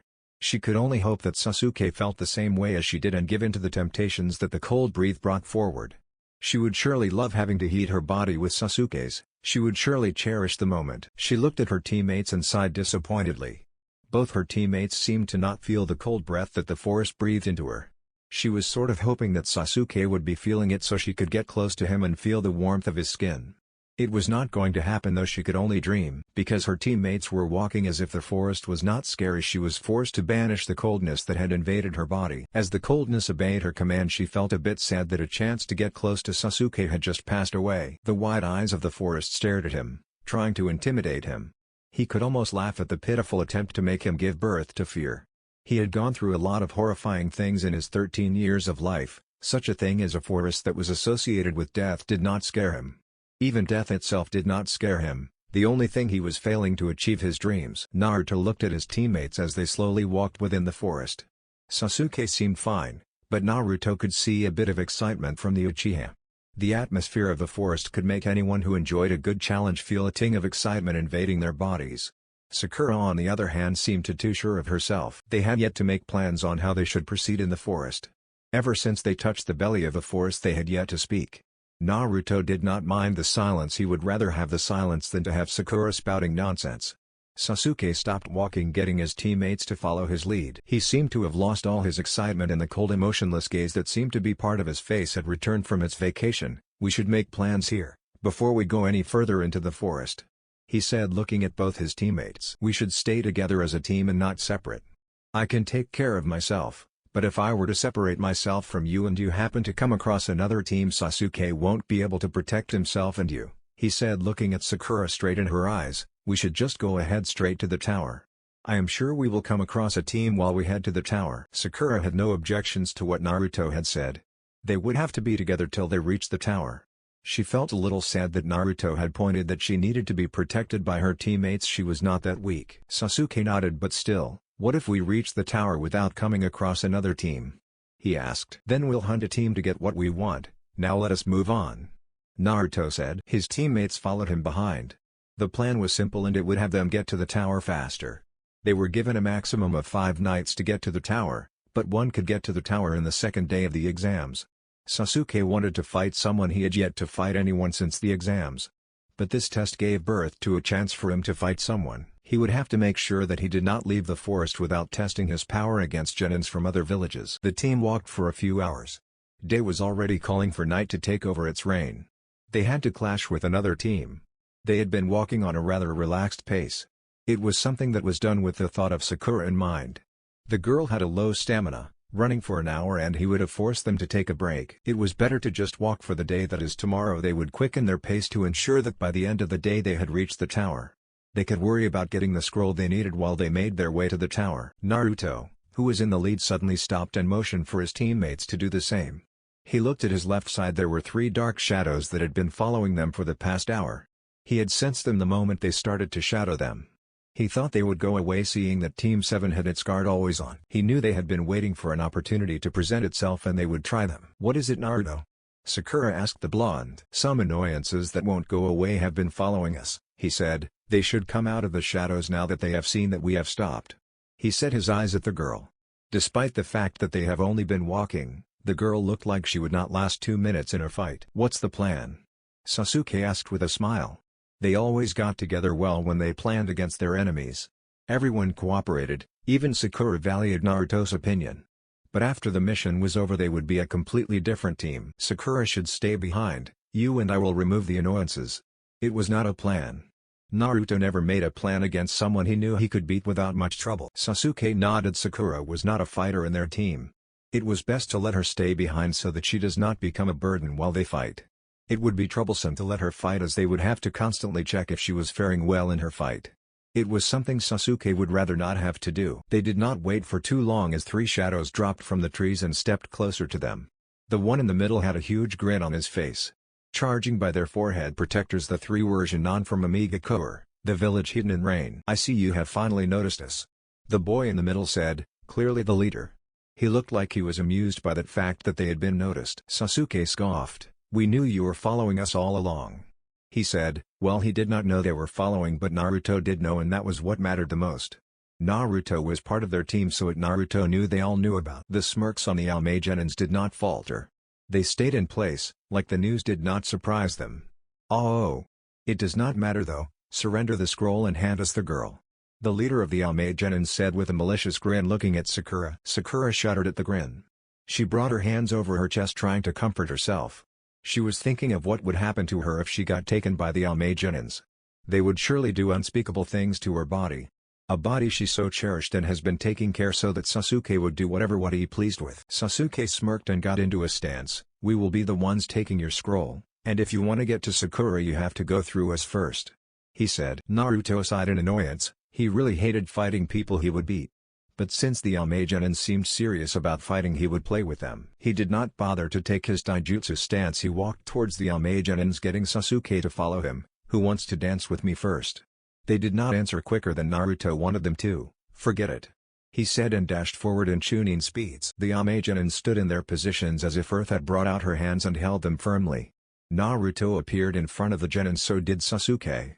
He kicked the leader on the face, sending him flying away and turning his attention to the other. Sasuke stared at his opponent with a smirk.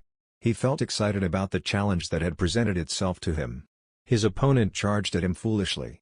The Genin tried to make his fist one with his face, but Sasuke dodged and landed a kick on the Genin's right shoulder, sending him flying. He took giant steps towards his opponent.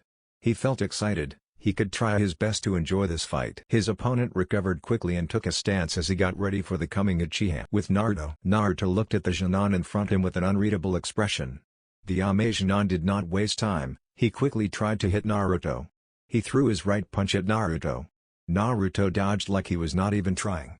The Genin threw his right again. Naruto dodged easily. The Almagenin jumped back and stared at Naruto and smacked. He disappeared in a burst of speed that made Naruto raise a brow. But it was not a speed that could trouble him nonetheless. The Genin appeared in front of him and tried kicking him on his chest. Naruto bended down to avoid the kick. The Almagenin seemed to have been expecting Naruto to do that. With admirable flexibility he spun around in quick motion while bending down. He attempted a leg sweep on Naruto. Naruto was still bending but was quick, put his down to the ground as support and pushed his lower body upwards, dodging the kick. He sensed someone coming from behind him and was quick to get up from his position. The boy he had kicked first stared at him and glared, but it was quickly replaced by a smirk. "You got lucky with that kick, but I will make you regret it," he said, confident that he would make Naruto regret. The boy he had been fighting took the opportunity where his eyes were at the other Genin and charged at him. Naruto still had his other sense working. He spun around with fluidity and gripped the boy's face. He lifted the boy up in the air. The leader of the Almagenins rushed at Naruto, seeing that he was busy with something. Naruto sensed him and spun around while his right hand was firmly placed on his other opponent's face. He threw the Genon at the other, making them hit each other. Both grunted as they got up. With Sasuke's Sharingan was active as his opponent rushed at him with surprising speed.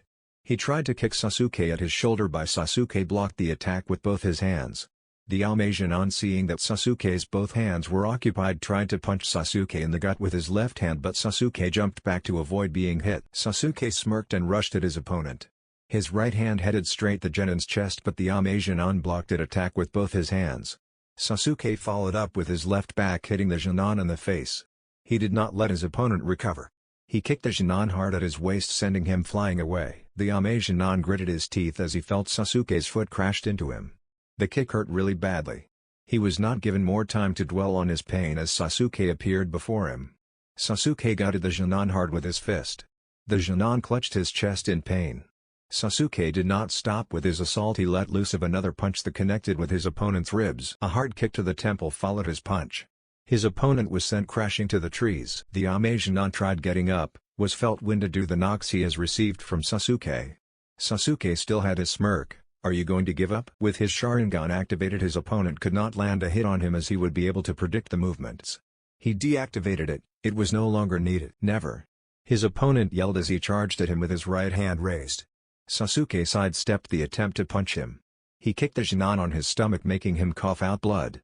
He did not let him fly away as he quickly grabbed his hand and punched him in the chest, making the Genon cough more blood. Sasuke slammed his opponent down the ground, creating a small crater. His opponent was not yet out cold but looked to be barely conscious. He sighed and gave his opponent a knockout punch. He felt slightly out of breath. With Naruto, his opponents stared at him for a while before deciding to charge at him with their kunais at hand.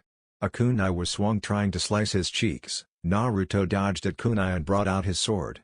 He did not want to get cut when he could have done something to ensure that he did not get cut. His opponents continued trying to pierce him with their kunais while Naruto blocked and dodged their attempts. He finally got tired of playing and knocked off the Genin's kunai from their hands. His ninjato sliced through one of his opponent's chest. And blood gushed from his wound. The wound was not deep but enough to make him bleed and cause him pain. The Genon hissed in pain. Naruto moved closer to him and gripped the boy's neck before slamming him to the ground, creating a crater where the Genon hit. The power of the slam was enough to knock the Genon out cold. Naruto looked at his other opponent. Do you wish to continue dancing? Genon shook his head vigorously. Naruto disappeared from view and appeared behind the Genon. He hit the Genon at the back of his head before he could react, knocking him out cold. He sheathed his sword but not before wiping off the blood that had stained it. Not taking care of your weapon will make it dull. He always cleaned it whenever he used it. He was not much of a kenjutsu fighter, but a sword would have to do with him until he got used to carrying his gun by. Sakura joined him looking relieved. She did not get to fight and both her teammates had defeated their enemies without difficulty. That pleased her mind. She would have hated if one of her teammates had gotten hurt. She might not like Naruto, but at times she thanked Kami that he was on her team. Without his help at times they would never have completed some of their missions. He had also saved her life more than once. She was thankful for it even though she has never said thank you for it. She does know that Naruto did not care for her, and if they were not teammates he would have let her die whenever her life was in danger. Sasuke did the same a minute later. He searched the Genin's pockets and found an earth scroll. They needed a heaven scroll. Sasuke grunted. He was expecting an earth scroll. He took the scroll and placed it in his pocket. It would prove useful in exchange for a scroll that they want. Naruto looked at both his teammates and sighed. We should camp here for the night. We will move out tomorrow morning, he said. They could not really travel for the night. Whenever it was night the forest became a twin to darkness even when there was a full moon. It was a better choice to camp for the night. Sakura looked at him. Where are we going to sleep? We have no water to bath and no food to eat, she said in a loud voice. She could not believe that Naruto would suggest that they sleep in the middle of nowhere without shelter. They had not even eaten anything and she was a girl. She could not go to sleep without taking a bath. Naruto looked at the girl as if she was crazy. How can she think of bathing while they are stuck in a forest, Naruto thought. He looked away from the girl. He had no problems. He could stay all night or spend the whole week without sleeping. As long as they would reach the tower tomorrow he had no problems with starving himself either. But his teammates were not the same as him, that much he understood. He had to think of a better way to get his teammates food or he would have to carry them to the tower. Stay here. I will be back in 20 minutes or less with food, he said after a long pause. Wasn't you the one who said we should not separate? Sakura asked. Naruto ignored her and blurred out of his teammate's view. If they did not separate, he would have been forced to carry them tomorrow because they would be hungry and tired. He had no intentions of doing something like that. Getting them food so that they could walk themselves was the best thing he could do. Sasuke could probably walk even if he was hungry, but would not be in a condition to fight. It was not that he would have problems fighting a team of genins. "Where do you think you went, Sasuke?" Sakura asked, looking at her precious Uchiha. Sasuke just shrugged and walked away from Sakura. He walked towards a tree, prompting Sakura to follow him. Sakura sat beside a tree next to Sasuke. She had never thought she would one day be stuck in a forest with Sasuke like she was at the moment. Never in her wildest imaginations had she thought this moment would occur. "If Sasuke-kun was not so shy, who knows what we would have been doing," she thought, eyeing Sasuke with her cheeks giving birth to a blush. "Sasuke-kun, do you want to go out on a date after we complete this test?" Sakura asked. She had always been the one to take the initiative and asked Sasuke out. "No." Sasuke replied coldly. The girl annoyed him. He had no intentions of going out on a date with her. He only cared about getting strong at the moment. Sakura felt as though her heart was just chewed and spat out. Sasuke always rejected her attempts to get him to go on a date with her. He had always shut the door at her face. Her mind could not say why Sasuke had found her annoying. She had thought it was because her beauty did not attract his eyes. She had always looked at her twin who resided in her mirror to see if she looked good. And each time she saw her twin she thought she looked beautiful. But Sasuke's eyes seemed to have something that shadowed her beauty from him. She smiled sadly and looked down at her feet.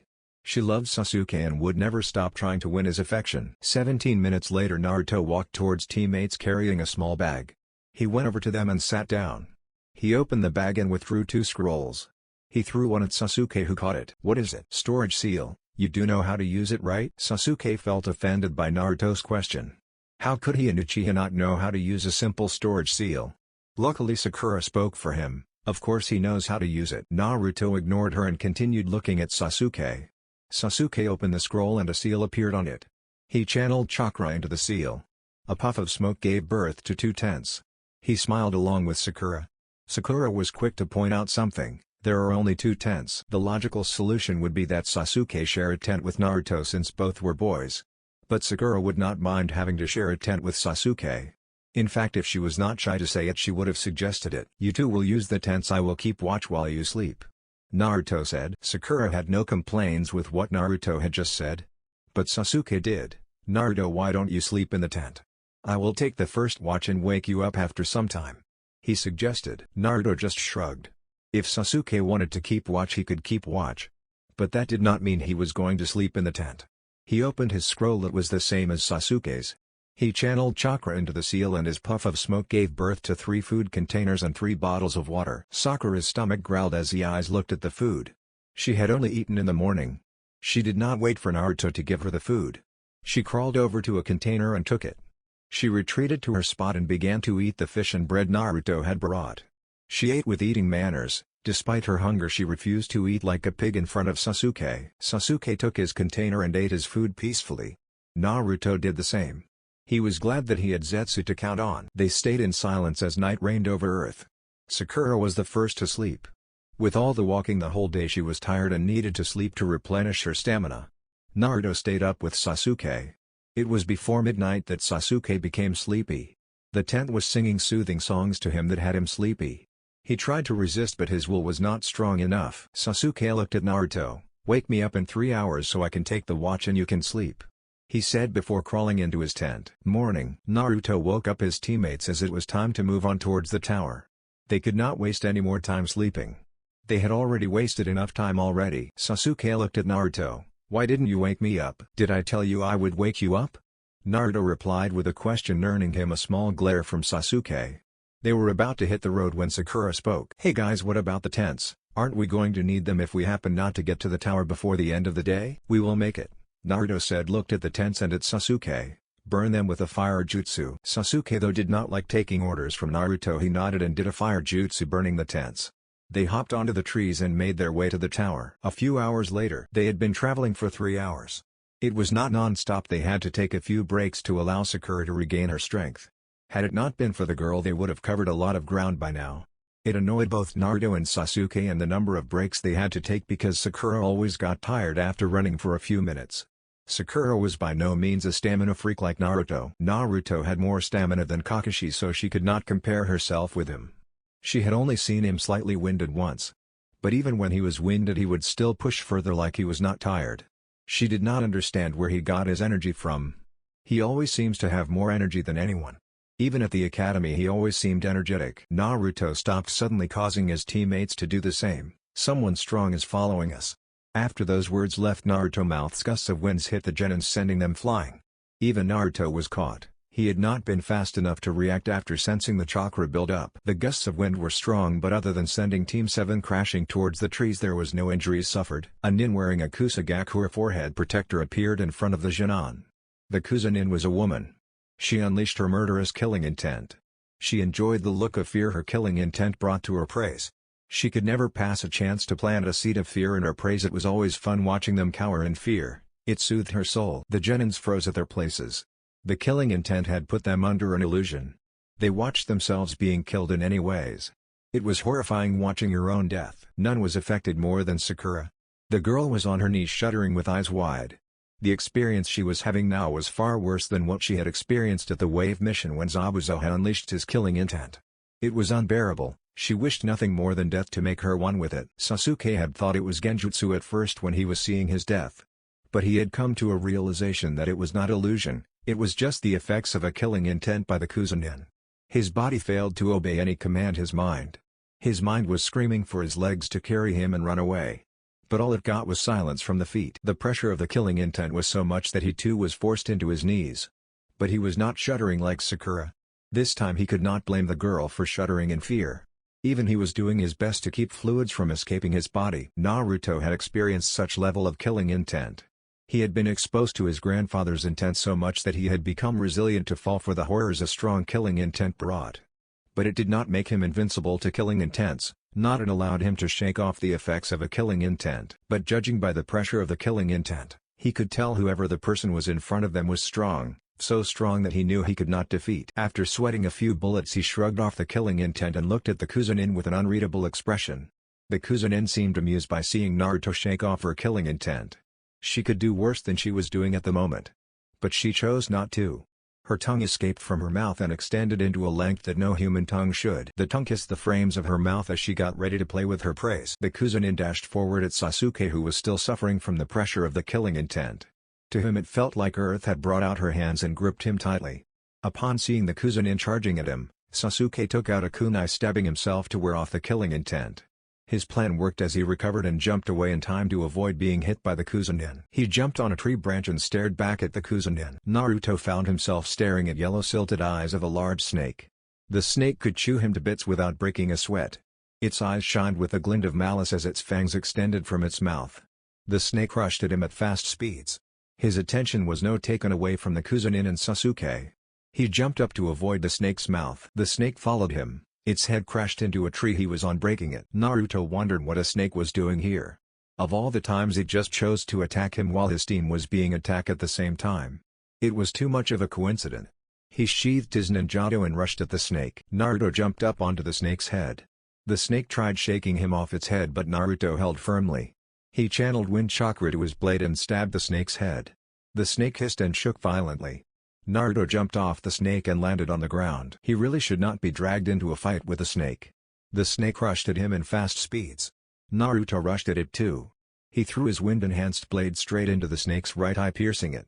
The snake hissed in pain. Naruto rushed at the snake and jumped onto its head again. He withdrew his blade from the snake's eye. He punched the snake on its head, but his attempt did not do much damage to the snake. He jumped away from the snake. The snake opened its mouth and rushed at Naruto. Its fangs seemed to be attracted to his flash as the fangs got close to him, looking at be one with him. Naruto looked at welcoming mouth of the snake and jumped away. The snakes missed him and kissed the welcoming ground. Naruto stretched out his senses, finding that the Kusa-nin was still fighting with Sasuke and there was no other person other than Sakura near the place. He looked into the snake's eyes and activated his Sharingan. He refused to fight a snake further. His Sharingan morphed into his six-bladed Mangekyo.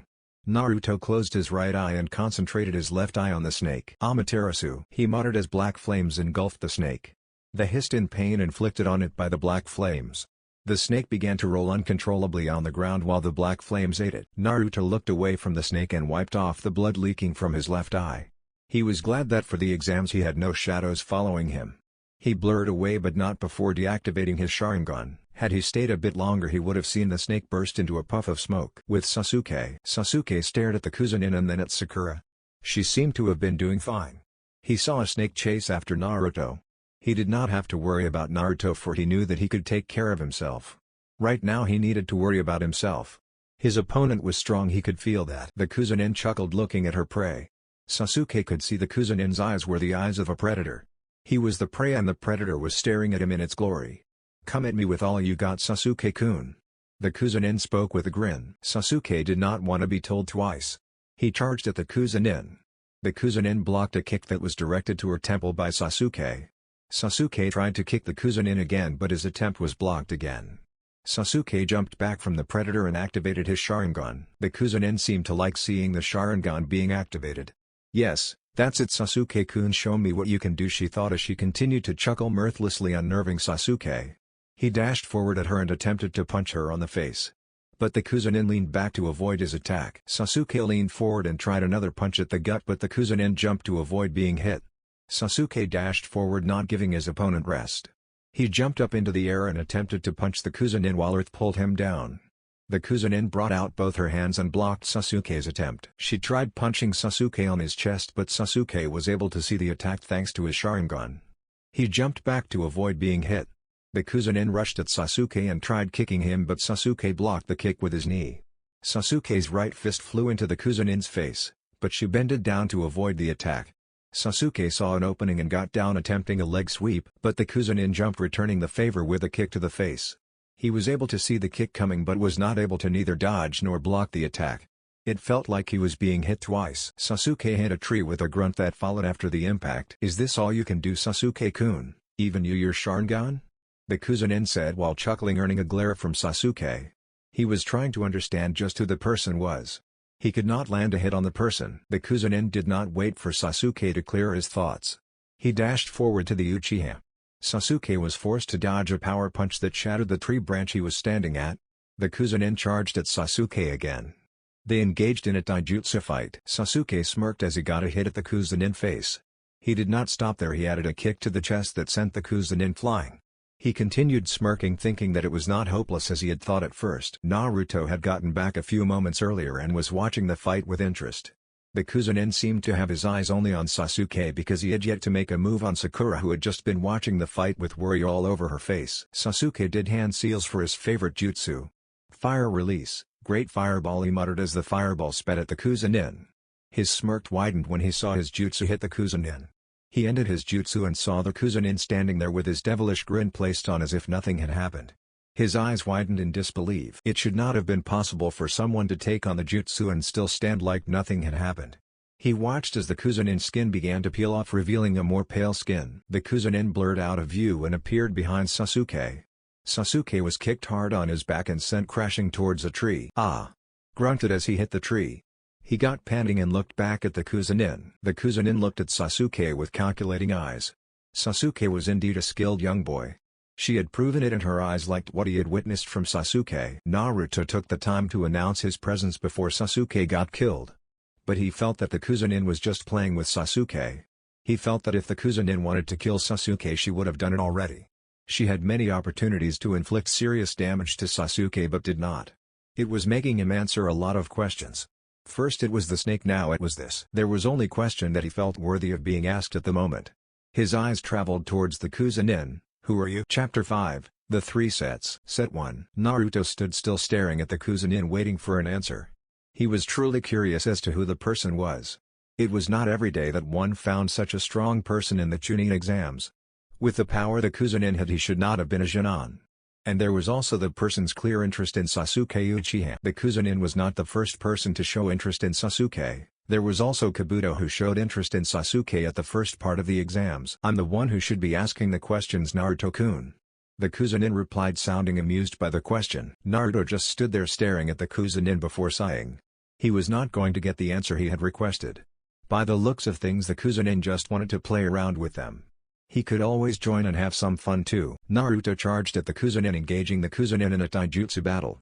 He tried punching the Kuzunin in the face, but she jumped back to avoid Naruto's punch. Naruto followed her and tried kicking as a follow-up to his dodged punch. The Kuzunin caught his attack with little effort. Naruto was expecting something like this, so in quick movement his fist connected with the Kuzunin's face, sending her flying away from him. Naruto did not stop with his attacks. He dashed toward the Kuzunin in Jonin speeds. She was worthy of it. Naruto appeared in front of the Kuzunin and pummeled her to the ground with both his hands. She was sent crashing down and created a crater upon impact. Naruto jumped onto a tree branch and looked at the Kuzunin.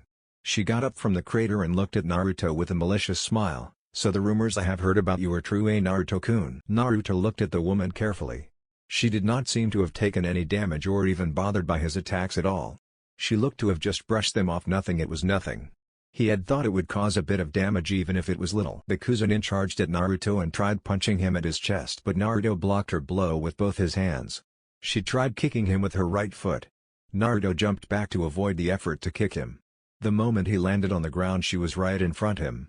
She landed a powerful kick on his chest, sending him crashing towards the trees.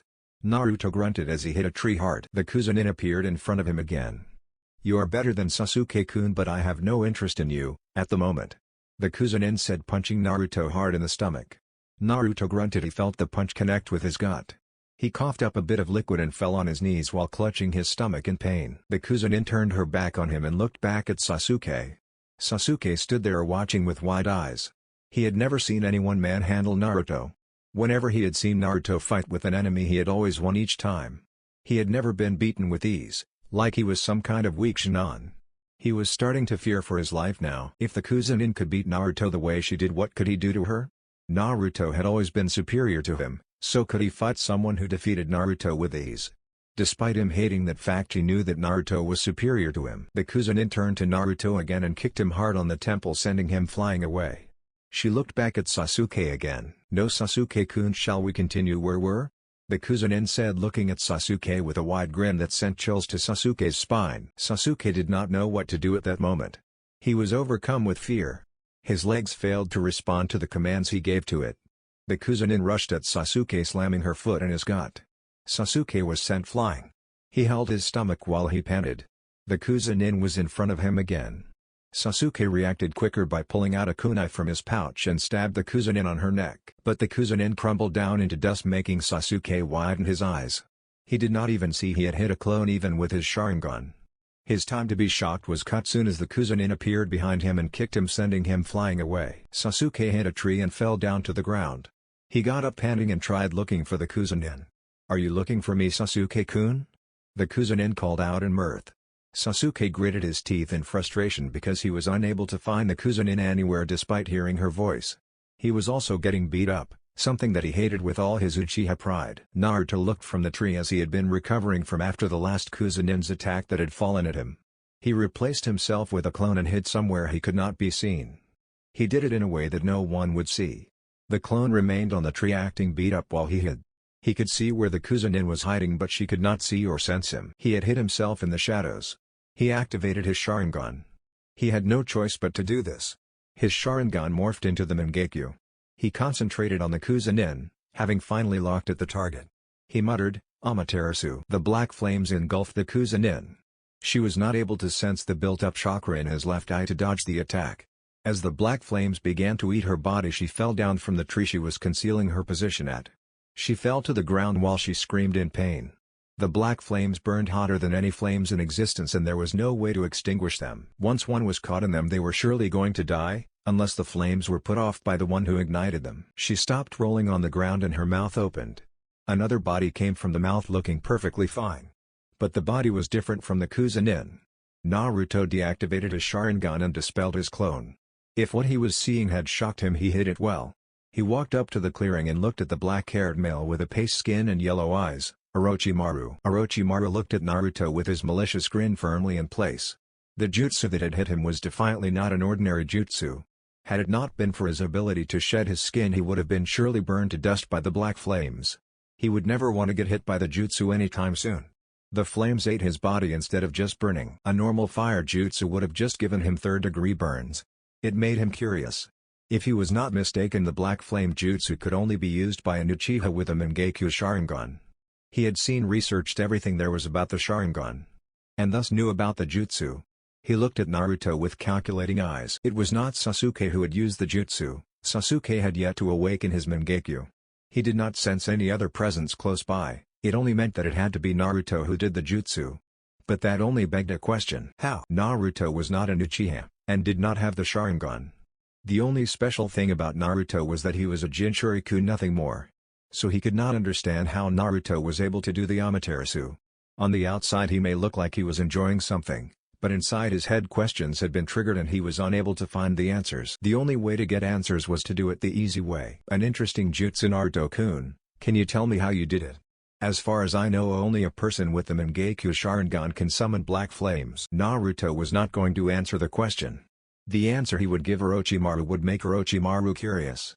He was not going to make Orochimaru even more curious about him. Doing something like that would be dangerous for his secrets. As far as he knew, Orochimaru was a very curious person and had an obsession with wanting to know all the secrets of the world. So making Orochimaru curious would only make the snake Sennin come after him with his snakes searching for intel on him. He had already made the snake curious by using Amaterasu. He had been hoping it would end the battle. But seeing Orochimaru shed his skin made him curse. I should have noticed sooner that it was you. It was not a coincidence that a snake attacked me just after you made your presence known, they were your summons, Naruto said. What is an S-rank criminal doing in the Chunin exams? He asked, brushing off Orochimaru's curiosity about his jutsu. Sakura was now shuddering. She heard Naruto say Orochimaru but she did not recognize the name at first, but when he said S-rank criminal she recognized him. He was one of the 3 legendary ninjas. There was no way they were going to make it out alive with their enemy was a Sennin. Hope had abandoned her with the thought that her enemy was a Sennin. They were a couple of rookies and no match for a Sennin. She did not even feel safe knowing that Sasuke and Naruto were also there. If Naruto did not stand a chance against the Sennin, there was no way Sasuke could stand a chance. Naruto saw Orochimaru's grin falter for a second before it appeared again. Orochimaru was dissatisfied with Naruto's response. He had thought the blonde would be kind enough to answer his question, but it did not seem that his questions were going to be answered. But the fact that Naruto avoided answering his question made him even more curious. You are proving to be an interesting Genin, Naruto-kun. But as I have said before, you are not what I am interested in. Orochimaru said with a dark chuckle while he eyed Sasuke with calculating eyes. Naruto never took his eyes off Orochimaru. Uchiha Sasuke, Naruto said aloud what Orochimaru was interested in. What could you a Sennin want from Sasuke? His hatred, Sharingan, skills. What is it that you find interesting in Sasuke? Naruto asked, trying to find why Orochimaru would risk coming to Konoha because of Sasuke. Orochimaru seemed amused by Naruto's questions. He did not respond for a moment though. He narrowed his eyes at Sasuke and looked back at Naruto. He chuckled evilly. He rushed at Naruto in great speeds. Naruto saw the Sennin coming and jumped onto a tree branch. Naruto knew he could not defeat Orochimaru even at his full power. Fighting a Sennin was out of his league. He could fight a few Jonins, but a Sennin was just too much for him at his current level of strength. It just meant he had to do more training till he surpassed all the Sennins. Given that he could not defeat Orochimaru, he was not even afraid of dying. He knew that Orochimaru did not want them dead. He wanted them to live. If he wanted them dead, he would have already killed Sakura by now, or even Sasuke. Orochimaru followed Naruto onto the trees, but this time a little faster than before. He appeared in front of Naruto and tried to level him with an uppercut. Naruto jumped back to avoid being hit. He was just fast enough to react. Had he not been able to dodge the punch, it would have done him no good. The wind that breezed hit his face made him realize that Orochimaru had put a lot of power behind the punch. He sensed that Orochimaru was still holding back his speed. But the power of the punch was strong enough to knock any Genin out cold. While Naruto was still jumping away, Orochimaru appeared in front of Naruto. Had it not been Sasuke, I would be certainly interested in you, but don't worry, I will never forget this encounter. Orochimaru whispered to Naruto. He tried kicking Naruto at his waist. But Naruto lifted up his knee and blocked the kick. Orochimaru brought out his left leg and tried to kick Naruto, but Naruto blocked the blow, again with his knee. Naruto wanted his hands to be free so that he would able to deal with what Orochimaru might try to deal him with. Orochimaru brought his right fist and tried to punch Naruto in the face. But Naruto blocked the attack. Orochimaru was not surprised. He was anticipating the block from Naruto. He moved quickly and kneed Naruto on his gut. Naruto hissed while clutching his stomach. Orochimaru kicked harder than he had anticipated. Orochimaru punched Naruto in the face and spun around for a roundhouse high kick. He kicked Naruto at the temple, sending the blonde crashing towards the trees. He grinned. He had put a lot of power behind the kick. He wanted to get out of the forest before Anbu sensed him within the forest. It would get messy if Anbu were to come at the forest. Orochimaru was not given time to recover from his one-sided battle with Naruto as Sasuke came flying towards him. He sensed the boy's chagrin at him and spun around to face the boy. Sasuke tried punching the Sennin in the face, but Orochimaru caught Sasuke's hand. He held it tightly and began to squeeze it, making Sasuke grunt. Orochimaru looked at Sasuke's eyes with a malicious grin, earning a slight shiver from Sasuke. Orochimaru kneed Sasuke on the gut while holding his arm. It was just more pain to Sasuke, and he was starting to think that there was nothing he could do about it. Orochimaru gripped Sasuke's face and sent him crashing towards the trees. He charged at the Uchiha in Jonin speeds but was stopped on his tracks by a kick to the face that sent him flying backwards. Their only reason he was hit was because he had thought Naruto would not be able to wake up anytime soon after the beating he had given to the blonde. Naruto charged at Orochimaru again in great speeds.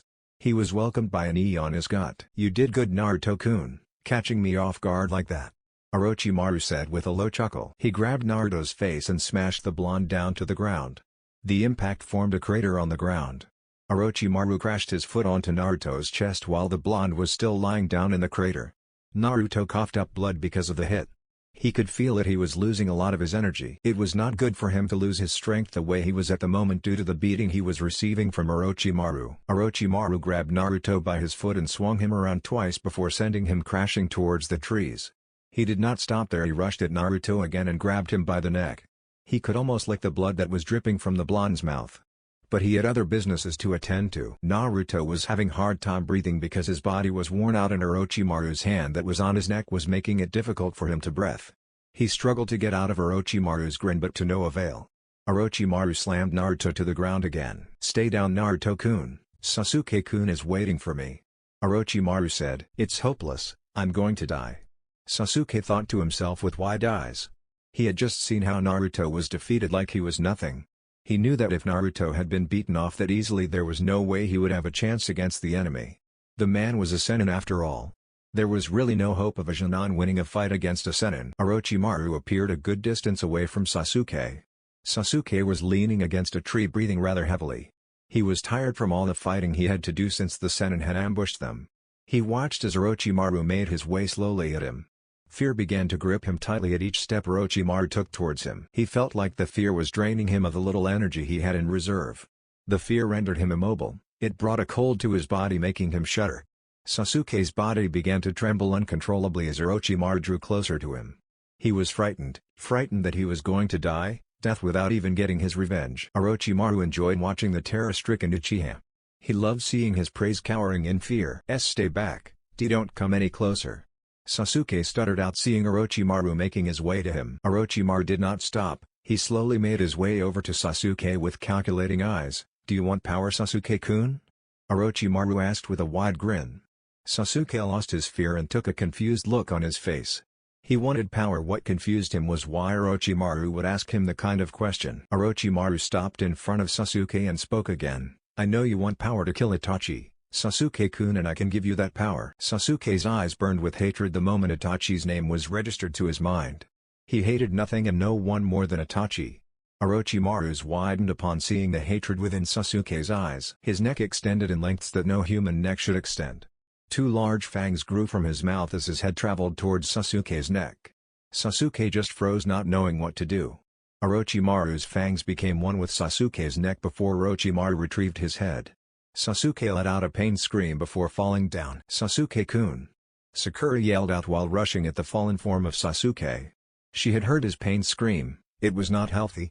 She ran to see if he was okay. Orochimaru looked at Sakura with a wide grin. He chuckled darkly. He had achieved what he had come for and more. It was just a matter of time before Sasuke came to him looking for power. "What did you do to Sasuke-kun?" Sakura demanded, forgetting that the person in her front was a Sennin and could kill her in a second. She was just too angry that he had hurt Sasuke. Orochimaru was amused by the girl's bravery. "I gave him a gift that will help him avenge his clan," Orochimaru replied as he sank into the ground, but not before eyeing where Naruto was lying. Sakura got down to her knees beside Sasuke. She would deal with what Orochimaru had said later, but right now Sasuke's health was her main priority. "Sasuke-kun," she muttered softly. He was out cold. A world of darkness had consumed him. He could not hear any words she could say to him that made her sad. She wanted to cry, but now was not the time for that. She had to be strong for Sasuke. Sasuke had always protected her, but now it was her time to protect him. With Naruto. Naruto brought out both his hands to his face. He stared at them for a moment. Today he had been embarrassed. No one had beaten him like Orochimaru had done. A Sennin was truly strong, but to be thrown around like a ragged doll was just too damning for his pride. Orochimaru had toyed with him, shown him the difference between their powers. It made him feel weak. He hated feeling weak. To think I would get beaten like this despite all the training I did. Naruto thought aloud.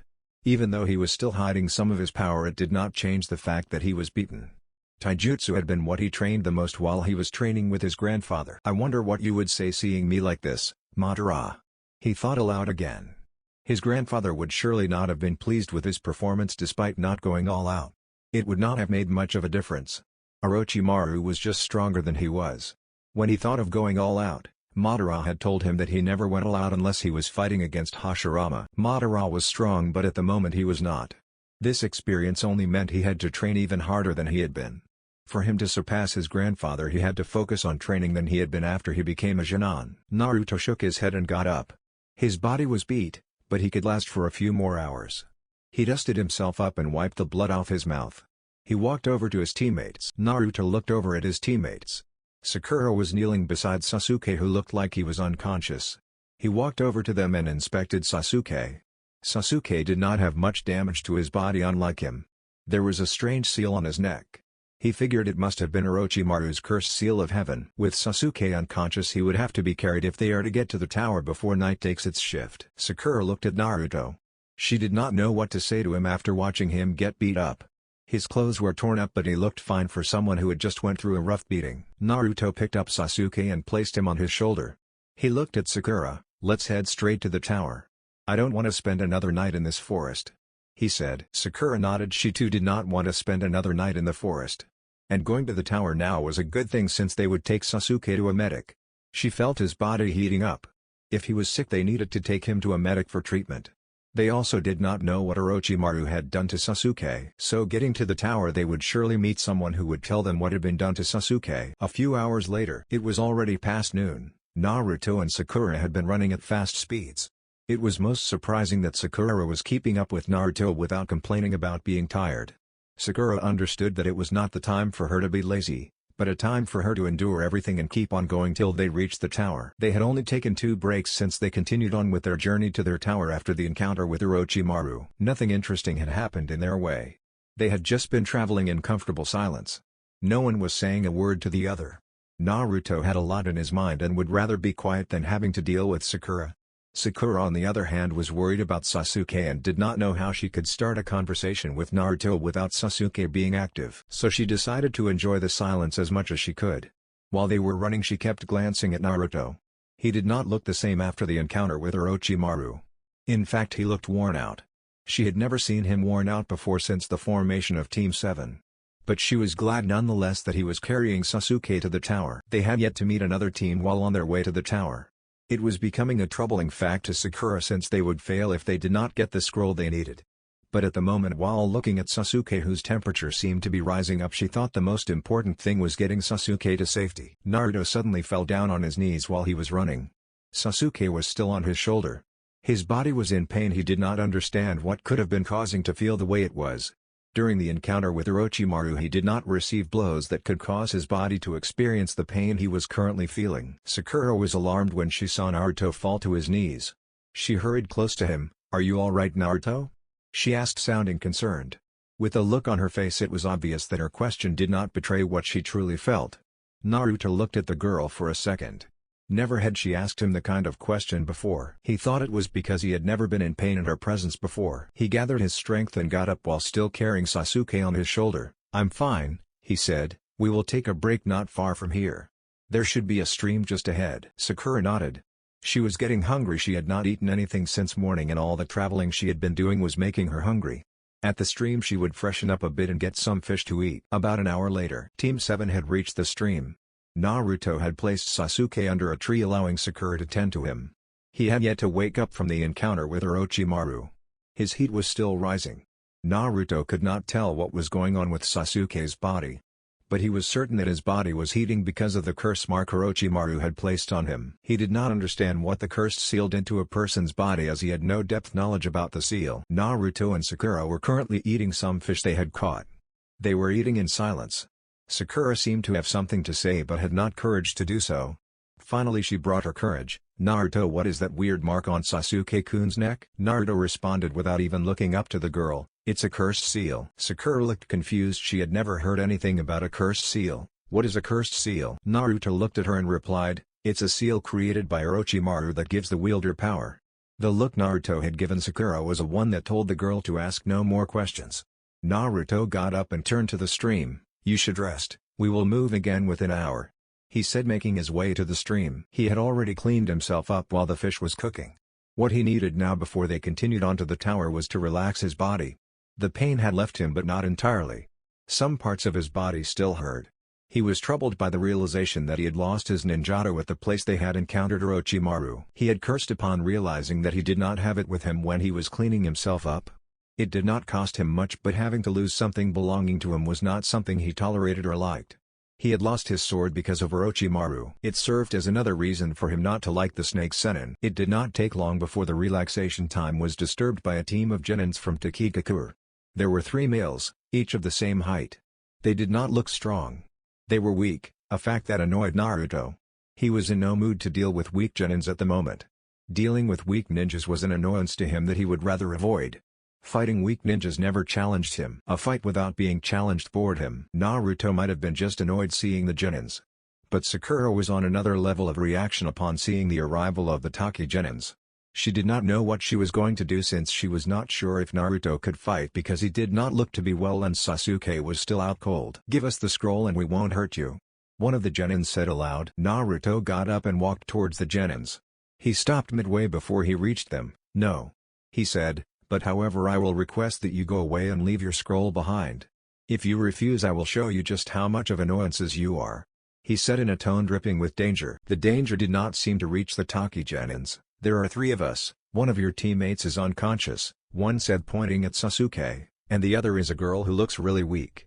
Do you really think you can take us on?" Naruto said nothing for a moment. Numbers did not faze him.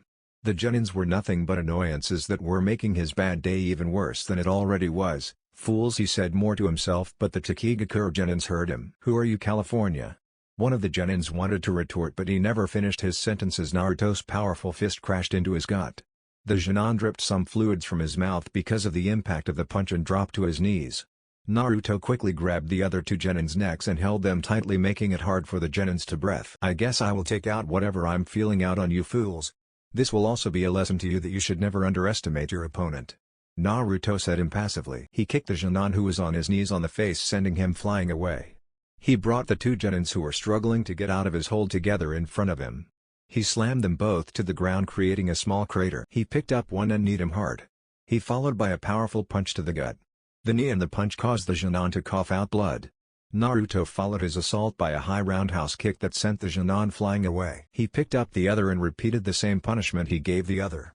They were all in the same place lying down. Naruto walked slowly towards them. He had not even released any excess energy yet. Naruto reached the 3 genins and looked down at them. "They lost conscious," he said to himself. He had not even hit them too much, it was just a few blows and they had already lost their consciousness.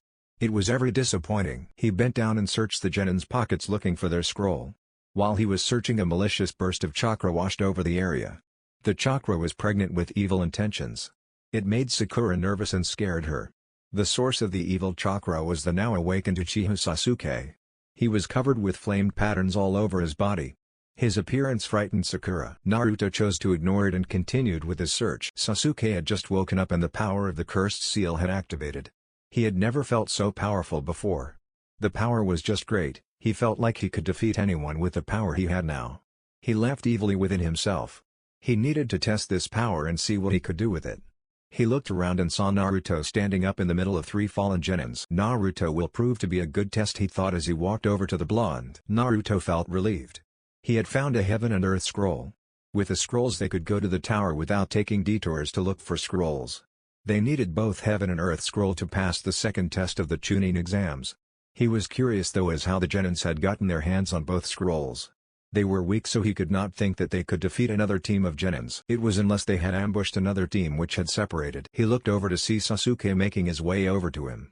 With a look the Uchiha was showing off, he knew what was coming and he was not going to give in to it. "Fight me, Naruto," Sasuke demanded, staring at Naruto. Naruto was not given time to respond as Sakura spoke before he could. "Sasuke-kun, don't!"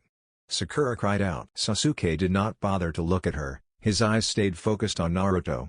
Naruto sighed and replied, "No," he said, "we should go ahead to the tower now since we have all the scrolls." Sasuke gritted his teeth in anger. Naruto always brushed him off every time he challenged him. It was like Naruto saw him as nothing, like a nuisance, as someone who was not worth his time. It infuriated him to no end. He activated his Sharingan and charged at the blonde. Naruto saw Sasuke coming and dropped the scrolls down. He blocked Sasuke's punch and tried punching Sasuke on his face. Sasuke dodged Naruto's punch. Naruto tried again, but Sasuke dodged again. Sasuke smirked, "I can see all your attacks before they reach me," he said, his Sharingan blazing proudly. Naruto realized that he was not moving as fast as he usually does. It confused him because he did not understand why he was not moving as fast as he could. He did not have much time to dwell on his thoughts as Sasuke was dashing towards him. Naruto got ready to defend himself. But pain gripped him from all over his body. It felt like his muscles were being grinded. A severe headache attacked him. The headache coupled with the pain all over his body forced him to fall onto his knees. Sasuke did not stop upon seeing Naruto fall to his knees. He continued on with his charge and punched Naruto on his face, following with a kick to the temple. Naruto was sent flying. Sasuke grinned seeing that he was finally beating Naruto. He was actually doing it. It only meant that he was a step away from achieving his grand ambition. Naruto got up, but only to fall down to his knees. He coughed a large amount of blood. He was breathing heavily and his body seemed to be sweating heavily. Sakura saw him and could tell that the blood Naruto had coughed out was not because of Sasuke's attack. Naruto was just not well, she could tell. After the encounter with Orochimaru, she had seen him struggle as if his body was in pain, though he hid it too well. She was about to yell for Sasuke to stop when Sasuke stopped and stared at Naruto. She liked the idea of Sasuke beating Naruto, but she thought it was wrong taking advantage of Naruto while he was in the kind of situation he was in. Sasuke was now confused.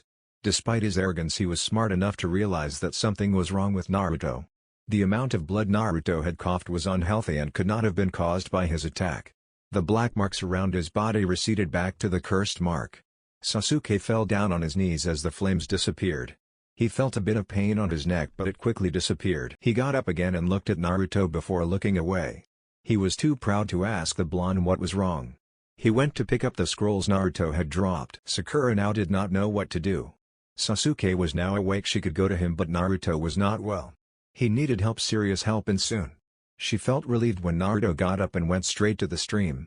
She watched him wash himself up. Naruto cleaned himself up at the stream. His body was still in pain, but it was not as much as before. Soon the pain would fade away. But it troubled him not knowing what was causing the pain. Zetsu would have the answers he needed. An hour later, Sasuke walked to Naruto and stood beside the blonde. Naruto seemed fine by the way he looked. They could now continue with their way to the tower. By the end of the day they should have arrived at the tower. "Naruto," he called, "we should head to the tower now," he said. Naruto just nodded and got up. Sakura had already seemed ready to move on. He figured Sasuke might have talked with her first before coming to him. Without any other words being exchanged, they left the stream and headed for the tower at a fast pace. Later, Team 7 had reached the tower just after it had started to get dark. They had traveled comfortably without any other team confronting them. After they had reached the tower, they opened the scrolls. The scrolls had a summoning seal inside them. Their scroll summoned Iruka, who explained to them the meaning of the scrolls and congratulated them on passing the second test. Iruka told them of where they ought to be resting. The genins went inside the tower and got inside their room. Naruto went straight to his bed without doing anything else. He jumped onto the bed and was fast to fall asleep. Sakura looked at Sasuke. "Ne Sasuke-kun, is he going to be alright?" "Chan," was the reply Sasuke gave her. "It's not like I care about him or anything, but he is our teammate," she said, again looking at Naruto. Sasuke said nothing. He looked at Naruto and went to his own bed. He needed to rest. What he had done for the day was rewarding for him to get some much-needed rest. Sakura saw that Sasuke too had gone to get some sleep. She sighed. They went to sleep without even bathing. When there is a shower, she thought to herself. She had slept the previous night without bathing. She was not going to do it again. Not to her precious body. Set 2. A few days later, Naruto looked around, standing inside of a hall. It was in the center of the tower. The deadline had passed and all the genins were all gathered in the room. It was only those who passed the second exam. Their only people Naruto found to be interesting were Subaku no Gaara, Yakashi Kabuto, and Rock Lee. The other Genins were just annoyances. All the Jonin senseis were all in the room. The Hokage was also there, sitting on his chair. Beside him were Anko and Ninja. Above the balcony behind where the Hokage stood there was a statue that showed arms holding a ram seal. Looking at the balcony and where they stood, Naruto could tell that the floor they stood at was used for fighting while the balcony was for the spectators. Anko stepped forward. "Congratulations on passing the second test of the Chunin exams," she said, looking around the room. Many genins had passed her test. She had not been expecting these many to pass. "The Hokage will now explain the third exam," she said, giving the time to the Sandaime Hokage to address the Genins. Everyone looked at the Hokage to hear what he was going to say. The Hokage cleared his throat and spoke. "Before I explain the third exam to you, I would like to tell you the true meaning of this Chunin selection exam.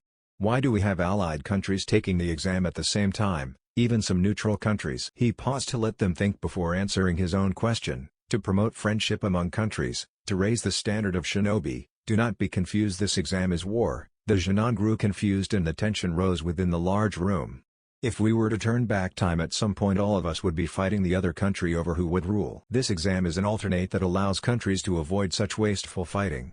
For the third exam, lords of all the countries as well as leaders of your villages will all be watching your fights.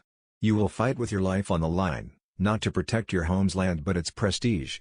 If your country is seen as weak, you will lose clients. If you are strong, you will gain clients, bolstering your homes. If your country is seen as strong, it will also send a message to all nations. The Hokage paused for a moment to catch his breath. "Isn't there another way to protect the village's prestige without having to risk our lives?" a random Genin asked, to which some other Genins nodded in agreement with his words. The Sandaime narrowed his eyes at the Genins. "The strength of the country is the strength of the village, such as the strength of a village is the strength of a shinobi. A shinobi's strength is only born in life-threatening battle."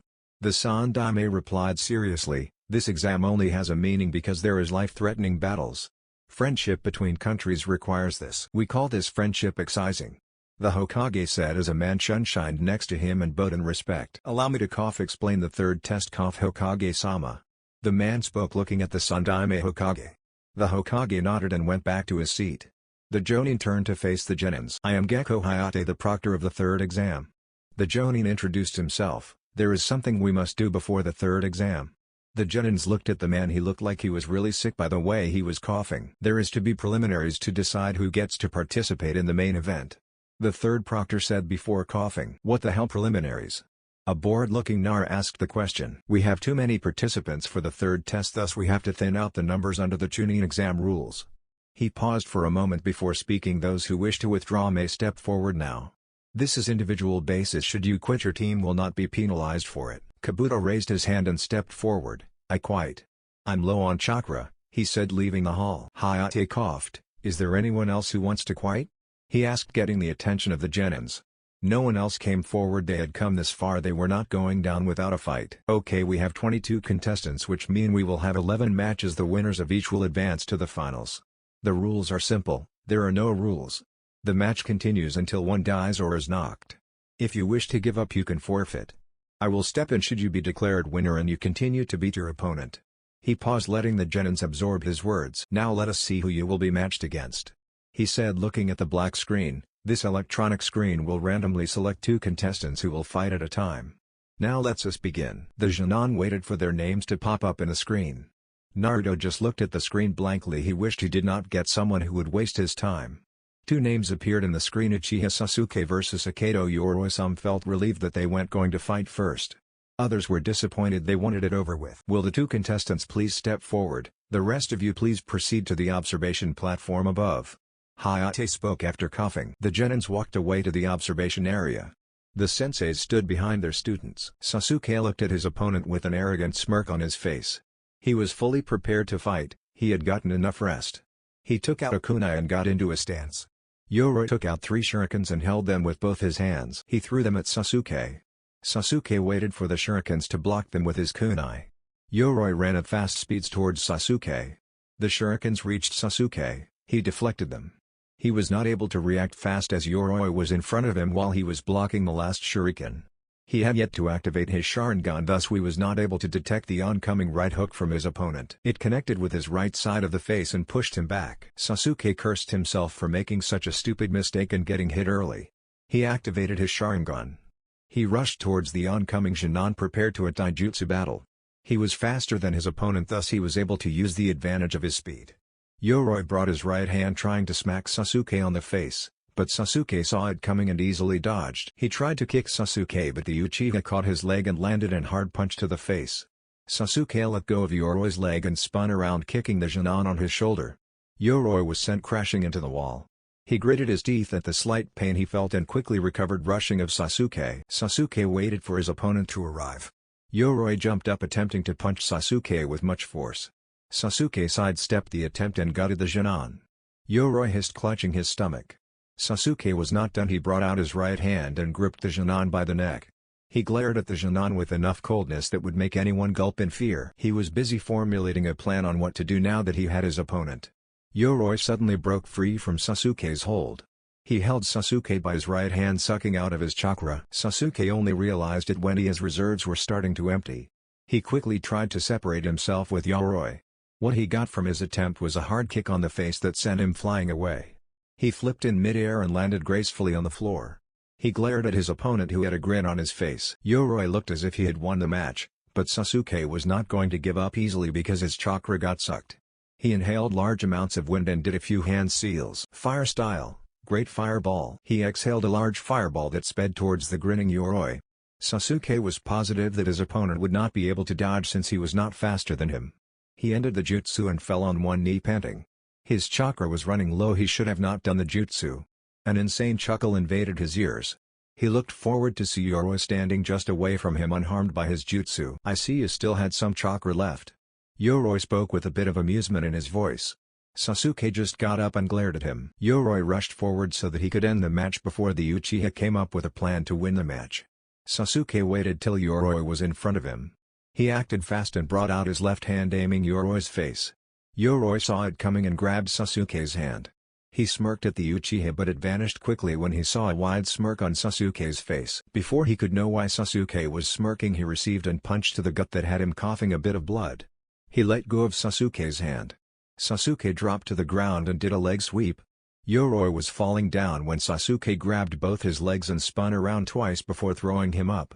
Sasuke jumped up, moving faster than his opponent. Yoroi looked up to see Sasuke waiting for him. Sasuke was facing down the ground when he mastered all his power in a single kick. The kick connected with Yoroi's chest, sending him down fast. Yoroi crashed to the ground with a sickening thud. Everyone winced at the sound of Yoroi's body hitting the ground. Sasuke landed down and smirked when he looked at Yoroi. He was out cold. Hayate stepped in forward and coughed before announcing the winner. "Winner, Uchiha Sasuke." Sasuke smiled and tiredly walked to where his team was standing. The medics rushed to take the fallen Yoroi at the floor to clear the space for other competitors. The next match was Kankuro vs Shino. Naruto just watched with a rather bored look. At the beginning one could think that Kankuro was going to lose the match. But Kankuro ended up winning the match without harm. Kankuro was a puppet user. Shino had thought his bugs had sucked out Kankuro's chakra. Too bad for him, the Kankuro the bugs were trying to extract chakra from was just a mere puppet. Shino knew that without his bugs being ineffective he could not win the match, thus he gave up after he had failed to see how he would win. Puppet users dealt with dangerous poison. To Naruto, poison was not a problem. The Kyuubi could counter any poison. It would take some time, but there was no way he could die from poisoning. Haruno Sakura and Ino Yamanaka were next. The match started with them bitching about some nonsense. Then it was the cat fight, more like pillow fight. It was the most pathetic excuse of a shinobi fight Naruto had ever seen. Both girls ended knocking each other out cold. Both had no skills of a ninja. They were weak, no physical strength. Their taijutsu was academy level. They seemed to have never trained after passing the academy. Naruto had not expected much from Sakura. He had seen that the girl does not train. Pathetic, Naruto muttered. Everyone who was close to him nodded in agreement with his words. Even Sasuke nodded. Kakashi had the decency to look ashamed of his student. Those were not ninjas fighting. It was academy schoolgirls fighting over a crush. Had it been the finals, Konoha would have surely lost customers. If the Kunoichis fought the way Ino and Sakura fought, they would be killed each time they were out on a mission. If both girls were going to be serious about their careers, they needed to understand what it meant to be a ninja, or they would die soon and young. Naruto looked around the balcony to see that all the others had the same thoughts. The match was pathetic. His eyes narrowed at Gaara. It seemed that the Jinchuriku was getting impatient. Naruto shook his head. The view. Gaara was still his age and yet he was always looking for blood. "Will Uzumaki Naruto and Inuzuka Kiba step forward please?" Hayate called out. Naruto's face remained impassive as he made his way towards the fighting area. Of all the people he could fight he had been drawn against Kiba. Luck was really not on his side for the exams. He reached the fighting area and crossed his arms on his chest. He looked straight at Kiba's eyes with an impassive gaze. Kiba was grinning. He felt confident in his abilities. With all the training he had been doing he believed that he could defeat Naruto. He did not know of how Naruto fought ever since his transformation but he believed in his own abilities. With Akamaru by his side he could beat anyone. "Are both fighters ready?" Hayate said. Kiba nodded. Naruto gave no response. Hayate just took the silence as a yes. "Begin." "I'm going to take you down Naruto." Kiba spoke aloud with a confident grin. Akamaru barked agreeing with his master's words. Naruto made no sign that he heard Kiba's words. "Hey, did you hear me?" Again Naruto did not respond. "I'm talking to you bastard," Kiba yelled out with a bit of anger at being ignored. "Will you attack me already and stop annoying me?" Naruto finally spoke. Kiba grinned. "Let's do this Akamaru," he said to his dog partner. Akamaru barked in acknowledgement of Kiba's words. Spectators. Kakashi looked at Naruto as if he was studying him. Naruto was acting differently. He was not told in detail what had happened during the encounter with Orochimaru. He was only interested in that they were alive and the curse mark Orochimaru had given Sasuke. He had sealed the curse mark but was not sure if it would hold. Looking at Naruto he could tell something was wrong. He looked at Sasuke who was watching from his left side. "What's wrong with Naruto?" Sasuke just shrugged. He did not care, nor was he seeing anything wrong with the blonde. Kakashi sighed seeing Sasuke's response. Did something happen to him during the encounter with Orochimaru? He asked another question again. Sasuke was quiet for a moment. "You should ask Naruto that question." He finally replied to his sensei. Kakashi nodded and looked at Sakura. The girl seemed nervous about something. He shrugged it off as nothing and looked back at Naruto and Kiba. Hinata felt a bit excited because she was going to see Naruto fight. She had never seen him fight ever since they became Jonin. He was always the source of her strength. She believed that she would fight bravely in her match should Naruto win his match. Shikamaru and other Konoha Genins just watched on. They wanted to see what Naruto was capable of with their own eyes. Their senseis had said he was strong but they had never seen him fight before. This was a good opportunity to see his abilities. Fighting floor. Kiba bended down and placed his hands on the ground. Akamaru jumped in front of him and turned into a clone of Kiba. Both took animalistic features compared to their normal selves. "Gotsuga!" Kiba yelled as he took the form of a spinning vortex.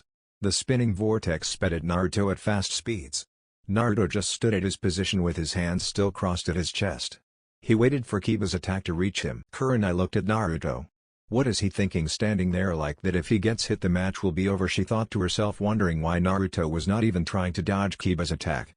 She knew Kiba's offensive attack was powerful and could cause a lot of damage if it hit. It was almost impossible to block. The only way she had been able to escape the attack was if she dodged. She had never attempted to block the attack. The spinning vortex reached Naruto and when it looked like it was about to hit him it missed. Kiba hit the ground and continued to spin furiously as it dug a hole on solid ground. The Gotsuga came out again from the ground and charged at Naruto. It missed him again. The same sequence continued for several times. None of the attempts hit Naruto. Several holes could be seen at the ground. What shocked many who were watching was that Naruto was still in the same position he was in. His hands still crossed on his chest while he was surrounded by many holes. Kiba stopped his attack and returned to normal. His fruitless attack seemed to have taken a lot of chakra from him because his breathing was slightly labored. "Stay still you bastard so that I can hit you," he yelled in frustration. He tried the Gotsuga again but still the results were the same. Naruto looked at the Jonin. "Is that all you can do?" he said. "How disappointing." His hands dropped from his chest and he blurred out of sight. He appeared in front of Kiba and kicked the Jonin on his waist, sending him crashing towards the wall. Akamaru had jumped up and did not fly away with Kiba. Cracks appeared on the wall where Kiba had hit. Akamaru barked as he charged at Naruto looking to bite him. Naruto caught the small puppy by its hand. He ate its head and knocked it out cold. "Get your hands off Akamaru," Kiba yelled while charging at Naruto blindly. Naruto turned around to face the Jonin. Kiba attempted to punch Naruto on the face. But Naruto caught his hand and squeezed it. Kiba cried out as Naruto was crushing his hand. Naruto kneed Kiba on his gut. He let go of Kiba's hand and punched with his left hand. His right hand followed with another powerful punch to the temple that sent Kiba flying away from him. Naruto blurred away and caught Kiba's leg while he was still flying. He slammed the Genon to the ground, creating debris. Naruto did not wait for the debris to clear. He gripped Kiba's bleeding face and lifted the Genon up. He imparted the Genon with a powerful punch at his gut. Kiba coughed out some blood because of the punch. Naruto threw Kiba into the air. When Kiba was coming down towards him, he spun around and kicked Kiba's body. The kick sent Kiba crashing towards the wall. Kiba's body partly destroyed the wall. His bleeding body lay broken on the ground. He had lost consciousness. How brutal, some of the Genins thought watching the fight. The only person who smiled was Subaku no Gaara. Naruto stood still waiting for Hayate to call the match. Hayate stepped forward. Kiba is unable to fight. Winner Uzumaki Naruto, he announced. Naruto walked away as the medics rushed at Kiba to take him away to heal him. When he arrived at the balcony, he found Yuhi Kurenai waiting for him. Kurenai stared at Naruto with a bit of anger in her eyes. She was angry that Naruto had hit her student roughly. She believed he could have ended the match in a more harmless way. Naruto walked past by the woman without sparing her a glance. Kurenai grabbed his hand and held it firmly. She pulled him back in front of her. Naruto did to resist. Kurenai glared at him. Was it really necessary to beat him like that? Yes. Kurenai gritted her teeth in anger. She could not believe that he had just given her that kind of answer. Her hold on Naruto's hand tightened to extreme. A touch on her shoulder stopped her from doing something to Naruto. She looked around and saw Kakashi giving her one of his eye smiles. Let it go, Kurenai, he said with a smile. You are causing a scene. Kurenai looked around and saw that everyone was looking at them. She calmed herself down and let go of Naruto's hand and returned to Hinata's side. Kakashi smiled at Naruto. You should take it easy on your fellow Genons, Naruto. Naruto shrugged and walked past the Genon. He did not take a fight easy. Taking it easy against Genins would only give them confidence to continue fighting. With confidence, the fight would drag on more than he would like. He did not enjoy being dragged into a fight he found annoying. It was why he chose to end it quickly and brutally. Hayate coughed to get everyone's attention. The screen showed the next contestants.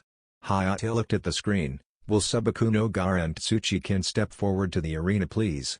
He called out. Gaara entered the arena via Sand Sunshine while Kin walked down the arena. Kin looked at Gaara's face. He had something that resembled a smile. His face scared her. He had eyes that were cold and viewed her life as nothing more than another life to be devoured. She could feel the aura of bloodlust radiating from the Sand Genon. She feared for her life looking at the Genon. Are both fighters ready? Hayate called out. Both contestants nodded. Begin. Gaara grinned maliciously as he stared at Kin. Kin shuddered because of the grin. She looked at Hayate. Proctor, I forfeit, she said, taking a step away from Gaara. Hayate nodded, but before he could announce Gaara as the winner, the Genon was already attacking Kin with his sand. He moved quickly and took the girl out of harm's way. Subaku no Gaara, your opponent forfeited the match. Why do you continue to attack her? Gaara did not respond. Hayate sighed. Tsuchi-kin has forfeited the match. Winner Subaku no Gaara. Gaara shunshined away from the arena, looking disappointed that he did not get to kill his opponent. Kin felt relieved that she had quit the match. The sand would have surely crushed her. Now she just had to deal with her teammates who would not be pleased that she gave up the match without even fighting first. Hayate looked at the screen again. Will Rock Lee and Kinuta Dosu step forward, please? He called out. Lee jumped up with a huge smile on his face. Guy-sensei, it's finally my turn to show my flame of youth, he cried out. Guy smiled at his student. Yosh, go make me proud, Lee. Show everyone how your flames burn brightly. Guy cried with the same enthusiastic as his student. Yes, Guy-sensei, Lee said as he jumped into the arena. He was excited about finally getting his chance to fight. His sensei would be watching him and he was not going to disappoint his sensei. He was going to show his youthful flames that burned brightly inside of him. Kinuta Dosu stepped in the ring. He had bandages covering most of his face, leaving only his left eye uncovered. He wore a large poncho with long sleeves, a snake-patterned scarf, a straw raincoat protruding from the back of his scarf, and a large amplifier on his right arm.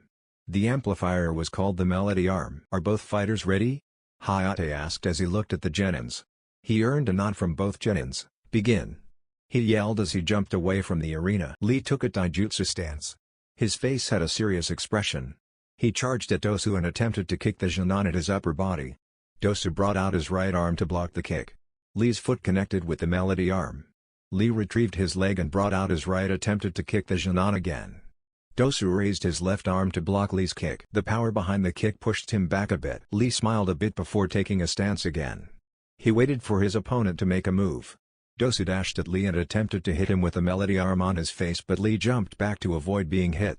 He moved forward to Lee and swung his left arm attempting to punch the Jinan. Lee blocked the attempt and attempted to kick Dosu. Dosu blocked the attempt with his right arm. Lee jumped back, making some distance with his opponent. Despite having only started, the fight was certainly interesting. With the way the Genins were exchanging attacks, it was something worth watching other than some one-sided fights they had witnessed. The two continued to exchange blows. Dosu had been unable to land a hit on Lee as Lee was faster than him. Lee had managed to land a few hits, but none had done much damage to the Jinan. Dosu was getting frustrated because of his lack of penetration through Lee's defense. He was also panting slightly and had a couple of bruises while Lee looked fine. Lee dashed at Dosu and swung his hand, attempted to punch the Jinan. Dosu blocked the attack. He was unable to block the kick that followed. He was sent flying, but he quickly recovered by flipping in midair and landed on the ground. Just when he landed, he rushed at Lee at his full speed. Lee also rushed at the Jinan. They clashed in the middle. Dosu swung his melody arm at Lee's temple, but Lee did enough to block the attack before it could hit him. But the arm was close to his head. Dosu smirked under his bandages as his melody arm released sound waves. The sound waves infected Lee and caused his vision to become blurry. He could not see properly. Dosu tried punching Lee on the gut, but Lee sensed the attack and jumped back. His vision was still blurry. "What is happening?" he asked, being confused as to why his vision had suddenly become blurry. The only answer he got was a rough chuckle from Dosu. Dosu moved closer to Lee and kicked him on his chest, sending him flying away. Lee flipped in midair and landed on the ground gracefully. The moment he landed, Dosu was in front of him. Dosu's right arm crashed into his gut. He spun around and kicked Lee to his temple. Lee hit the wall but recovered quickly. He got up and coughed a bit of blood. His vision was returning to him. He looked at Dosu's right. It was doing something to him. It looked like kind of gauntlet to him. It was very strange looking at it carefully, as he had never seen something of its kind before. He just had to avoid it. "Don't give up, Lee!" Guy yelled out to his student. Lee looked at his sensei with a smile. Despite looking like he was losing, his sensei was cheering for him. He smiled at his sensei and gave him a thumbs up. "Hi, Guy sensei." "Release your weights and show them your youthful flames, Lee." Guy cried out again. He was not about to let his student lose when he had the power to win his match. Lee nodded and removed the weights on both his legs. The weights landed on the ground and created a large dent on the floor. The ground shook when the weights hit. It shocked many. "What the hell?" some thought upon seeing how heavy the weights were. Lee got into a stance and looked at his opponent. "You have been a worthy opponent, but I must end this," he said seriously. Dosu was about to retort when Lee blurred out of sight. He appeared in front of Dosu. Dosu attempted to punch Lee in the face. But Lee blurred out of his sight again. Lee appeared behind Dosu and kicked the Jinan with a powerful on his back. Dosu was sent crashing towards the wall. Lee waited for Dosu to recover. He did not wait for too long as Dosu came charging at him. Dosu swung his right hand, attempted to disrupt Lee's hearing with his melody arm. Lee sidestepped the attack and punched Dosu to the gut. He jumped up and slammed both his hands on Dosu's head, compelling the Jinan down the floor. Lee waited for Dosu to get up. When he did, he kicked him on the chin, sending him up in the air. He did this after opening the first of the 8 chakra gates. He used Shadow of the Dancing Leaf and appeared behind Dosu while still in air. He let loose of the bandages on his arms and wrapped them around Dosu, restraining him. As they began to fall down the ground head facing the ground, they rotated at a ferocious speed. Lee pile-drove Dosu to the ground head first. Dosu lay on the dent he created on the floor unconscious. Lee was on one knee, breathing heavily beside Dosu. His body was bruised but not heavily. Hayate stepped forward. Kinu to Dosu is unable to continue. "Winner Rock Lee," he announced. Lee grinned brightly and slowly made his way back to the balcony. "You did it, Lee. I'm so proud to be your sensei." Guy cried out. "Guy sensei." "Lee." "Guy sensei." "Lee." Guy cried as he burst into tears and rushed to hug his student with much affection. Lee was also in tears while hugging his sensei. Everyone looked disturbed by the view. No one looked twice at the two hugging men. It was not every day that you saw two men hugging each other with that much affection. It was greatly disturbing to see. Hayate saved everyone by announcing the next match. "Will Hyuga Hinata and Hyuga Neji come down, please?" Hinata shyly made her way down the arena. She was not sure if she could fight against her cousin and win. She eyed Naruto and flustered because he was staring at her. She quickly looked away from him while poking her fingers. Naruto was watching her. She would do her best. A match between two Hyugas, Naruto thought. It would be certainly a match worth watching. Naruto was interested in seeing the two Hyugas fight. He wanted to see what the Byakugan could do against another Byakugan. He did not have much intel on the Dujutsu as Madara had refused to acknowledge the Byakugan as a Dujutsu. He had said the Dujutsu was useless and therefore could not be placed in the same league as the Sharingan and the Rinnegan. Hayate looked between the two contestants. "Are both fighters ready?" He earned nods from both Hyugas. "Begin," he yelled out. Hinata seemed to be hesitant to take a stance. She did not look like somebody who was ready for a fight. Neji seemed prepared for anything. He had an impassive expression that most of the Hyugas seemed to wear. Naruto shook his head seeing Hinata. The girl still lacked self-confidence. Without confidence she could not possibly win a battle if her opponent is going all in his power to win. He had no hope that she could win the match without confidence in her own abilities. Believe could say they believed in her, but if she could not believe that she could do it, there was nothing that she could do. Still, he was interested in the match. Neji stared at Hinata coldly. With look he had given the girl, one could not tell that she was his cousin. "Forfeit the match, Hinata-sama. You cannot defeat me," he said coldly. Hinata could not defeat him. They had sparred a few times and she had never come close to defeating him. He had seen her fight several times.